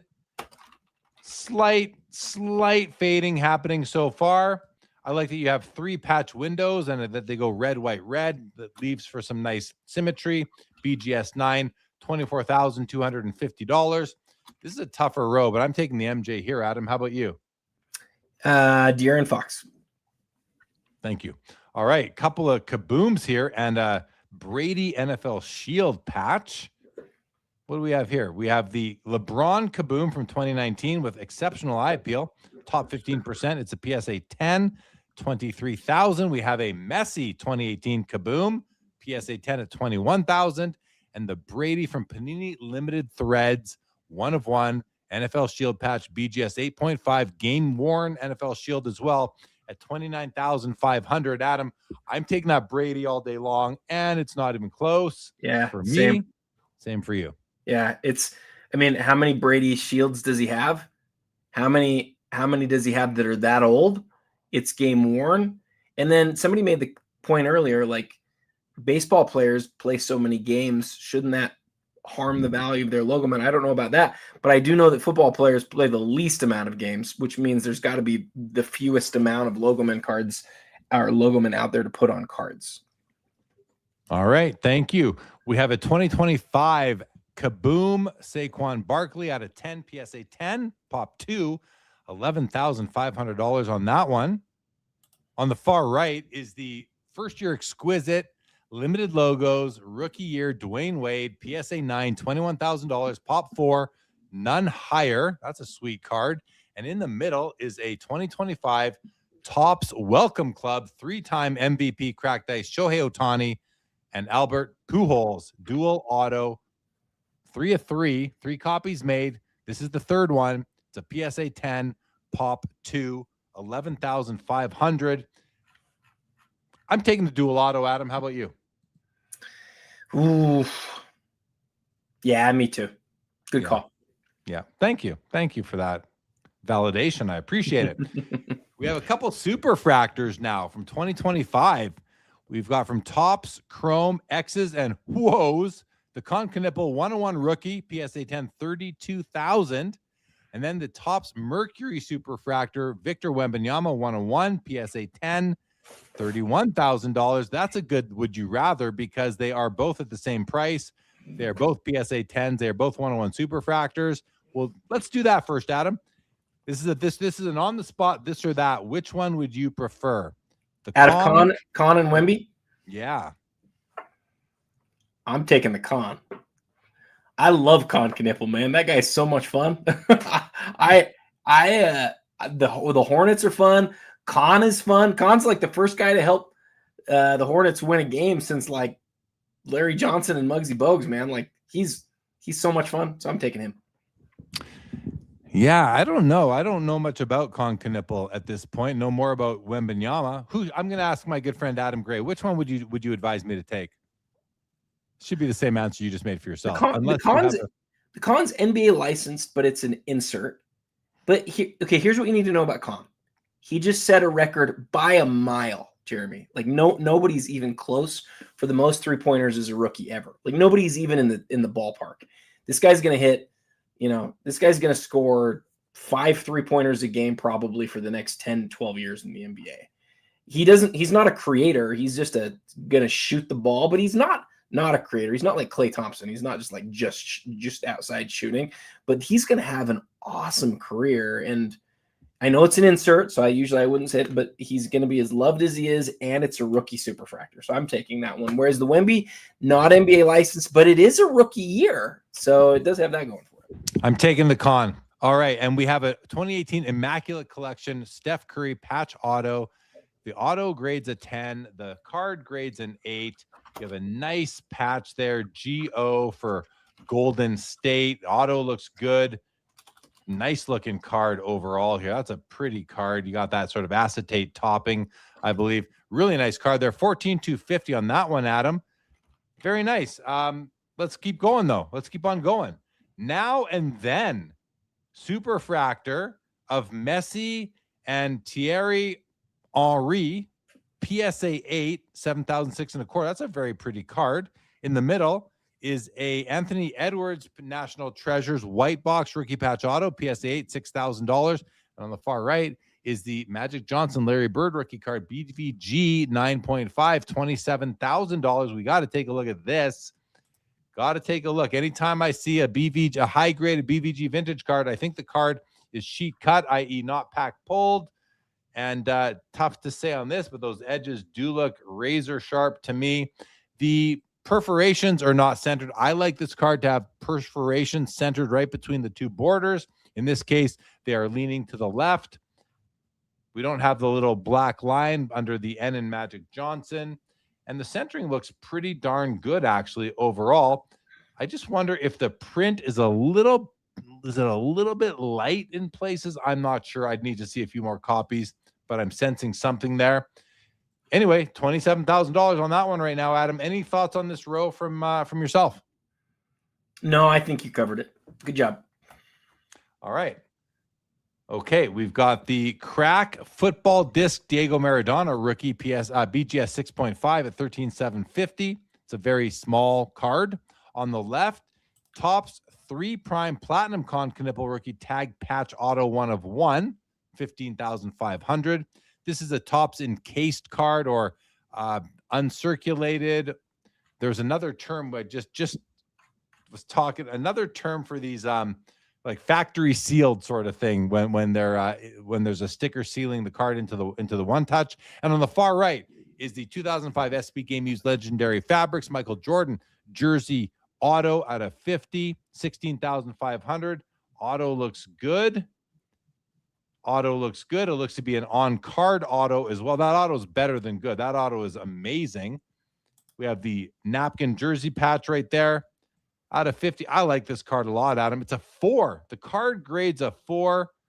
Why is that? Is there a bit of a chunk out of the top border there? I didn't even see it at first. Wasn't looking up there, though. Otherwise, it looks good on the front. Is there something big paper loss on the back or something? It must be a big part of that grade. Has to be that sort of chunk taken out of the top border there, which is a little bit reminiscent of the 2 little chunks taken out of the BGS 8.5 84 Star MJ. Similar, but this is a PSA 4. That's in BGS 8.5. Interesting. 2 cards separated by 25 years, too. Is that it? 25? 25 years. 30? 2009. 05. Never mind. Yeah. 20 years. Yeah. Oh, I thought it was 2009. My bad. No worries. You're right. 21 years.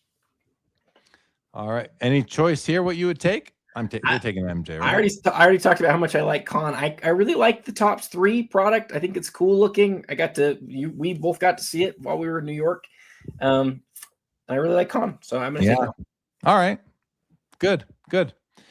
Shohei Luminaries Home Run Kings black auto 1 of 1 is at $19,250 on the far left. Cool card. In the middle is a 2003 Ultimate LeBron James rookie auto BGS 10 pristine with a 10 on the auto at $26,750. And on the far right is another Ant-Man, the 2020 Contenders Cracked Ice Anthony Edwards rookie auto at a 25, BGS 9.5. It's $15,500. Pop 9 with none higher, and it's a true gem. 395s and a 10 is a true gem plus. Actually, $15,500 on the Anthony Edwards, and that is the card I would select here, Adam. Believe it or not, I think you might put me on the LeBron maybe, but I'm going to take the Anthony Edwards. Yeah, I'm going to take the LeBron. Not surprised. That's how well I know you. All right. Fun row here. We've got a SGA rookie patch auto out of 10 and a PSA 9 holder from 2018 Flawless at $27,500. Game worn patch. In the middle is an Upper Deck Chronology Canvas Masterpiece Gretzky on card auto. I believe that is game used. Yeah, game used 3-color Oiler patch there, numbered 5 out of 5. This is a very cool card. Look at that. Only 5 made. Now, the basketball crowd knows Chronology. You guys know, and I think that a lot of the gravity of this card comes from that Chronology. I just want to read what it says here. Yeah, used in an official NHL game, 5 of 5. That's incredible. Any Gretzky patch like that, Edmonton Oilers 3 colors game used is incredibly tough to find. 81 1/4 seems like a pretty good deal to me right now on that card. And on the far right is the 5-star Shohei Ohtani rookie auto out of 10, $26,250. This is a fun row, Adam, but I'm taking the Gretzky. How about you? I'm also taking the Gretzky. I wish I I just want to take a moment to celebrate Adam's second hockey selection tonight. Two hockeys. I mean, I thought about the SGA. I'm still in the moment of celebrating. Hold on. I'm still celebrating. Okay, go. I thought about the SGA because it's game used. I don't like SGA stuff from when he's a rookie as much because he's a Clipper, and I've talked about this a lot, but we're not going to remember him as a Clipper, right? We're just not. And so, but some people just have to have the rookie, and so that's fine. But I don't love that, and so it's between the Shohei and the Gretzky, and although the Shohei is a rookie year card, I like chronology. I always like chronology. I wish that in 07 basketball they had these timeless cards that also had patches. That would be cool. That we didn't have that in basketball, unfortunately. Yeah. Now, Joe Pro Pleasure Point says uncirculated ? Having to do with the con over here where it's in this, Topps encased holder. And uncirculated might not be the right word, but basically this card hasn't seen human hands since before it left the factory, since before it was issued in a pack and went out to a collector. And I think uncirculated is just a term that people use when this happens, but I like the term factory sealed better myself right now. Canucks fan says the hobby has really pulled back from Gretzky. That card is the steel 3-color Edmonton game used and autographed Jay-Z as well. Yeah. Malco says love sealed cards. See, I don't love sealed cards because I don't love them because you're kind of a prisoner to the one touch remaining unscratched. And so many times I see these cards, they come by my booths at card shows. I see them at card shows, and those one touches get all hacked up. And what do you suppose? You can't take it out of the holder because people want that original sticker there. So I don't love factory sealed cards at all. I actually wish they wouldn't do them. I think it's silly. I just don't like it. If anyone from Topps is listening, well, you're not going to listen to me anyway, but you make a great point there. I hate to admit it because I have several big cards in my collection that are uncirculated cards, but it is something that bothers me too. It something gets a little scratch on it and you can't take it out. But honestly, what's interesting about that is it's sort of the same things as slabs. If a slab gets a scratch on it, I'm not going to go spend the hundreds of dollars or whatever to replace that slab. And so that's an interesting. Well, it's like Malco says, you just got to protect them. And that's what it comes down to. So if I could find a clean one, I'd be more okay with it. But I also don't store my cards in top loaders. Sorry. I store my cards in top loaders or slabs, not one touches. I don't use one touches. I don't either. My personal, no. I don't like them. I think there's a bigger risk that something happens. Although I have seen even in top loaders where you would think like a sleeve and a top loader and a team bag, I've seen weird stuff even happen in those, man. There's no way to be perfect, In slabs, we've all seen stuff happen. So yeah, it's tough math. All right, where did we leave off? We're now down over here. We've got a LeBron exquisite number pieces out of 23 from what is it over? No, it's not over. I thought you were making that. No, I was just stretching. Okay. Out of 23, BGS 8, second year exquisite. That's awesome. I think that's an awesome LeBron card right there for $16,250. Nice patch on the right, especially 23 copies made.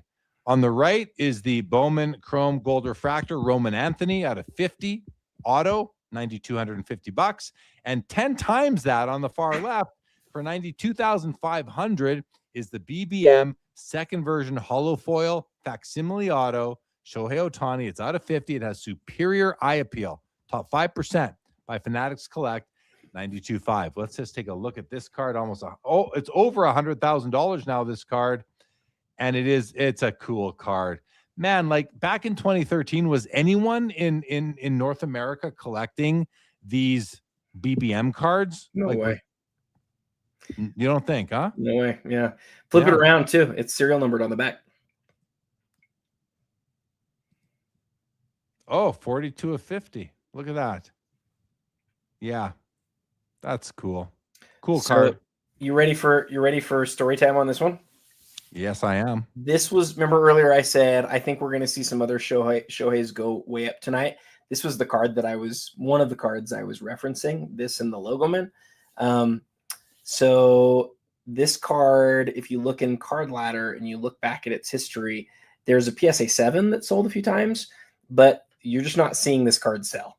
It's never in the Hall of Foil out of 50 version. You're just not seeing it sell until, and actually not until last week, the out of 100 version sold, and it was also a PSA 10, and it sold for $92,700, and I think knocked a lot of people's socks off. This was the moment where you sort of go, okay, the 2013 BBM stuff is really here because this is a huge sale. You add that, and then, like I told you about earlier, the autograph from 2013 that sold for over $400,000, and then this one shows up. Well, this is twice as rare as that one that sold for $92,000. So this card was sitting at $15,000 earlier this week, and I was looking at, or last week, and I was doing some reels for Fanatics, and I saw that one, and I went, okay, this card has a chance to do big things. And so twice as rare, I think a lot cooler looking than the gold, and the gold sold for $92,000. But the real story that I got to as I was researching the card is it's just so cool that it's that batting. It's the second card, but it's batting, whereas the first card is pitching, the same as Bowman Chrome. What would this card be worth, Jeremy, if it was the batting gold out of 50 out of Bowman Chrome and it's PSA 10? You're talking about a card that's, I don't know, it might be $1 million, it might be $750,000 at this point. So lots, yeah. So it's catching up to Bowman Chrome, but this is not even 120 grand right now. This is still a fraction of what the Bowman Chrome would sell for. Well, look, you convinced the professor to bid on some Knipple cards in the weekly auction ending this Sunday. Good luck with your bids, Professor. Okay, Adam, let's continue on. There's the Jordan Platinum Portraits BGS 9, $21,750. We just saw a PSA 10 sell last month or the month before for close to $150,000. So you can get a BGS 9 for like 1/6 of the price at worst. We have the National Treasures Anthony Edwards RPA out of 10 at $11,000, and in the middle is the Fleer Showcase Legacy Collection Row 2 Masterpiece Brett Favre 1 of 1, $9,125. This is a cool row. I'm taking the MJ to replace the one that I sold way back in time about 3 years ago. How about you? One of Favre's very first 1 of 1 cards. Gosh, I'm still taking the MJ though. Of course you are. I love that. I want to take the Favre because I like 1 of 1s so much, especially early 1 of 1s, but Showcase is not my favorite. Yeah, I'm taking the Jordan. Yeah, I was about to discipline you if you were going to go with the Favre there. Oh, I love the middle card. 1999 Skybox Essential Credentials now. Shaquille O'Neal. It's out of 22. It's a PSA 8. It's at $26,750. That's a dream card for me. I love it very, very much. I love you card in the middle. On the right, Paul Skeens, Bowman Chrome Draft Gold Refractor out of 50 auto, 101 pop 1, 15.5 B. It's an SGC 10 with a 10 auto. And on the left is the Shea Gilgeous-Alexander Contenders Ticket Cracked Ice auto out of 20, 17,000. As I said, I'm taking that Shaq in the middle, and it's not. Actually, I might take the Shaq on the whole page. I actually am going to go all the way up and make sure that I want the Shaq on this whole page. And so far, it is the Shaq. It's still the Shaq. Yep. Okay. On at least to the extent we've gone through this page so far, I'm taking the Shaq. Adam, how about you? I'm going to take the Shaq too. You talked me into it. We are agreeing way too much on our would you rathers tonight. Hey, Jeremy, I'm going to be back in 1 minute. Okay, Adam, go ahead, buddy. Go ahead. Oh, he leaves his camera on. He didn't even mute himself. That's very, very interesting. Okay, let's keep on rolling here. Oh, 90s auctions. What's up, Josh? Says Randy Moss, Jay Lee over Shaq. You're just wrong, Josh. In that case, your opinion is wrong. But why are you even bringing up Randy Moss? Why are you bringing up Randy Moss right now? He's not in the row. Oh, is there a Moss up there somewhere? I don't remember seeing a Moss card. In any event, next row, we have got a 1985 Nike promo Michael Jordan. We're calling it a rookie. It's a PSA 10. Oh, there it is. I see it now, Josh. I see it now. And no, I'm not taking the Randy Moss over the Shaq. We have the Michael Jordan Nike promo PSA 10, $20,750 with the Mike Baker silver sticker meaning it is strong for the grade, very strong for PSA 10. Sounds good to me. Beautiful, beautiful card. It's oversized. I don't do oversized, but still very nice. Beside it is the 2003 SP Authentic LeBron James rookie auto, PSA 10, 15,750. And to the right is the Fleer Brilliance 24 karat gold Randy Moss rookie out of 24. And I will tell you, in this row, I am taking the Randy Moss, Adam. I'm taking the Randy Moss in this row. Josh Adams was trying to tell me that I should take the Moss over the Shaq, but it's not even close. It's the Moss all day for me. Where are you at on this row, Adam? Yeah. I think I'll take the Moss too. Attaboy. See, I feel like you're growing, Adam. I feel like you're opening your mind to things. It's so nice to see. I'm taking the Moss on this row. I took, if you remember earlier, I took the Manning from the same set. So now I've got the two best rookies from this great 98 Brilliance 24 karat gold set. I hear you, dude. Like, we are on the same page. And for Josh Adams, I'm gonna bias myself and hope that from this point down, Randy Moss would be my selection for the whole rest of the page. Josh, let's see what comes up next. Yeah, still Randy Moss for me, even on this page, even with those autos. I'm not a vintage auto guy, but we do have a 53 Topps mantle with an on-card auto, PSA 1 on the card. The auto grades a 9. It's at 10,250. To the right of it is a 52. No, it's not a 52 Topps. It's a 2001 Topps Heritage Willie Mays auto out of 25, PSA 3. And the auto looks really faded to me. Like, this auto is almost gone. So is the serial number. Too bad. I just wouldn't want to own that card. Somebody does for 56 1/4. And we have the Donovan Mitchell flawless platinum patch auto on the left, 1 of 1 at 11.5. This is a row where I just don't want any of them, Adam. Although maybe the Mitchell. How about you? I got to talk you into the Donovan just a little bit. Now, his autograph's terrible. You have to acknowledge that. It's not good. But this is one of the best Donovan cards. Like, this is one of the better Donovan cards in existence. It is the vertical, game-used RPA, 1 of 1. This is a guy who every year is right toward the top of the league in scoring. Every year leads his team to a top seed in the whatever conference he's in. And then when he gets to the playoffs, he's not the guy, right? He's not like the guy who can get you to a championship. At least he hasn't been to this point.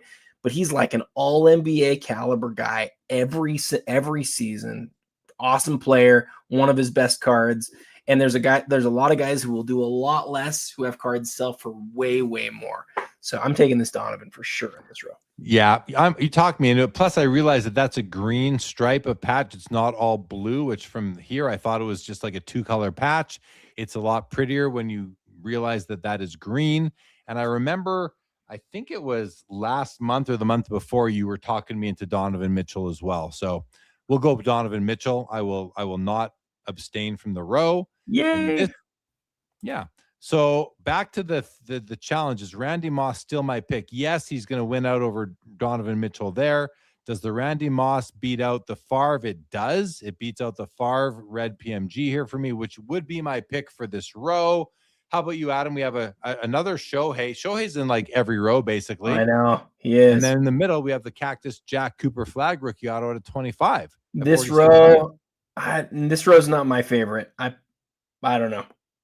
Probably the flag. Probably take the flag. Take the flag. I'll take the Brett Favre. See, Shohei's in every row. Here's his Topps Transcendent Super Refractor. This row is better than last row. This is a good row. This is a good row. Yeah, I'm taking the Jerry Rice in this row, by the way. I love that Jerry Rice Rubies card over the Brady red refractor out of 5. Yep, and over the Transcendent Shohei as well. I will take Jerry Rice. Aesthetically, I love the Rice so much, but gosh, I mean, a super refractor. Awesome. What's that? The Shohei's awesome. It is, but also the Brady's like old enough that's a really cool card. Like, there's not a lot of Brady refractors that are that rare from that old. So I'm going to surprise you here. I think I'm going to take the Brady on this row. You know what? I'm going to surprise you too. I'm going to break the rule. I'm taking all 3. I don't want to. Yeah. The opposite of abstaining. The opposite of saying I don't want it. I want them all. You're banking your choices from a couple other rows. That's smart. Exactly. I had credit. Exactly. That's good. Thank you. I'm glad we see eye to eye. The card on the right, Tim Duncan, Dirk Nowitzki, 2024 flawless dual patch auto. I love this card. We saw one of its parallels a month or two ago. I think it's a great card. In the middle is the KD exquisite RPA, numbered out of 99. It's the BGS 85 with a nice 3-color patch, 16,250. And on the far left, Panini Instant Copa America Black Messi 101 auto, 25.5. It is Panini encased. It's uncirculated. It's factory sealed, whatever we're calling it. Is that a sticker? That is a sticker auto. Yeah, I mean, I have a no sticker policy, but I can break rules, but I won't. Give me the KD in this case. Whoa, man. I know. Gosh, I'm really torn between the KD and the dual. I don't need the dual, but it's a really cool looking card. Like it's if that really, top, really cool. If the top patch was more than just one color, I would have gone with it. Okay, so that's a good point. You're right, but even if you can look past the quality of the patch and instead just look at the design of the card, I just love the design of the card. I think it's really unique and really cool. We've talked about that. Yeah. But KD, I still have that card right there as the third best RPA in basketball ever. I think that's true. I think it's the third best RPA in basketball ever, and so I'm taking that. So it goes for you. It goes LeBron, Steph, and then KD. I can't think of another one that's better. Yeah. Okay.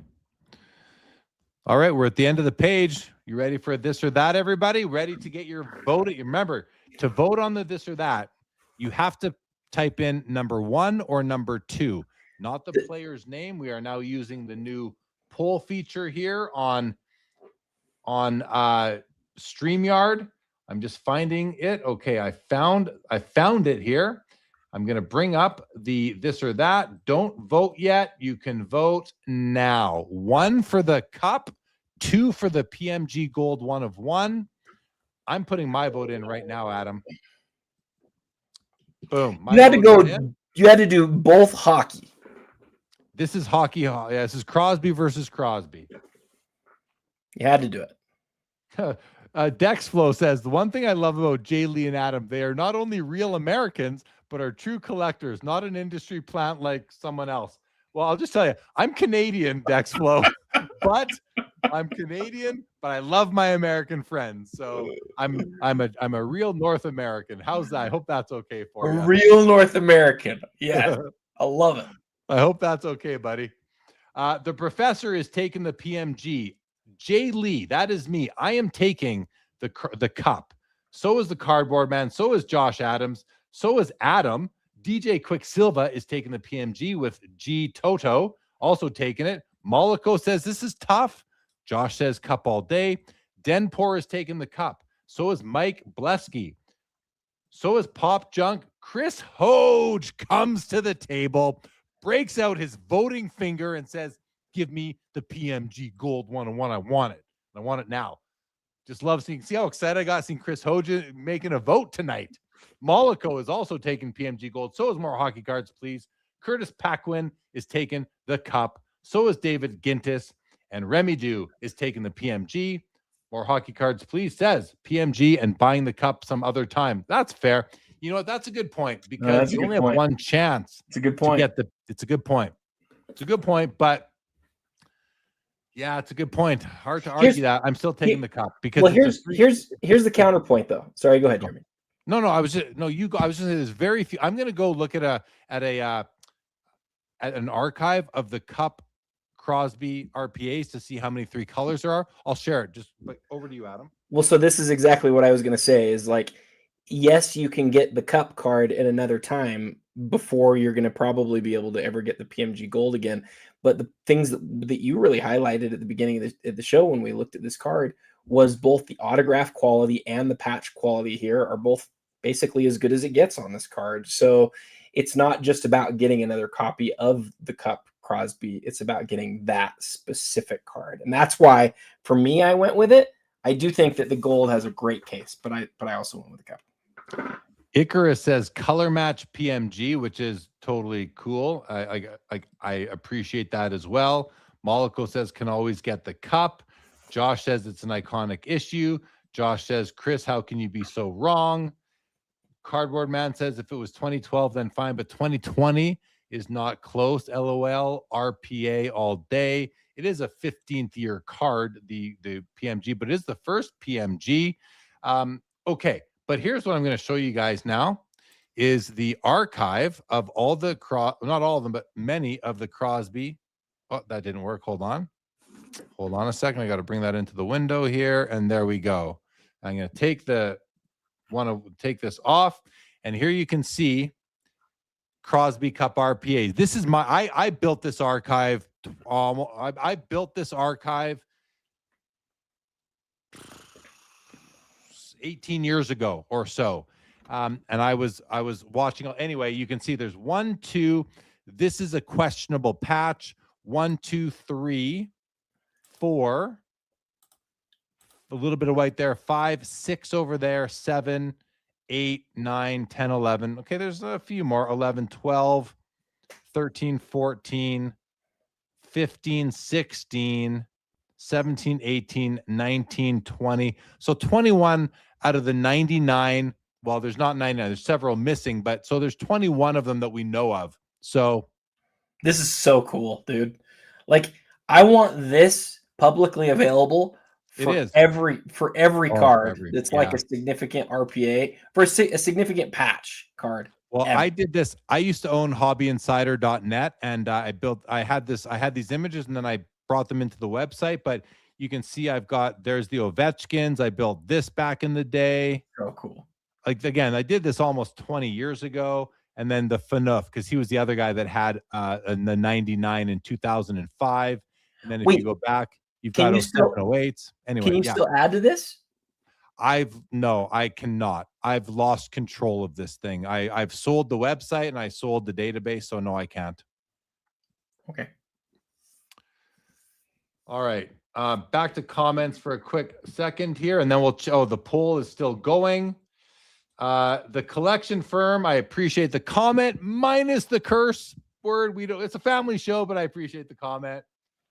Mic drop, thing of beauty, current. Yeah, thank you. It was a passion project for sure.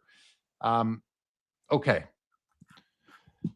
So for the poll, oh look, I've spelled Crosby wrong in the second one. It says Crosby. I noticed it. I didn't want to tell you. It's okay, but it looks like the RPA wins out. It looks like all our votes, Adam, are basically 2-to-1 ratio. Yeah. 67, 33, 65, 35, that kind of thing. So, all right, we are going to end the poll. Hey, how many more this or that's do you have? I have another, let's see, which one do we just do? That one, I have 4 more that are there. We should do one every half a page now, because I think we're getting toward the end. We can do that. If you want. I know whose show it is. Okay. What was that? What did you say at the end there? I said, I know whose show this is. Well, that's funny. It's our show, Adam. Okay.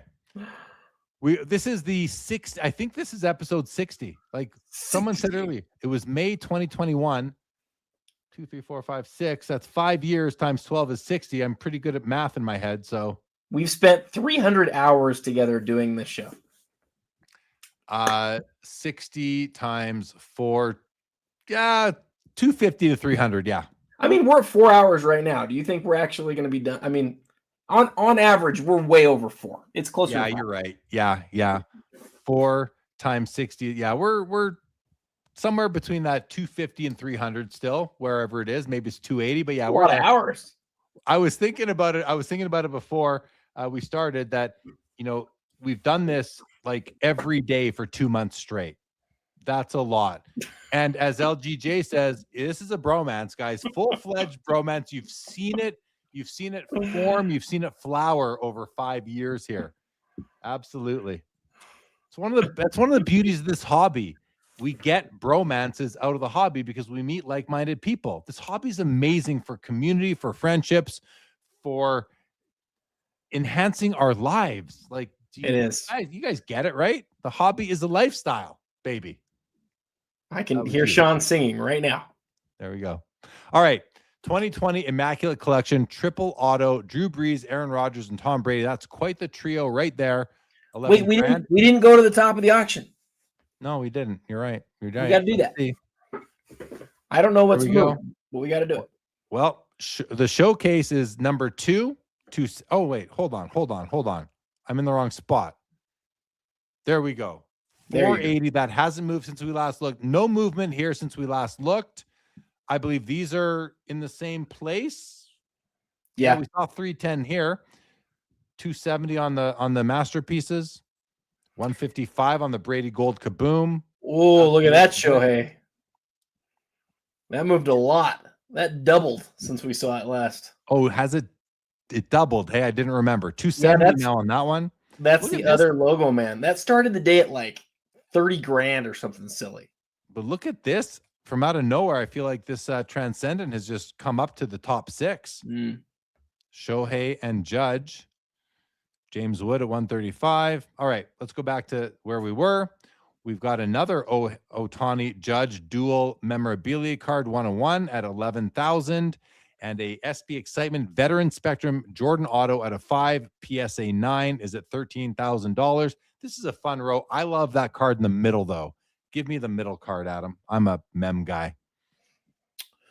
The triple's cool. I'm gonna go with the triple. I mean, that's like those are 3 great quarterbacks, right? Like 3 all-timer on acetate. That's a cool looking card. Give me that one. Yeah. And by the way, Adam, you can close down your Instagram if you want. It is now they close it. They shut off Instagram live streams after 4 hours, and we just hit the 4-hour mark. Want. And Fun's taking the triple as well.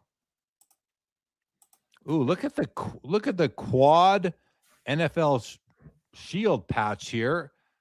2025 flawless. Mahomes, Allen, Hurts, and Burrow, 7250.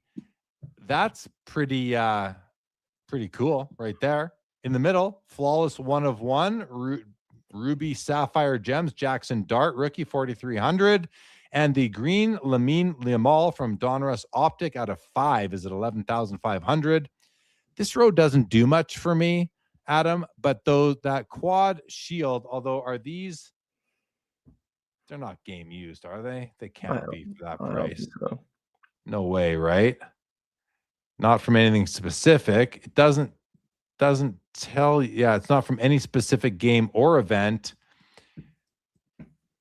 So I don't know. I kind of have a rule against those, so I can't take it. Give me the Lamine Yamal. Me too. I mean, that guy's as popular as anybody is as a young soccer player. It's to 5. It's got the rated rookies on there. It's Gem Mint 10. Although the Dart, I don't know if the Dart is a true parallel of his rookie card. If that's a true parallel of his actual rookie card, then that's really cool. So, but I'm going to take the Yamal. All right. Oh, this one's tough. This one's tough for me. Okay, we've got the Jambalaya 97 Skybox Jambalaya Kobe Bryant PSA 8 at $14,500. In the middle is the Kobe Bryant 1999 Upper Deck game jersey patch out of 25, 15,500. And then on the right is the 1988 Fleer Michael Jordan with an autograph. It's at $17,000. That's an old PSA DNA slab as well. Can you click on that? That looks different to me. Well, look at where the 1988 Fleer is. It's offset to the right. Like they indented that. I've never seen that before. I have never seen something that looks like this. And I've got 4 of these slabs, and I used to have more. I've never seen that. That's weird. What's the back look like? Yeah. The old reverse. I didn't even know that they ever authenticated autographs in that design. I didn't know they did that. What do you mean with the blue? I know blue. I've seen I've owned lots of blue labels too, but the back here, like this is as old of a slab as I've seen for PSA on a aftermarket autograph. Yeah. Well, for me, what do you think I'm taking, Adam? I think you're going to take the patch. Even though the patch is not strong, you love patches. And so I think you're going to take that one. I'm taking the patch, which is even surprising for me that I would take it over the Jambalaya. But I love it. You sort of moved on from the Jambalaya set. You had your Jambalaya card. You don't need another one. You also don't often go after Kobe's from the 90s. I have plenty. I have plenty of jambalayas from hockey. I do have some sweet Kobe 90s cards that are kind of recent additions to the collection, but they're not huge. They're not big cards. In any event, I love patches. It's out of 25. I would like to get a Jordan jambalaya again. Will I? Yeah, probably not. You never know. But I love the patch. How about you? Which one are you taking? I'm also taking the patch. I like the jambalaya a lot. It would be a really cool card to have, but I don't really collect Kobe from the 90s. I've got a rookie card, but the Kobe stuff that I love the most is after. And this is the very first time that they ever made cards that they delineated as patch cards. This is the super patch. I wish the patch was stronger, but I don't care that much. I just like knowing that it's game used and it's been in the holder forever. It's not, too crazy. It's out of 25. It's a great card. It's awesome. I love it. I just love, and it's a patch card from the 1900s. We don't see many of those. So to me, look, I even hearted it I didn't heart many cards here, but that card got my heart because I was curious about it. It was special to me. Oh, we have an O-Pee-Chee Wayne Gretzky rookie card in a BVG 9 holder at $25,000. We'll dig into that one. We have a 2018 Topps pitching Shohei rookie auto, PSA 9 at $8,625, and a Bowman Chrome Gold Refractor Juan Soto prospect auto out of 50 BGS 9.5 with a 10 auto at $18,500. This is a funny row, Adam. I'm taking the Gretzky because the Shohei is an aftermarket auto, but otherwise I wouldn't take the Gretzky because it's similar to what we're talking about, the Cup versus the PMG Gold. I can get a Gretzky rookie any day. You can't always go out and get a Shohei autographed rookie card. Maybe there's plenty of them out there, but okay, let's look at the Gretzky O-Pee-Chee though in any event. And this has very sharp edges. I'm looking at the edges only right now. I'm trying to decide if this was sheet cut or pack pulled. It's not a slam dunk to me that this is sheet cut, but those edges are pretty sharp, as are the corners. So it could easily be not a pack pulled Gretzky card right there. Now, notice the word Oilers is on a plane that is higher than the word Edmonton.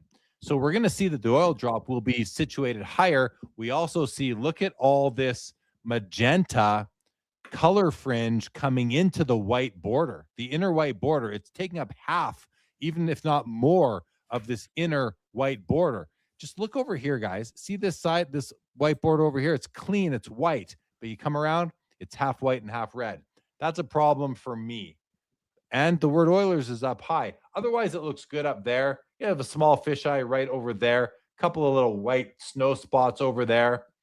You got a fisheye on his shoulder here, which is not supposed to be there. This yellow spot on his shoulder is always there. Nice. Well, yeah, nice and tight between the blue and the black. Oil drop is poking out of the pocket. So that's why we see the word Oilers sitting above the word Edmonton up there. And look at this. You have this blue fringe coming off the bottom of his skate. That's a registration problem. Overall, though, I'm not going to argue with the grade assigned by Beckett on this card. Centering is perfect. Corners and edges are perfect. All this thing has wrong with it, really. I'm not worrying about these little fisheyes. They're minor. The only thing wrong with this to me is that registration. And I'm probably the most picky person in the world when it comes to registration. So a lot of people don't even care. They don't even notice it. I don't think grading companies even know about it or recognize it or even consider it when they're grading cards.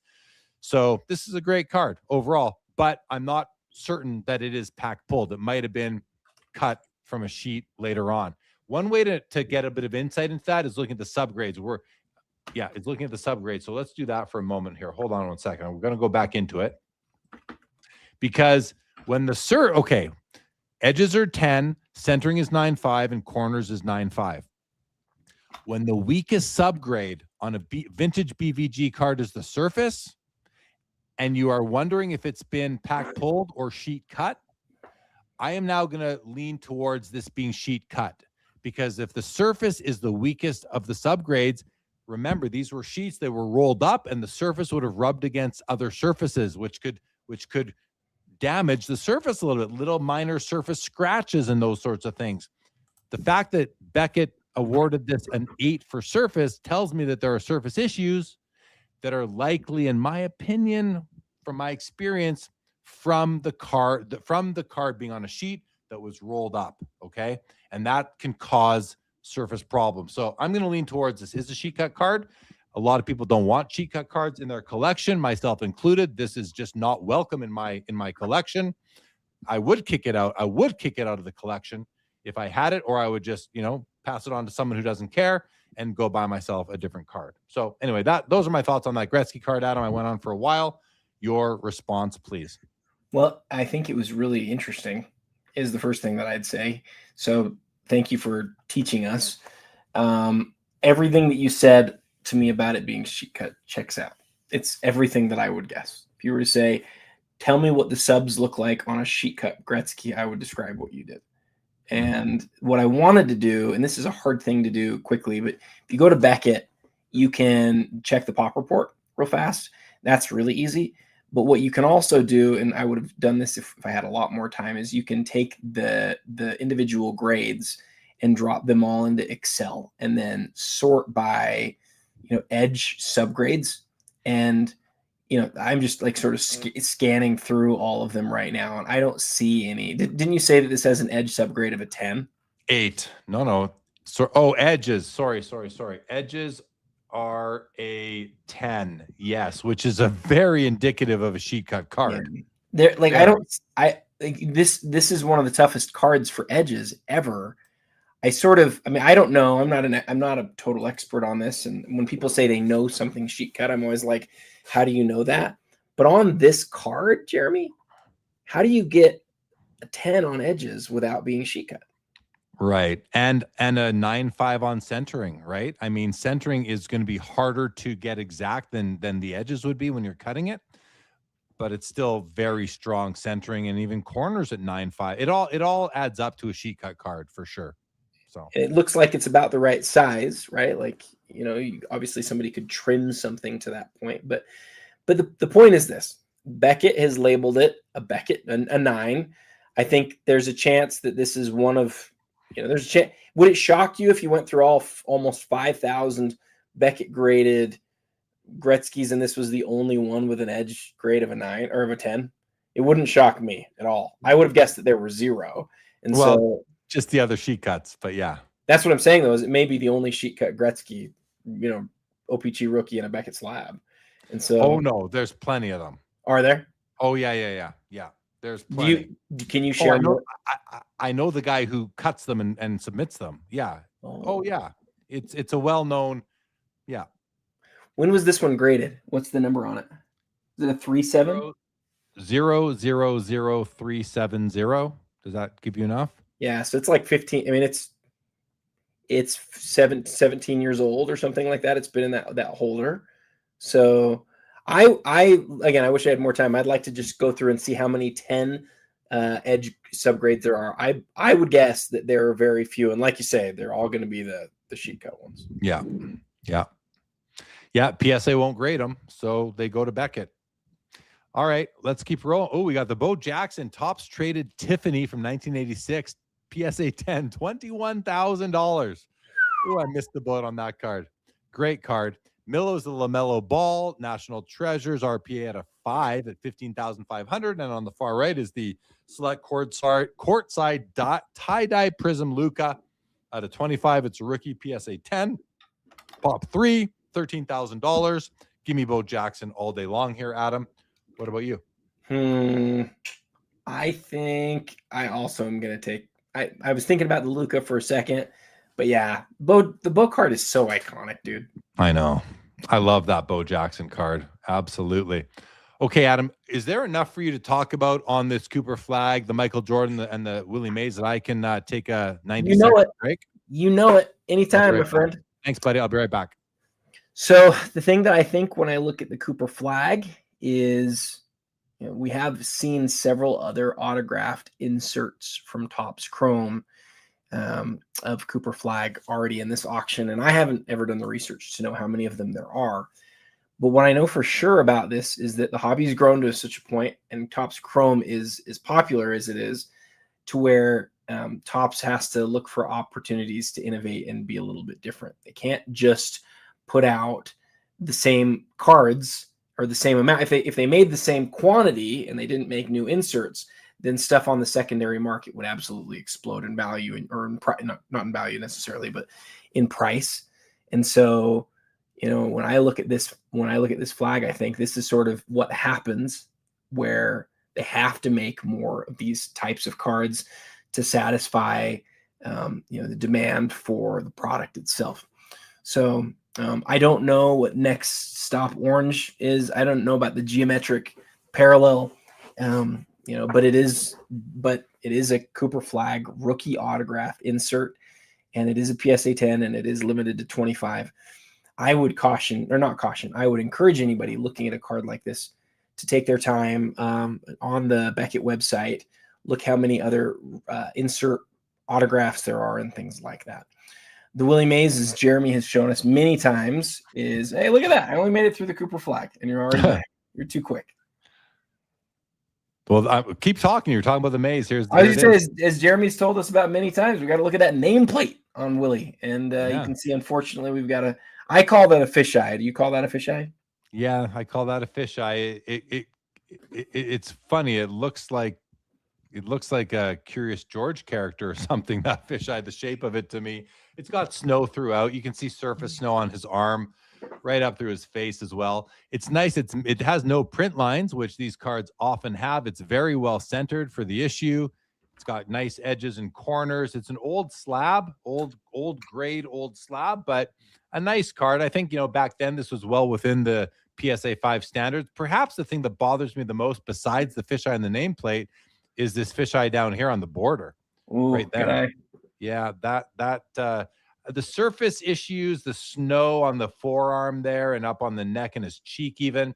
I don't love it, but I can tolerate that more than I can those two fisheyes. Those do bother me quite a bit, actually.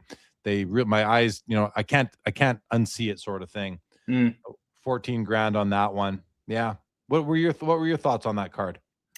I love your thoughts. I don't have anything additional to add. I forget what the card is in the middle. The card in the middle is the most interesting story, because it is pretty incredible that in 1998, when Kobe Bryant was a third-year player, Topps elected to put he and Jordan on the same East-West dual refractor. And it's pretty awesome that, almost 30 years later, there's BGS 10 copies of that card in existence. For me, on this row, it's not even close. That's easily my favorite card on this row. Keep talking. I have to sneeze. I think we should all take a moment to watch Jeremy sneeze, but he muted himself. So I muted myself. Okay. All right. Thanks, Adam. All right. Tom Brady, Bowman Chrome. Ooh, I got to go look that one up for population. They didn't call out the population, so it's not going to be super low, but that is such a sought after card. I wonder what the pop is. Do you want to take a guess? In a BGS 10? Yeah. 40. That's a good guess. I'm taking the over on your 40. Let's see what happens. It's not the refractor. The refractor is nicer. It's brighter. I find this card to be a little bit dark looking, just in a darker motif sort of thing. I don't know if motif's the right word, but I'm going to stick with it. I wish I was on GemRate. For some reason, I'm on Beckett's website. That was a mistake. And now can you switch? Beckett's... I can, but I've already pressed enter. There we go. Okay. So of the 4,092 copies of this card that have been graded, there are 103 pristines. So the over was well-produced card then. It's just a well-produced card. We should definitely do under overs like that. That was fun. We should do that more often. So yeah, it was 102 of them, and it's at almost over $20,000 at this point. There we go.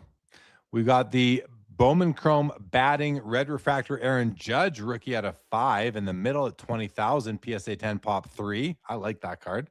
And the X-Fractor Aaron Judge rookie auto at a 20 in the BGS 9.5 at 26,500. It's a pop 9 none higher. No 10s for that card. While there's 100 and something of the Brady's, that's a 26.5. Adam, this is a cool row. Give me that card in the middle. Yeah, no, I don't know. That card on the right, the Judge X-Fractor where he's catching the ball, that's an image that is burned into my brain. Me too. I think I'm going to go with that one instead with the auto over the red out of 5, but that red out of 5 is pretty cool. Give me the Topps Chrome. Actually, I'm changing my mind. Topps Chrome did not make the 25 and 25, but it was on the ballot. I don't know exactly where it finished. Did you end up going with the autograph? Yes, I did. I'm also going to go with the autograph. Oh man, what a bromance! It's just we keep on evolving. All right, okay, let's yell at each other on this one for sure. Well, I know I'm taking the linchpins. It's not even close. Oh, I'm not taking the linchpins. Well, then you're wrong. I'm going to yell at you. You're wrong, Adam. I'm going to take the 91 3D Rapper Redemption because it's one of the very few cards from the early 90s that actually is rare. You would not look at it and think, what did they do here? It is like a 1/4 of an inch of acrylic glass on top of, I don't know if acrylic glass is actually a thing, of acrylic on top of the regular card. The only thing about this card that is awful is that PSA still cannot put it in a regular sized holder. You and I complain about this every time because we're a couple of grumpy old men, but they need to figure that out. They need to have this in a regular size holder because it is a regular size card. It just has a different level of thickness, and this is for security and that stuff, but it just takes away from the presentation so much. I would just take it out of this holder, put it in a sleeve and a top loader, and think it was awesome. But do they make sleeves thick enough for cards like this? Totally. Yeah, totally. Because I've got some cards that are like super thick that, well, maybe I don't have the right sleeves, but maybe maybe you're right, and maybe I would end up just doing like a one touch, but I still would rather have it in that than this. I will just pile on to your comment about how the slab takes away from the presentation. I'll go as far as saying the slab ruins the card in my opinion. Like that frost, all the frost going on in the slab, the fact that you've got way more real estate than you need. Now, of course, you said it's for protection, but I mean, I hate to say it, but we just had like 4 people fly around the moon in a rocket ship. We can't shrink this slab. Are you kidding me? Yeah.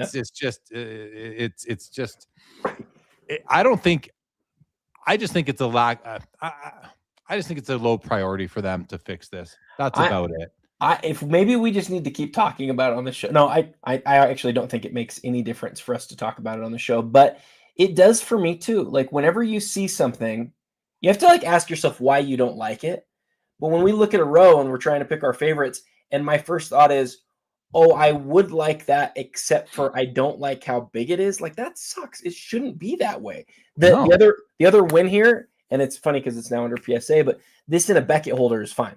It's totally fine in a Beckett holder or in a CGC holder. They do a really good job on. You've seen this card slabbed by those companies. I haven't seen this card signed by or slabbed by CGC, but I have seen these cards slabbed by Beckett. I've owned these ones, and they're way better, like infinitely better. Okay, that's good because to me, now listen, I don't think that the owner of this card, if they were that concerned, they could have cracked it out and sold it raw, but now you're losing the mint 9. So anyway, people love PSA so much that it may still be worth more like this, but we're picking for ourselves. And for me, like it may be worth less in a Beckett holder, but it would just look so much nicer without all that extra space on the side. Put it in a regular size slab and I might change my mind. Probably not because I love linchpins. So it's easy. It's an easy decision for me there. Why do you love linchpins? Oh, the design, the fact that it's got the die cut, the little holes through it, the background, the pose. I like linchpins in all the sports. Even recently, Upper Deck has made them in hockey, and they look really cool. They were tough pulls too. I think they were 1 in 360. I might be wrong about that, but I think they were. All right. We got the Star 101. I can't get that out of my mind. Star 101. Star 195, Michael Jordan. I think this is a nicer card than the 101. It's the USA team. It's a pretty cool card. PSA 7, 18,250. In the middle, we've got the downtown gold Jokic out of 10, PSA 10, 12,000, pop 9. And on the right is the Drake May White Sparkle Prism rookie, PSA 10, 10,750. It's a pop 8. Adam, I was going to say I'm taking the Jokic, but I'm not. I'm taking the Jordan. Actually. Change my mind if you can. I love the Jordan. I think the Jordan's the best card here. I owned one of these once for a short time. I wish I wouldn't have sold it. It's a tougher card from a centering perspective than even the 101 is. It's a great image of Jordan. Honestly, I think it's a better looking card than the 101 by a great deal, but it's not like the rookie. It's made the same year. One of 3 cards from the base set that's a Jordan, and now it's sort of caught up to where it should be, I think. But I think it's a great card. And it looks a lot like the PSA 7 101 we saw in terms of edges and corners, almost the same thing. And yeah, I didn't know that the centering was a challenge on this card as it is on the 101. Oh, yes. Great card right there. I like the Jokic too. I like that it's a out of 10 gold downtown. I'm not a downtown guy, but unless I have a meeting and I have to go there.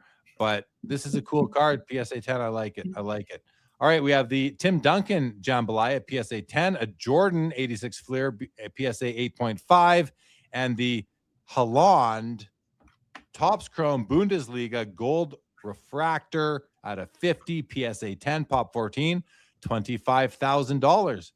Interesting row here, Adam. Which one are you taking?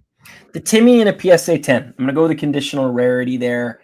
Not just for the conditional rarity. I just generally really like it. Remember, this is Tim Duncan's rookie year.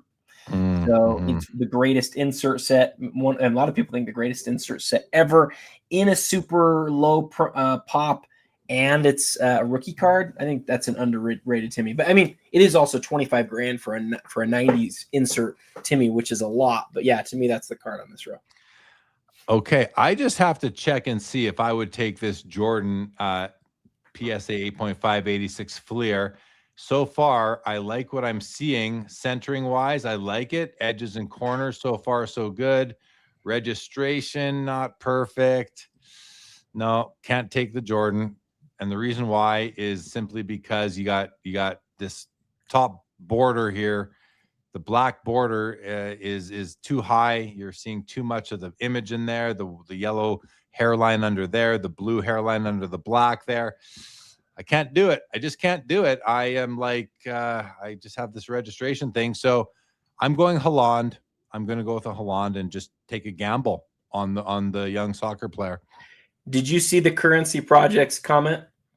For the record, there's only 6 Gretzky O-Pee-Chee rookie cards with BGS 10 edges in the pop of 4,813. Yeah, that's lower than I would have thought, but I would then say how many 9.5s are there? Because to me, there's not much of a difference between 9.5 and 10, and 9. We shouldn't have 9.5 edges either. We should not even 9 edges, right? So I'm curious, Currency Project, if you can tell us how many 9.5s are there too. I'm curious. But the fact that there are, I mean, to what you were saying earlier, like, you know that there have been people who have found sheets, who have cut the sheets and have sent the card into Beckett. And those are going to be the cards that have 10 edges. There's just no way that another card would have a 10 edges. So the question is, do you want a Gretzky rookie that is from a sheet? And some people might say, yeah, I really think it's cool that it has 10 edges and it's an OPG. Then for you, go at it. There's very few of those in the world. Only 6 in the world with those edges. Sure, I can see somebody thinking that's cool. Just because everybody else is sort of like after one that has a more natural edge look, that doesn't mean that you have to like that. Yeah. Yeah. You don't. Yeah, that's right. I mean, the card was still printed at the factory in the right time era. It came out of the O-Pee-Chee factory, but it came out as a sheet. And there were lots of them, Adam. I mean, you could go anywhere to like any ice cream shop in Canada and see an O-Pee-Chee sheet hanging on the walls. Still to this day, you see these things out there. So, and there's people who knew how to source them and got them from the London, Ontario area where O-Pee-Chee was located, and they have stacks of them. Well, they did anyway. So, but yes, Sophia, I am huge into registration. Absolutely. 25 with the 9.5 edges. Thank you, Currency Project. Yeah, that's there. I'm convinced there's at least those 31 now, or at least those 31 are sheet cut, and I'd look at the 9s as well. But anyway, all right. Ooh, fun. LeBron James rookie year jambalaya, $25,000 BGS 9. We have a rookie year exquisite triple patch LeBron James from Exquisite out of 10, BGS 8.5 at 26,750, and an immaculate gold Luka rookie patch auto out of 10, BGS 8.5 at $7,750. This row is very easy for me, Adam. Might surprise you. You're gonna take the LeBron patch. No, the Jamba. I'm taking the jambalaya. What? You love patches? I do love patches, but I don't love, like, it's not like I love it's not like I just put patches ahead of everything else. I know. I love jambalaya. And I actually had the jambalaya in my mind, and I was like, I think he's just enough into patches right now. He's gonna go with it, but I got it wrong. My bad. Hey, I was gonna tell you. Oh shoot, I lost my note. Never mind. My note is gone. It has escaped my. Oh no, the Gretzky was graded in 2005, so that card was graded 21 years ago. Yeah. Crazy. Well, Currency Project comes up with another tidbit here saying, also important though, only 705 of the 4,800 have the subgrades listed on the Beckett Pop Report. Ooh. That is interesting. Yeah. That is interesting. Yeah. So that checks out with what you were suspecting, because you were surprised that it was 6, but the 6 was only on a population of 1/7 the, Yeah. So that checks out with what you're saying, Jeremy. Good job. Yeah. The ratio's there. Yeah. Thank you. Thank you very much. I didn't realize how common the sheets were. You're teaching me tonight. Yeah. Because like the 86 Flair Jordan, I can tell you the sheets, at least from my perspective, aren't anywhere near like that. Like I've heard of a couple. I've heard of like, there were some that were sold on Shop at Home once upon a time, and there were some others. But like I've heard of the sheets in that, like in like the 20s, not like you're talking about like hundreds of oh yeah, sheets. For sure. Yeah. Well, I mean, we know of what's that? 31 of them we know of already. Just that got into Beckett 9, 5, and 10 edges. There's still going to be all the 9s. Okay, Currency. We need to know how many 9 edges there are now. I got to ask you this. So has it ever made you feel nervous then that somebody would get a sheet and would have the wherewithal to cut it in a way where it didn't seem sheet cut? I mean, if they're doing that and they're passing it by me, that's one of those things that it's like, just like I know out of all my patch cards, something's not real. Out of all my slabs, there's something that might be counterfeit in there. Like, just don't know, man. Like at that point, what are you going to do? No one can tell. What card are you picking in this row? I'm taking the jambalaya too. Nice. Tiger Woods auto from 2001 SP Authentic on the far right. It's at a 66. It's a PSA 9 pop 7 higher, $9,500. Corbin Carroll red refractor prospect auto in the middle, PSA 9 pop 1, 15,250. And on the left, another Lamine Yamal. This is the UEFA purple X-Fractor from 2023 rookie card at a 3, PSA 9 pop 2, 1 higher. That accounts for all 3 of them, 14,500 on that. Now I'm taking Tiger here, Adam. How about you? I'm going to take Tiger, and we should do a break so we can do another this or that. Sure thing. And Currency says 18 with 9 edges. So there are fewer 9 edges than there are 9.5 edges, Adam. That right there tells you as well that people that cheat cut their Gretzky send them to Beckett. Hey, Currency Project, thank you for doing so much awesome stuff in the chat. That's super helpful. All right. I think it's Abdul. All right. We will pause right here. We will go do a this or that now. I think this is this or that number 5. I'm going to bring it up. Don't vote yet, everybody. There it is. Don't vote yet. Oh, You can now vote 1 or 2. 1 is for the Nolan Ryan Refractor, PSA 10, and 2 is for the Nolan Ryan rookie card in an SGC 9 holder. Put your votes into the chat, guys. Do you want the rookie card in an SGC 9, or do you want the finest refractor in a PSA 10? Go ahead, Adam. The chat is waning. I feel like they're falling asleep on us, which I think makes sense. It's 11:05 our time. A lot of these people are watching at 1 o'clock in the morning. They're getting tired. But hang in there with us, guys. Hang in there with us. We'll see how much longer this goes. I mean, we went over 6 hours last month. I don't know if I'm making it 6 hours this month. Last month, we're calling it at 5 hours, Adam. We're calling it at 5 hours one way or another. Okay. But let's see what we got. We're 2-1 here. Look at that again. 2-1. This is the rookie card over the refractor. Interesting. Well, let's see what people are saying.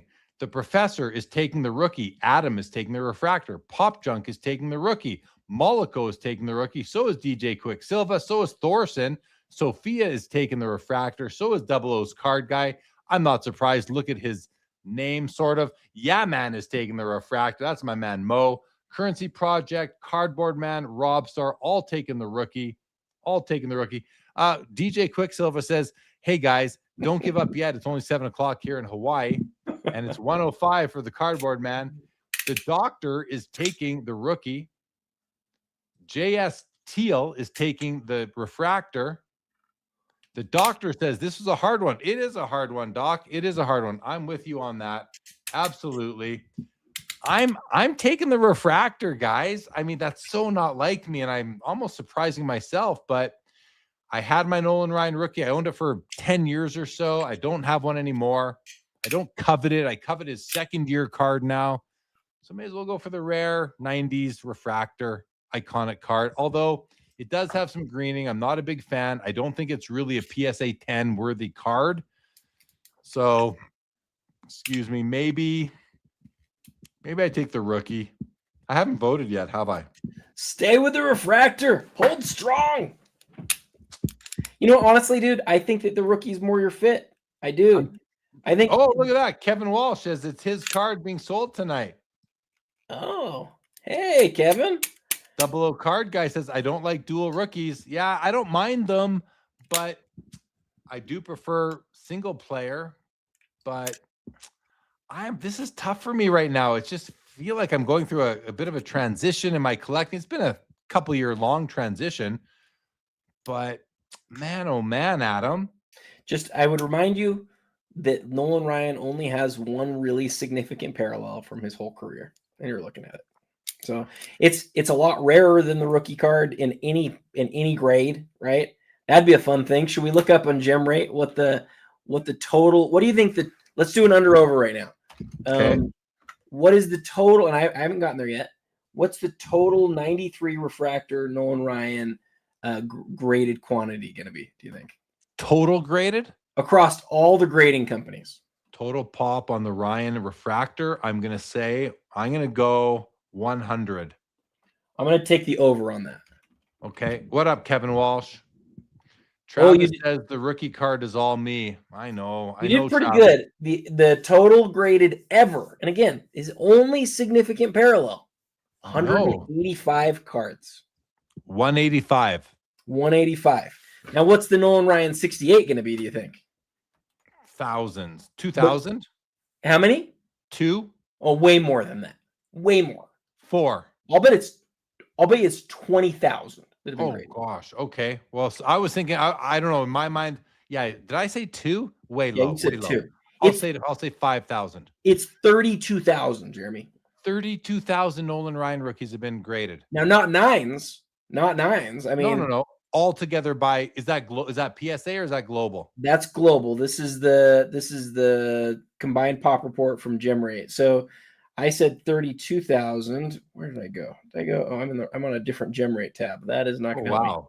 I was way low on that. So, and I knew it was going to be 5 figures. I gotta give my head a shake. That's bad. Well, look, let me give Kevin a nod here though, because Of that 32,000 across all of the grading companies, 3 have been graded Gem Mint, 4 have been graded Mint Plus, and a total of 100 copies have been graded a 9. So if you just aggregate all of them together, this is a top 107 Nolan Ryan rookie card in existence. And to take that over the refractor absolutely makes sense.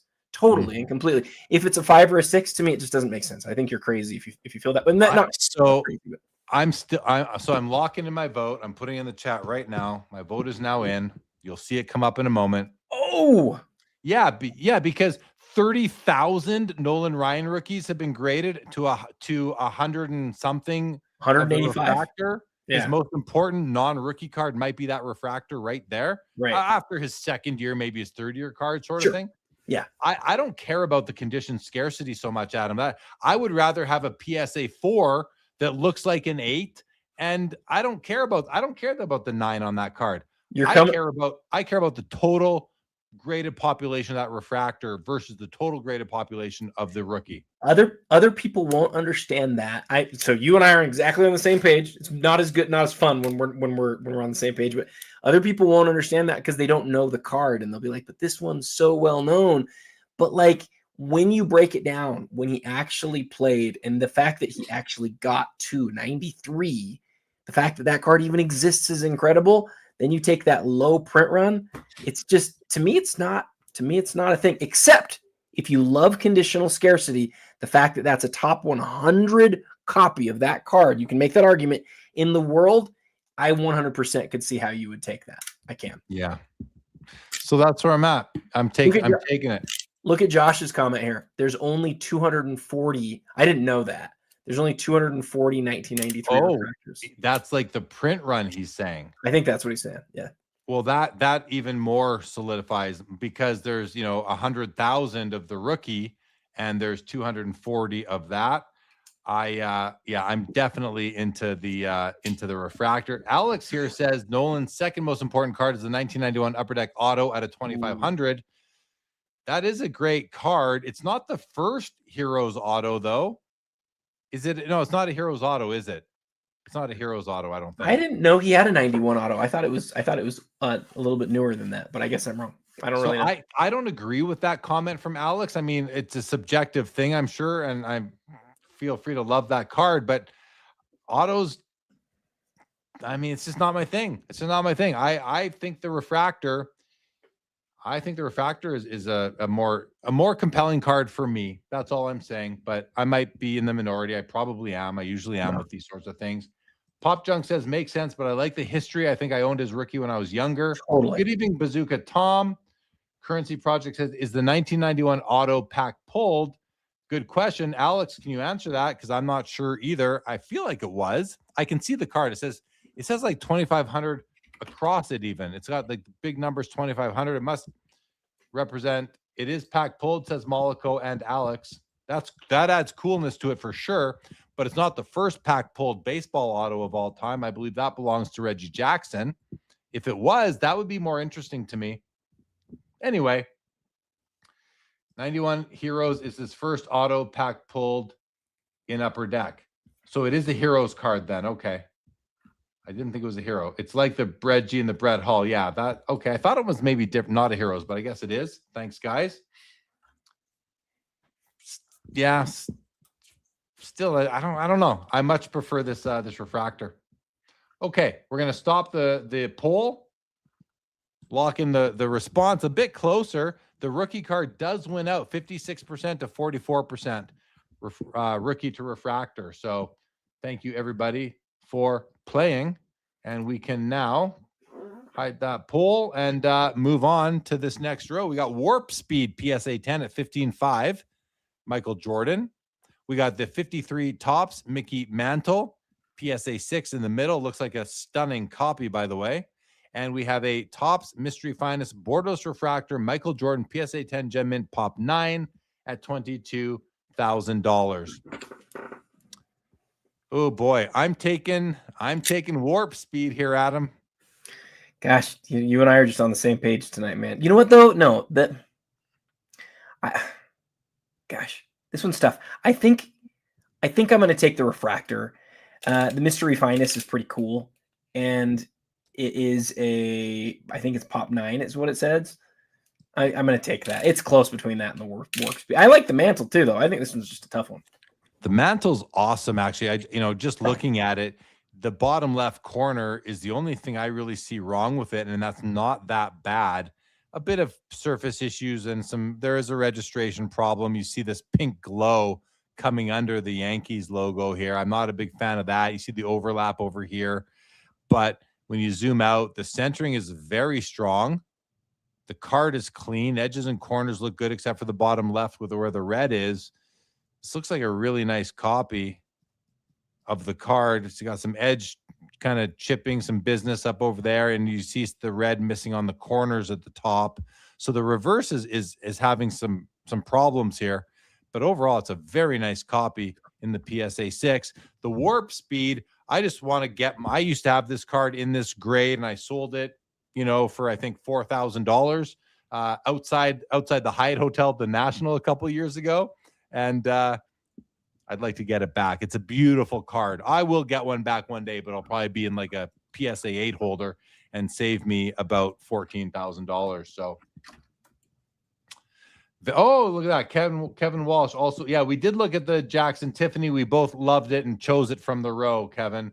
So we both picked that as our favorite card in the row. We did. All right. I am losing steam. I got to admit it. I am starting to. Someone commented on my stamina earlier on in the chat, and I am losing my steam right now on the show tonight. But can we go for? I know we said we were going to go for 15 more minutes. Can we go for I don't know. Can we do 25 more minutes and do 2 more would you rathers? Would you do that? Yeah. I mean, I'm going to keep on going here. So you want to do okay, let's finish this page here. Mike Trout, Logomen, patch. Because we did one halfway already, right? Yeah, we just finished. Yeah. We're right here, right where you are. Let's do each row, but let's try to do it in half the time, so we just really keep it moving. Let's just pick the cards then. Okay, this row, Adam. I'm not even. People can see what they are. I'm taking the Trout. Me too. All right, the other cards is a Caitlin Clark and a Paul Skeens Papadashia. Middle row, this row here, I'm taking the Kobe Finest Refractor with coating, PSA 9 for $12,000. We have a Luka 101, and we have a Ronaldo Flawless Icons out of 15. Which one do you like, Adam? Kobe. Same page again. Same page. All right. Oh, this one's tougher. We have the Topps Mario Lemieux PSA 10. In the middle, we have the Yamamoto, and on the left is a rookie year limited logos Connor McDavid from the Cup at 14.5. I already have that exact Lemieux, so give me the McDavid, Adam. How about you? Give me the Yamamoto. It's first time I really got into baseball in years, like probably 20 years was last playoffs. Really liked watching that Dodger team, and to get a really cool Yamamoto like that would be really neat. All right, that is the end of the page. Let's do another would you rather, and let's look at the top of the auction again. You good with that? Let's do top of the auction first. Cool. Okay, no movement on Shohei at 480. More on Steph, man. Steph went up $10,000. It's super interesting. We just didn't see any of those NTs for a little bit, and this one's doing pretty well. No movement on the golds. We're still at 270 on the Masterpiece Kobe. 150. No more movement here, I don't believe. So there we go. That's the top of the auction. Yep. Now we can do another this or that. And this one is going to be this one right here. Ooh. Now, hold on. Don't vote yet, guys. Don't vote yet. Let me start there we go. 1 for the Barry Sanders 24 karat brilliance, and 2 for the Michael Jordan Platinum Portraits. I chose these cards because these are both goats of their sport, barring quarterbacks. Okay. These are both rare cards. They're both wonderful 90s cards. They're both beautiful. You got gold, you got silver, all those good things going on. I like both of them. I chose to match them up against each other. Adam, let's go to some comments from you to kick this one off, please. Well, I think this one is really tough. This is tough because the Jordan is a rare card, but the Barry Sanders is a super rare card. Like, that's one of his best parallel cards in existence. I'm not a football guy. I'm not I mean, Barry Sanders, I get how good he is. I love the 24 karat golds. I owned a Dirk for many years, but this Jordan is one of his greatest insert cards in existence. It's not nearly as rare. It's a Jordan I've always wanted. I have to go with the Jordan. Have to. It's tough, man. I mean, I used to have that Jordan. I don't have it anymore. I miss it. The Barry Sanders I've never owned, but I'm a Barry Sanders guy. I love the card. I think I'm going to go Barry Sanders today. I'm going to type in my vote. Let's see what the chat is saying. All right. The Professor, Adam Gray, the Professor again, Sophia, the Cardboard Man, Lantern are all taking Jordan. So is Currency Project. So is Mollico. N-Funk, more hockey cards are taking Barry Sanders. Travis Mater is taking the this or that logo in the middle. DJ Quicksilva is taking the Jordan. Kinger is taking Barry Sanders. Cardboard Man is taking Jordan. Sophia says Sanders amazing, but is not a GOAT, Jay Lee. Yes, Barry Sanders is a GOAT. Travis Mater will take both, please. The Doctor is taking Jordan. So is Bazooka Tom. So is Rob Star. And I am taking the Barry Sanders. He's the GOAT running back. I mean, it's him, Walter Payton, and Emmitt Smith. That's about it. And what happened to the, oh, here we go. So overall, and though, of course, I say it, and it's just my opinion, guys. I said that as if it's fact, but hey, if you don't think Barry Sanders is the GOAT, that's okay too. You could very well be correct. Oh, Alex has taken the Barry Sanders, so is JS Teal. And we'll wrap this one up. I will stop the poll right there.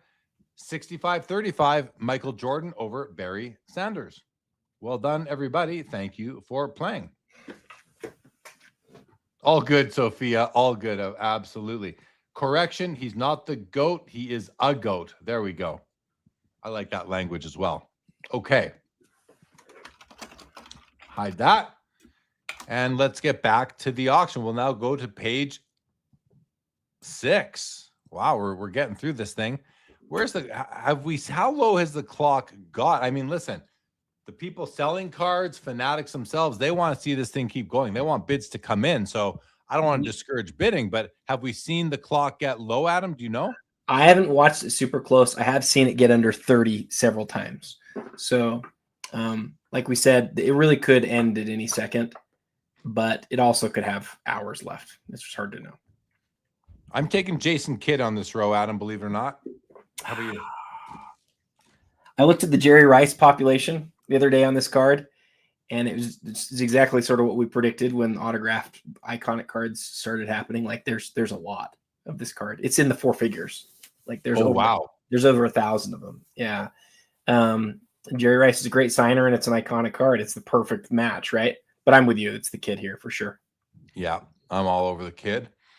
Ooh, we have a I don't know how to say this guy's name. Jesus Made. It might be Jesus Made or something, you know? Do you know? I don't. Superfractor. I don't.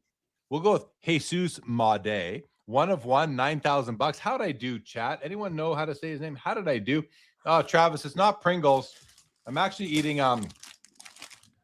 taco flavored potato chips. Beef taco flavored potato chips. They are a Ripple style from a Canadian company called President's Choice. They're delicious, and I'm just really hungry right now, so I have to have a snack. Clock went to 10 seconds, says Pop Junk. Rob Star says the new poll feature is awesome, by the way. Thank you. It is. Rob Star. It is Travis, awesome. I do like Pringles, by the way. I do like them. Okay, we have the Jesus Made, we have the Tatum, and we have the Randy Moss, Adam. Oh, my gosh. Give me, I don't know. I guess I got to take the Tatum. The Tatum's a great card, man. It's a rookie year. Signed on the card, 1 of 1. Now I know people don't know like Optic Fast Break Black, and I don't know it either. But that's like Jason Tatum's legit. That for me, where I don't know who this Made guy is, for me it's easy. Hey, I'm gonna go grab something real quick. I'll be back in just 2 minutes. Check this out though, Adam. Before you go, both Bazooka Tom and Ren Deluxe say that I nailed the name. Jesus Made. I nailed it. When it said Jesus, I thought it was saying Jesus like our friend Jesus. Like Suze? Suze Suze L. I don't know how to say her last name because her name's Jesus on her on her Twitter. Okay, I'll be right back. Go do your thing.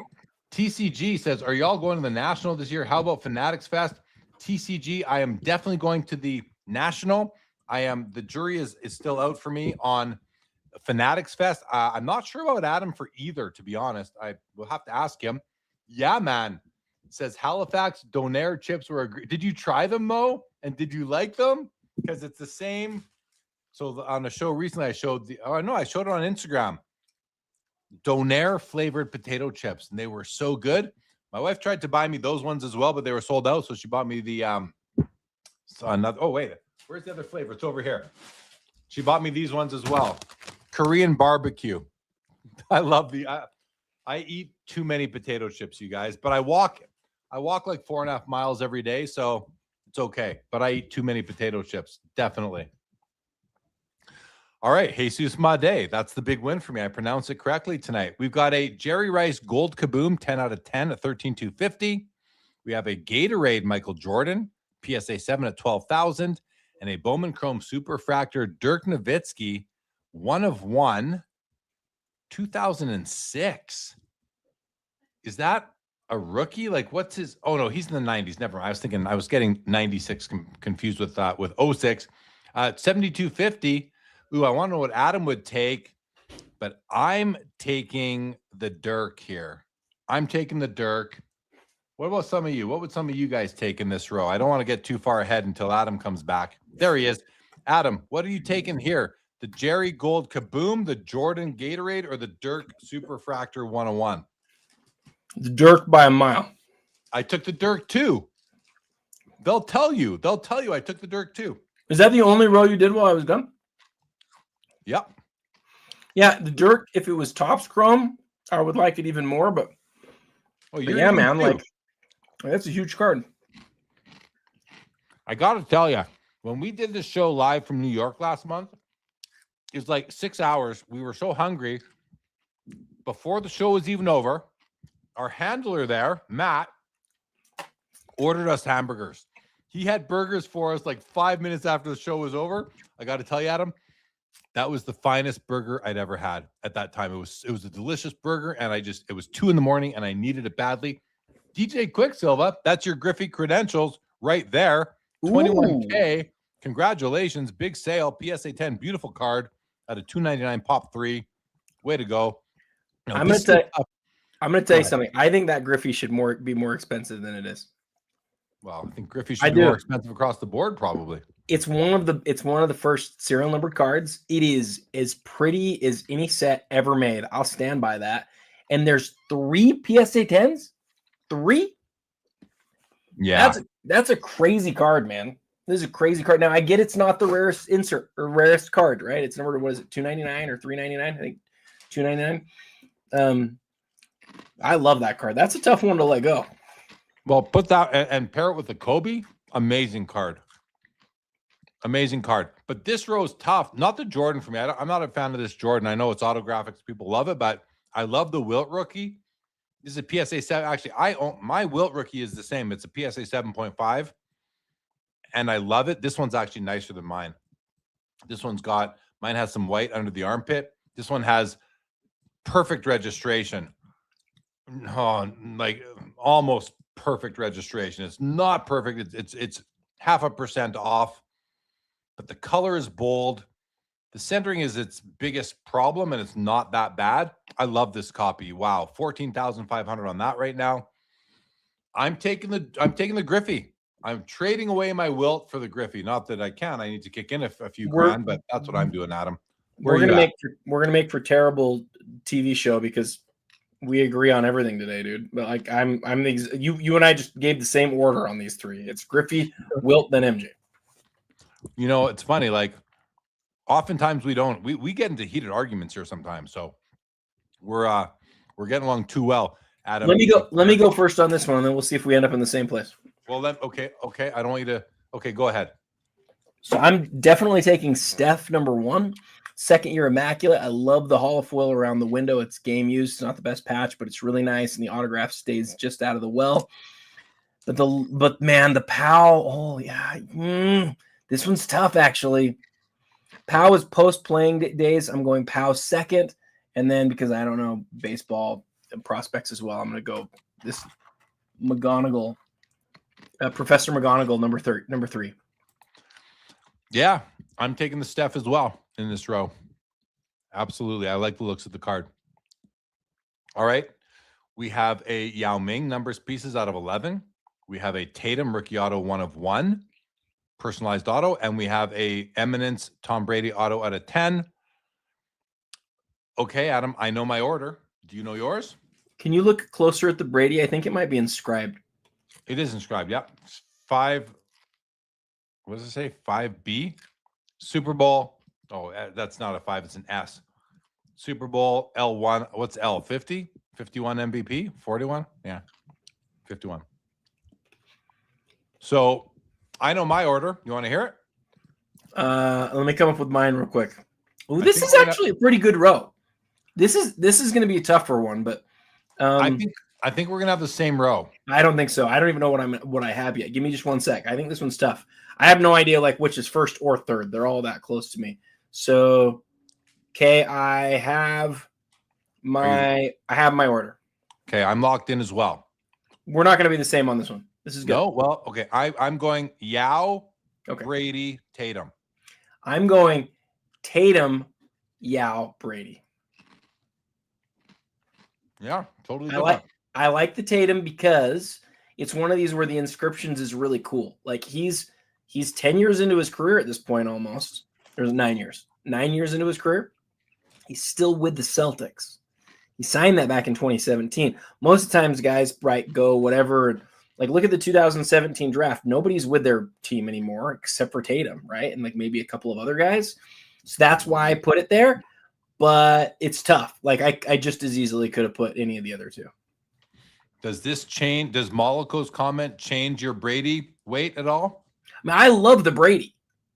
I love it.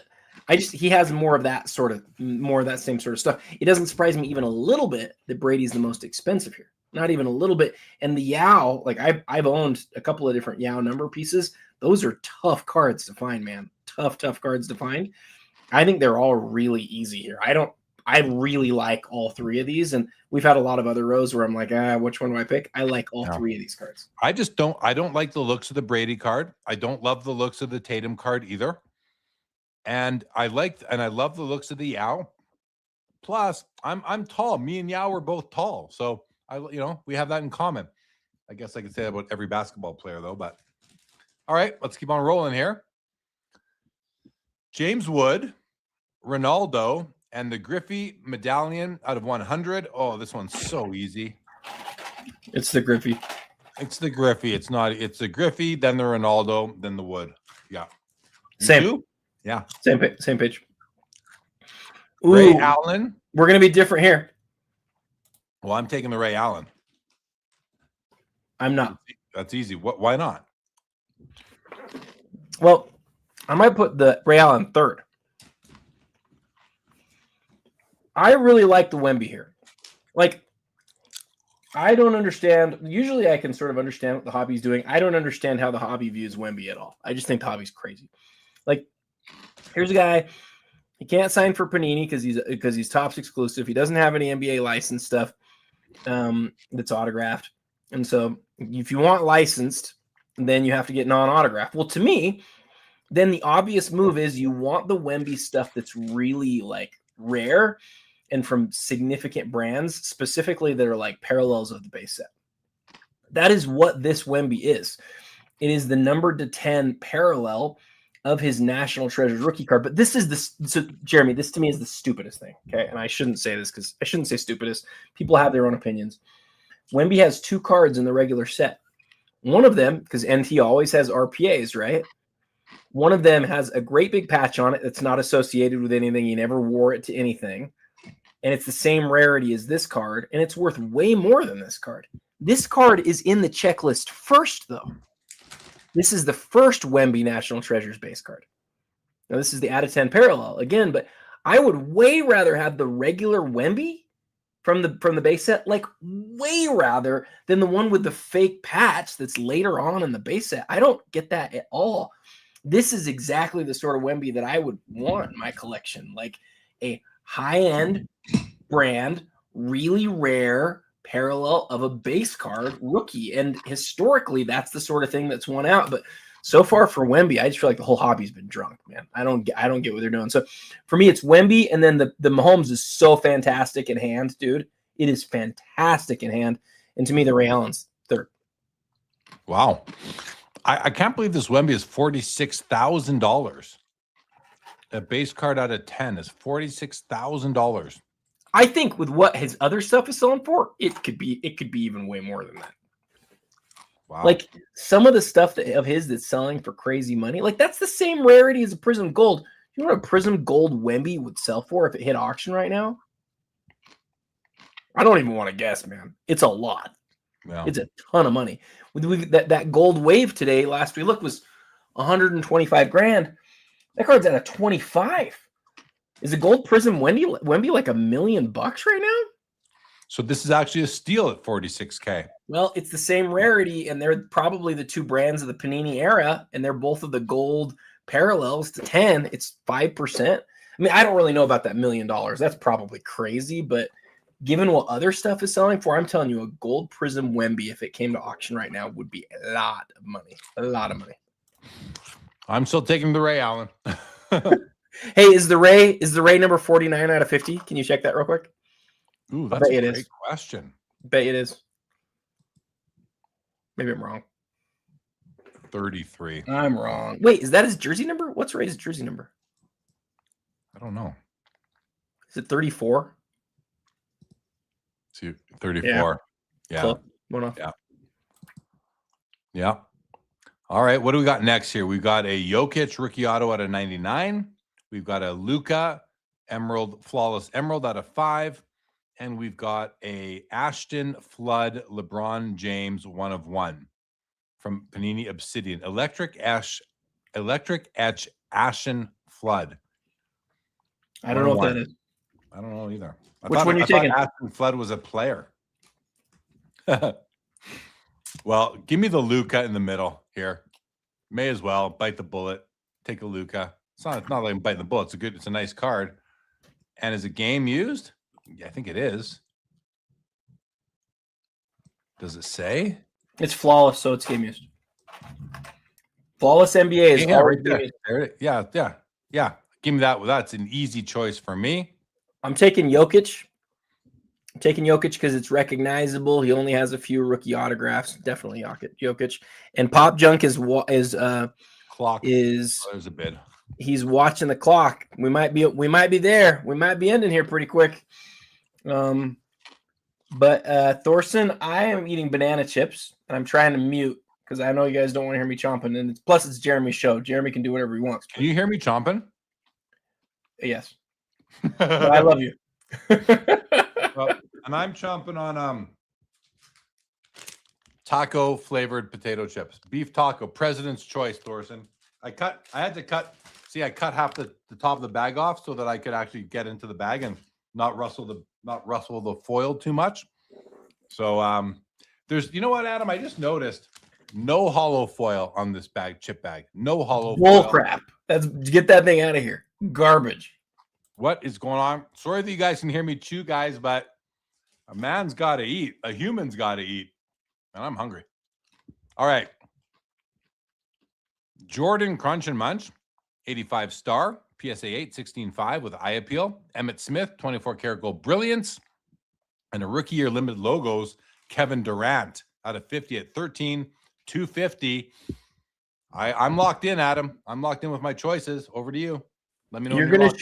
You're going to choose the Emmett Smith, but I'm choosing KD. Correct. I'm going Emmett. MJ, only because Sophia said MJ all day, and then I'm going KD. You and I are exactly opposite. I'm going KD, MJ, Emmett. Yeah, I love it when we disagree. But we have MJ in the same spot, so we're not totally opposite. Oh, goodness gracious. Wayne Gretzky, PMG Green from 2013 Fleer Showcase. It's out of 10. It's at $7,000. In the middle, Kevin Durant, Rookie Year Exquisite card out of 35, 14K. And Shohei Museum Collection Auto out of 5, 13,750. Adam, I'm going Gretzky, Shohei, KD. I am exactly opposite of you again. I'm taking KD. That's a rookie number pieces. And I'm going Shohei. I don't like post-career stuff. So even though I respect the Gretzky and I get it, I don't like post-career stuff. So I'm putting it last. Let me just tell you one thing. This is Gretzky's second year. It's his second PMG ever. He has a 2012 Fleer Retro, 2013 Fleer Showcase. The 2012 Fleer Retro, it's in the same design as the 97 PMGs.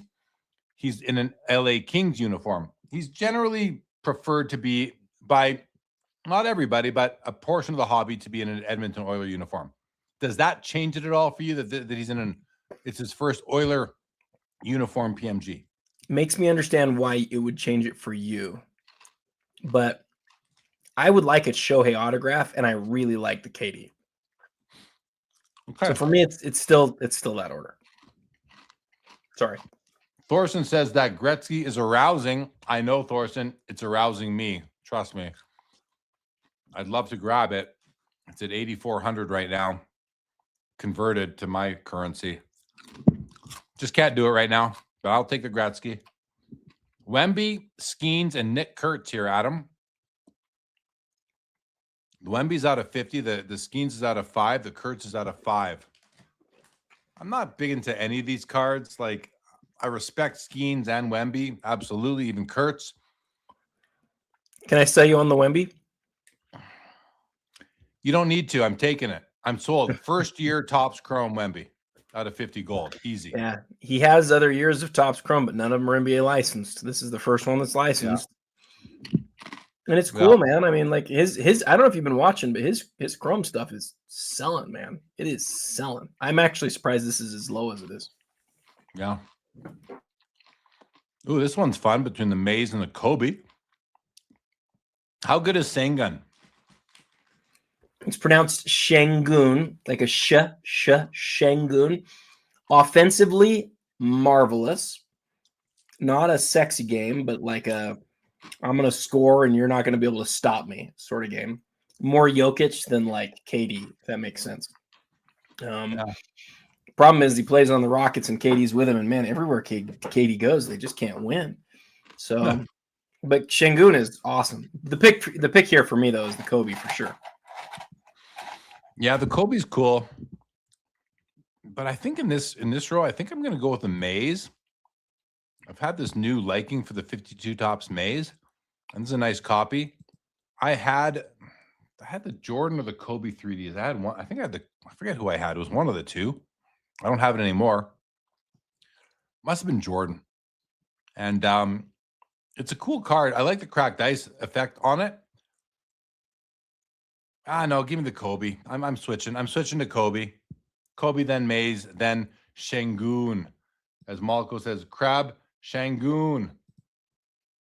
Pop Junk says 2013 is better than 2012, in my opinion, for a PMG. I have the 2012s way up high above any other PMG ever in hockey. So I don't agree, but Thorsten agrees. But I do like the design better, but overall card, when you consider everything, I'm all about the 2012s, but I like the 2013s a lot in hockey. Kobe Shining Stars, Wilt Incredible, Gretzky PSA 6 Topps rookie with an auto. Doesn't interest me. I'm going Kobe here, Adam. You're muted, buddy.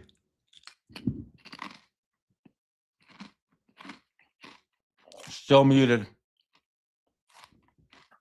Sorry, I didn't hear you the first time. I'm just going to talk over here by myself forever. Can we click on both the Kobe and the Wilt real quick? You want to see the cards?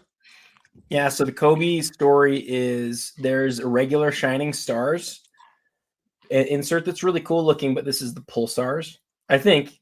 Yeah. And the Pulsars is just a refractor, which is the brilliance, well, because of the 24 karat, but the back refracts too. Yeah, I love it. It is beautiful. Now, it's not the rarest card. It's rare. It's really rare. It's like, I think these are 1 in 288 packs or something like that. It's a rare card, but it is beautiful. It is so good looking. So seeing it in 9.5 is really cool. And then the Wilt. Wilt has, I always forget, man. I will always forget as long as I live. I think it's 475 total pack inserted autographs ever.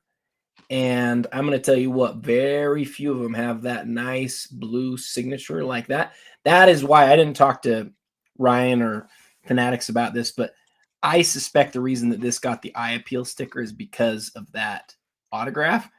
Wilt autographs, to me, one of the most underrated cards in the whole hobby. He doesn't have very many. Most of them aren't really nice. Will you check the back, see if it's top 15%? I think it's top 15%. Yep. Yeah. Like, I just love that card, man. It's so for me of those three, it's the Wilt, but I like the Kobe too. Yeah, I get it. I'm gonna go Kobe, then Wilt, then the Gretzky for me. I like the Gretzky too, by the way. We looked at the pops on the OPGs. I know this is not OPG, but we looked at those a little while ago, and man, there are not that many of these signed. And 6 is a legit grade too. Like that's a big deal card.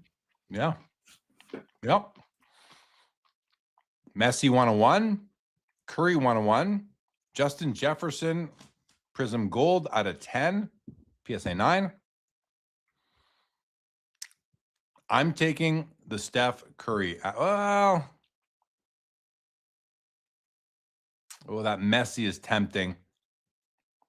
I'll take the Curry for Joe Perreault. You're on mute again. I know. I thought about Joe with this Curry as well, actually. The Messi is both a super fractor and an auto, though. I got to go with that one. Yeah, the Messi's pretty cool. Sticker auto, though, that's a problem for me. Yeah, I'll stick with the Steph. Man, the Messi's so good looking, though. Even if it didn't have the autograph on it, I think I'd go with that one. Yeah. All right, we have in the middle Cooper Flag, Super Fractor. Donruss Press Proof Messi 101 on the right. And a Justin Jefferson Dual Shield Patch 101 auto on the left at 78.75. 2 shields on 1 card. That's kind of wasteful, I would think. Why don't you make 2 cards out of that? Any idea on that, Adam, or no? No idea why. I'm gonna go Flag. I'm gonna go with a Flag. Although from here, that looks more like Con Knipple than it does Cooper Flag. No, well, whoever it is, I'm taking the card in the middle.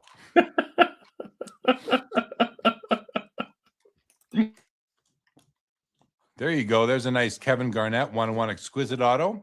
That's cool. Not an auto, just a base card. Shohei relic in the middle, a couple buttons, and a Judge 101 auto on the right, framed in gold. Beautiful. Are you taking would you take the Garnett here, Adam? I'm tempted by the Shohei, even though it's not licensed, because buttons are cool. But yeah, I gotta take the KG. Yeah, I think I would too. But I mean, I should take the Judge, but I think I would take the KD or the KG. Steve McNair 101 in the middle. Look at that masterpiece 101. Steve McNair. Oh, yeah, McNair masterpiece 101 on the right. And the Con Knipple levitation foil fractor 101 on the left. Ooh, let's take the foil fractor, Adam. Wow, these McNairs are really interesting, aren't they? Both from 98. But the horizontal, which is also PSA 10, is getting more. The Rose Zero has always been thought of as the best, but today people think that that if you're going to take a vertical or a horizontal, you should always take the vertical. But I wonder, do you think it's more the PSA 10 or the fact that it's Rose Zero that one's currently more? I mean, it's got to be the PSA 10. The hobby is just all about it, you know? Hobby's all about the PSA 10. Not me. I'm part of the hobby. I'm not all about it, but the hobby generally is. I think this is my favorite design of all legacy all rows and legacies is the horizontal. I love it. So that's one I would take, but I'll take the foil fractor Knipple ahead of it anyway because I'm not a McNair guy. It's my Yeah, second. and that's right. Just two dudes late night snacking and talking cards. How is Nate not asleep yet? That's what I want to know. I think he just like left that comment for us on like auto or something like that. I'm taking the con too. So we did all of our talking about the McNairs, but of the two McNairs, I'm absolutely taking the row 0, whether or not it is horizontal. Oh, anyway. Yeah. All right. Ooh. Look at the second year gold refractor LeBron there. That's my pick. Nate just joins us whenever we have a LeBron coming up. Yeah. I'm taking the LeBron here, second year gold refractor at a 99. Beautiful card. I love the image. He's just floating in the middle of the card. It's awesome. The Burrow's cool too. So is the Mizorowski, but I'll take the LeBron here. LeBron for sure. Just because I'm not a football guy, but that Burrow is an XRC. Huh? Pretty cool. Yeah. Jordan 101? Is that? It's a facsimile. Oh, look at that. 1999, Michael Jordan, athlete of the century, platinum 1 of 1, die cut. Beautiful fact. Look at that. What a beautiful facsimile auto and 1 of 1 stamp. Wow. What a great card.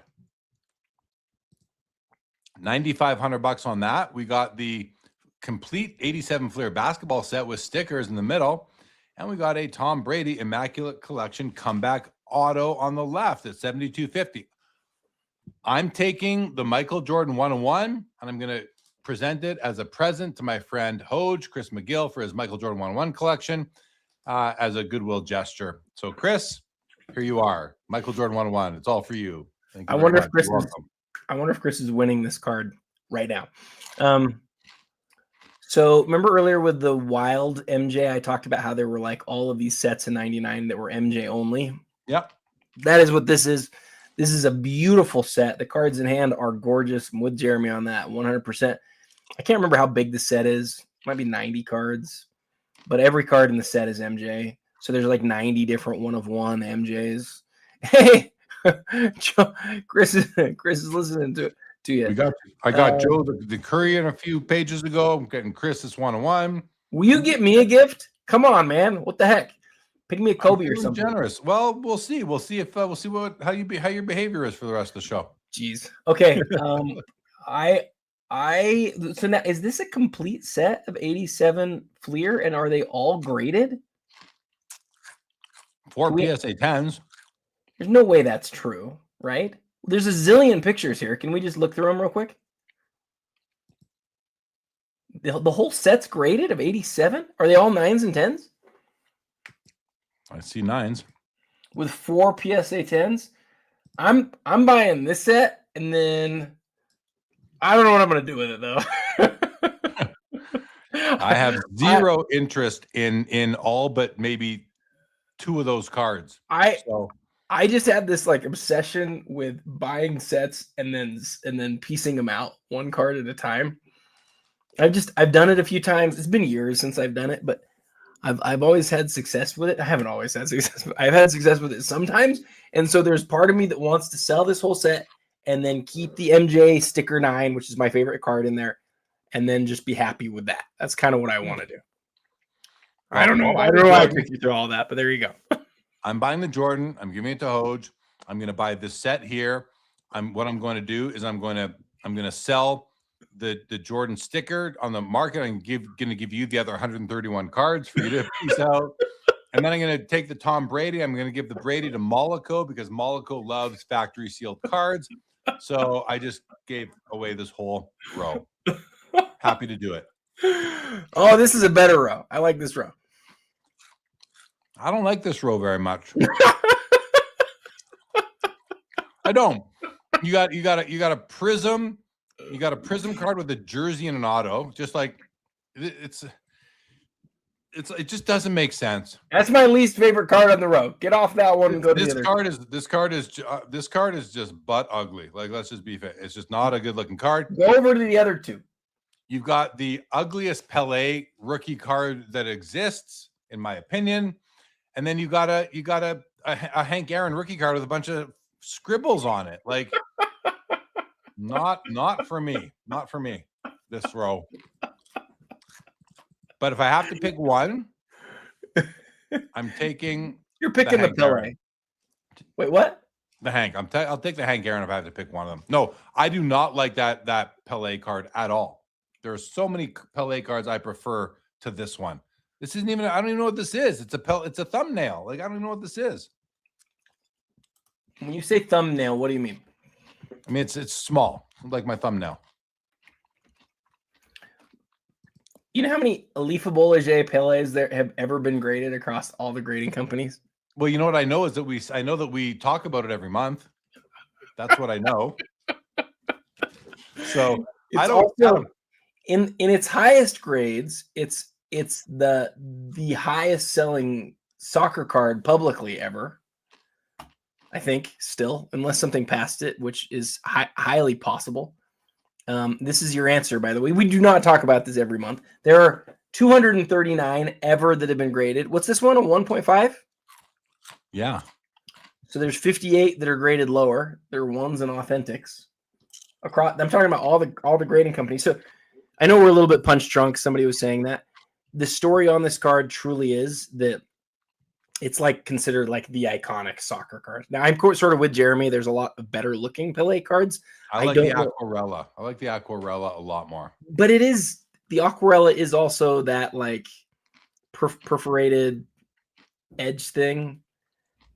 And I don't love that about it, but I love the card. I love the card aesthetically. And this one looks old. This is how old cards, like, it looks like the Mikan. It looks like the Nagurski. I don't know what it looks like in baseball. I'm not going to say it. I don't think it does that. I'll tell you why. Because the background's an actual image. The Mikan and the Nagurski are artistic backgrounds. It's just small is what I'm getting at. And you don't like that it's small either. But I'm okay with it being small. I also don't like the overall layout. One border on the bottom, it's extra thick. Like, it's just I just don't like it at all. So did you see Rob Starr's comment? Yeah, Pele was angry that day. I'm taking the Pele, then the Aaron, and then I like the SGA. I know you don't like it. You don't like shiny cards that have patches, just like nobody else likes them, but I like it. I would love that card in my collection. All right. Ooh, this next row though. Let me guess your order here. You ready? Okay, hold on. Okay, I'm done. You're gonna take the Steve Young first. You're gonna take the Curry first? Yeah. Okay. I thought you'd go Young, Curry, Finite.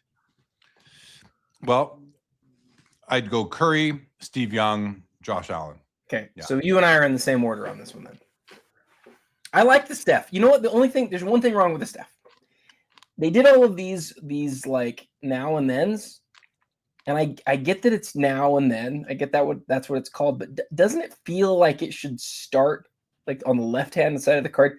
Doesn't it feel like the old version should be on the left and the new version should be on the right? Well, because we read from left to right and all that. So, yeah. So I always look at them and I'm like, oh, it's going to go from left to right. And it doesn't.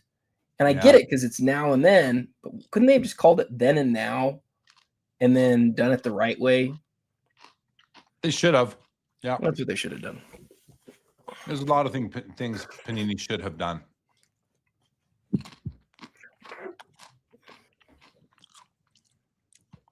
Sports Illustrated, Ken Griffey Jr., 1 of 1.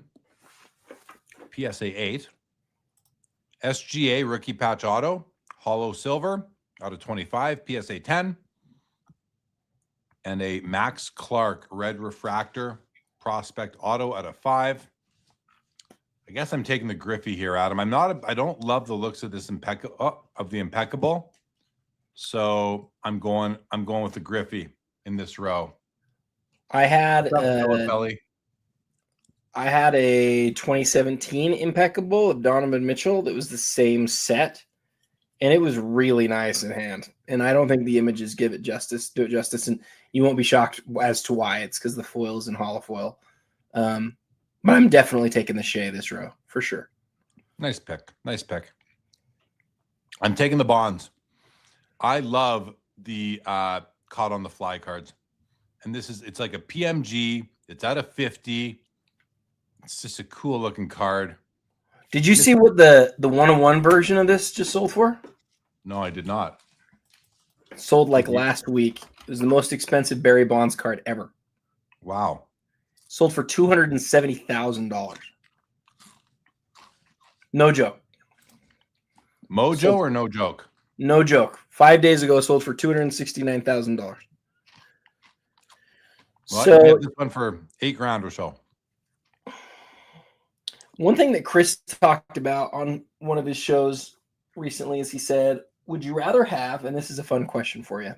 Clock 210 updating. Do we do it? We didn't Nope. do it.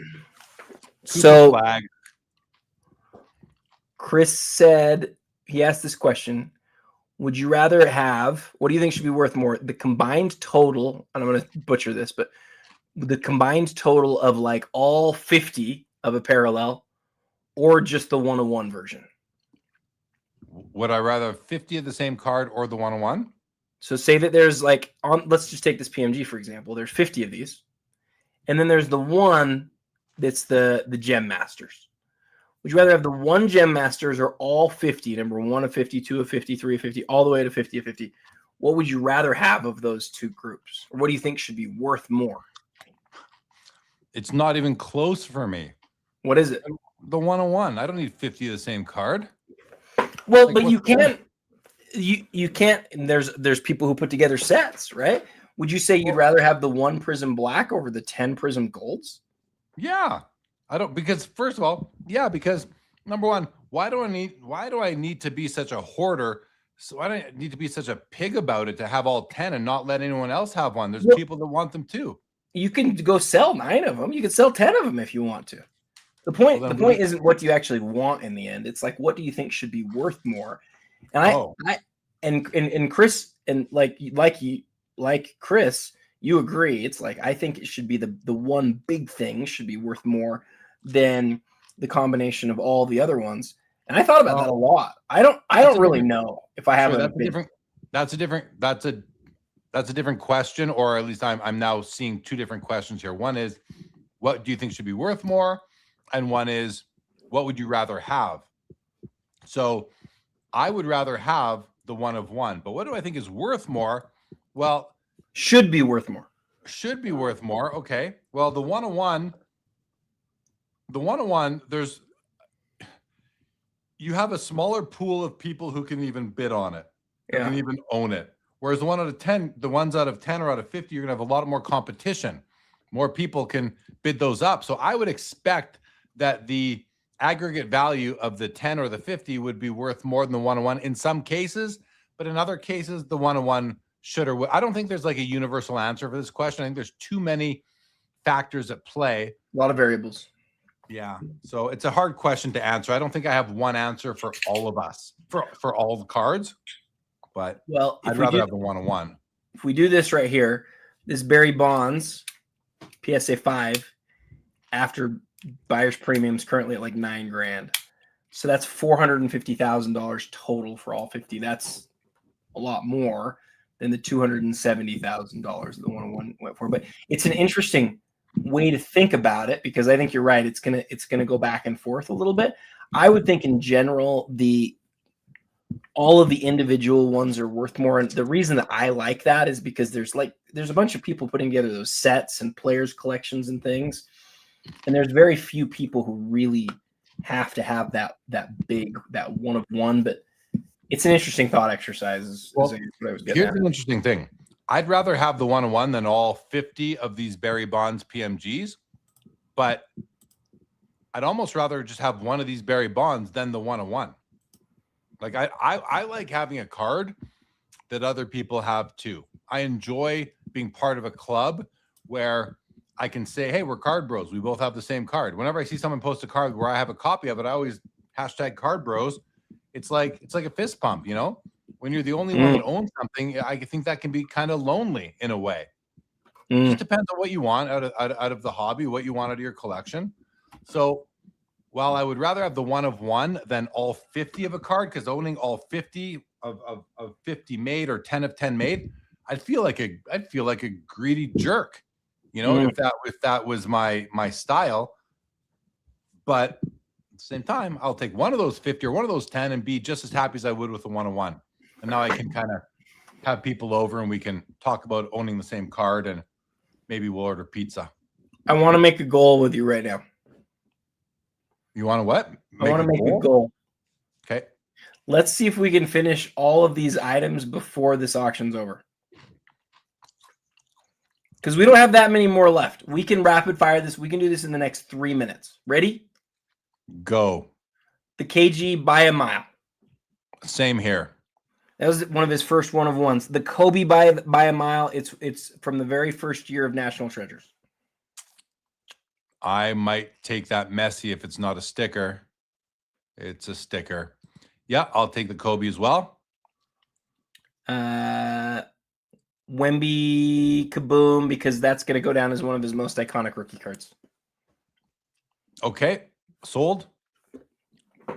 Oh, who's that? Who's on that triple? Oh, is that Dr. J? Yeah, give me the triple autograph for sure. I don't see the autos on there, so give me the Jordan on the right. Yeah, you're right about that. They are a little light. Ooh. Dirk. Out of 7? Dirk. Yeah, I'm taking Dirk. Ooh, oh, I'm taking Shohei in the middle. Yeah, me too. I am taking the, it's not the Bedard, so I will take the Wemby. Remember how we were talking about on the National Treasures Wemby, how expensive it was? That was the true gold National Treasures rookie card. This is the Prism Bronze Fast Break. I know this is more iconic in terms of the image, but it is the Bronze Fast Break, and there's twice as many of them, and it's more money than the National Treasures. I'd way rather have that National Treasures by many, many, many miles. And on this row, I'm definitely taking the Jordan. Okay. I got a lot to say about that, but it's kind of the same thing as always. Well, just that I like this Prism card more than that National Treasures card. Even though there's twice as many, so I would take this one. Yeah, it does. The hobby doesn't. The one thing about this hobby that makes sense is that it just doesn't make sense. That is what makes sense. You're up on this one. Which one are you taking? I am taking the dual on the right. Yeah. Well, look at the price difference too. The price makes it difficult not to. I will say that is a really pretty. I actually selected it before I even looked at the prices, so that was, I was like, whoa, okay, that's right. But yeah, I'm still taking it. It is so pretty, like so pretty. I've always wanted this LeBron. I actually tried to get a John Stockton from this set recently. It was pretty expensive. Like, this is a very popular set. I think for my collection, I would take the LeBron, but obviously I understand why the Shohei judge is so much more valuable. TCG says, why doesn't the hobby like booklets? And TCG, I can tell you, I do not like booklets. And I'll tell you why. They are non-standard. They don't fit in my storage with the rest of my cards. They take up too much room in showcases. And I collect cards. Booklets are booklets. They're not cards. I know that's a me thing, not a hobby thing, but I don't like and some of them I think look beautiful, but I just have a rule because I don't want to have to, where do I keep them? They don't fit in with any of my other cards. And I like uniformity. I like organization and all that stuff. So maybe if I had enough of them, but even then, I was looking at a collection yesterday at a buddy's house, and he had a bunch of booklets, and they just stick out like a sore thumb. I don't like them. They're really cool. I'm the same way. Some of them are awesome. They're really cool, but they're not. Some of them are amazing. Some of them are amazing, but to me, they're not cards. They're just not. It's not a card. Like there comes a point when, like, is a poster. Remember posters you used to have hanging in your bedroom? Are those cards? They're cards. People would think they're cards. They're huge, but and eventually someone's going to slab them too. Probably already being done. Okay, I'm taking Kobe Atomic Refractor here. Easy choice, Adam. Really like the Jordan as we talked about before, but definitely the Kobe. I'm taking Kobe again. No problem. Kobe by a mile. He this is his. Oh, wait a second though. I love the patches, but that auto is a deal breaker for me, so I'm not taking it. Give me the Cade Cunningham. Man, this is where I'm just taking that autograph, even though it's imperfect. He doesn't have that many number pieces, right? He has a couple years that he misses number pieces on. For me, that's the easy answer. Okay. I will take. Oh man, this one's tough because I almost wish that LeBron wasn't a BGS 10 because I just can't pay BGS 10 premiums. So I won't. I'll take the Wemby White Sparkle. I'm gonna take over. I'm gonna take over. I'm gonna take the LeBron. Auction's over. Congratulations, everybody. Thanks for watching me eat a whole bag of potato chips. All right. We did it. How many hours are we in? What's the time? We did we're at 5 hours and 40 minutes we've been going. Oh my goodness, Jeremy. This is crazy. All right. Oh no. They're gone. I can't even see it now because it's over. How do I? Oh no, I don't know how to find the view all sold items. Oh, it doesn't work. Yeah, it did. Filter. Can I find the auction though? You don't need to. They're all. Just look at all the most recent ones. Is that what? But this looks like it's most. How is this sorted? Sold date. Okay. Premiere. There we go. Sold date. Premiere. Oh yeah, you want the highest, don't you? Well, yeah, but I think it's going to bring in all premieres then, right? If I go by, it'll bring in all premier auctions. I gotta isolate this premier auction. Yeah, you're right. Hey, do this real quick. Instead of being in solds, get out of solds. Just click premier auction real quick.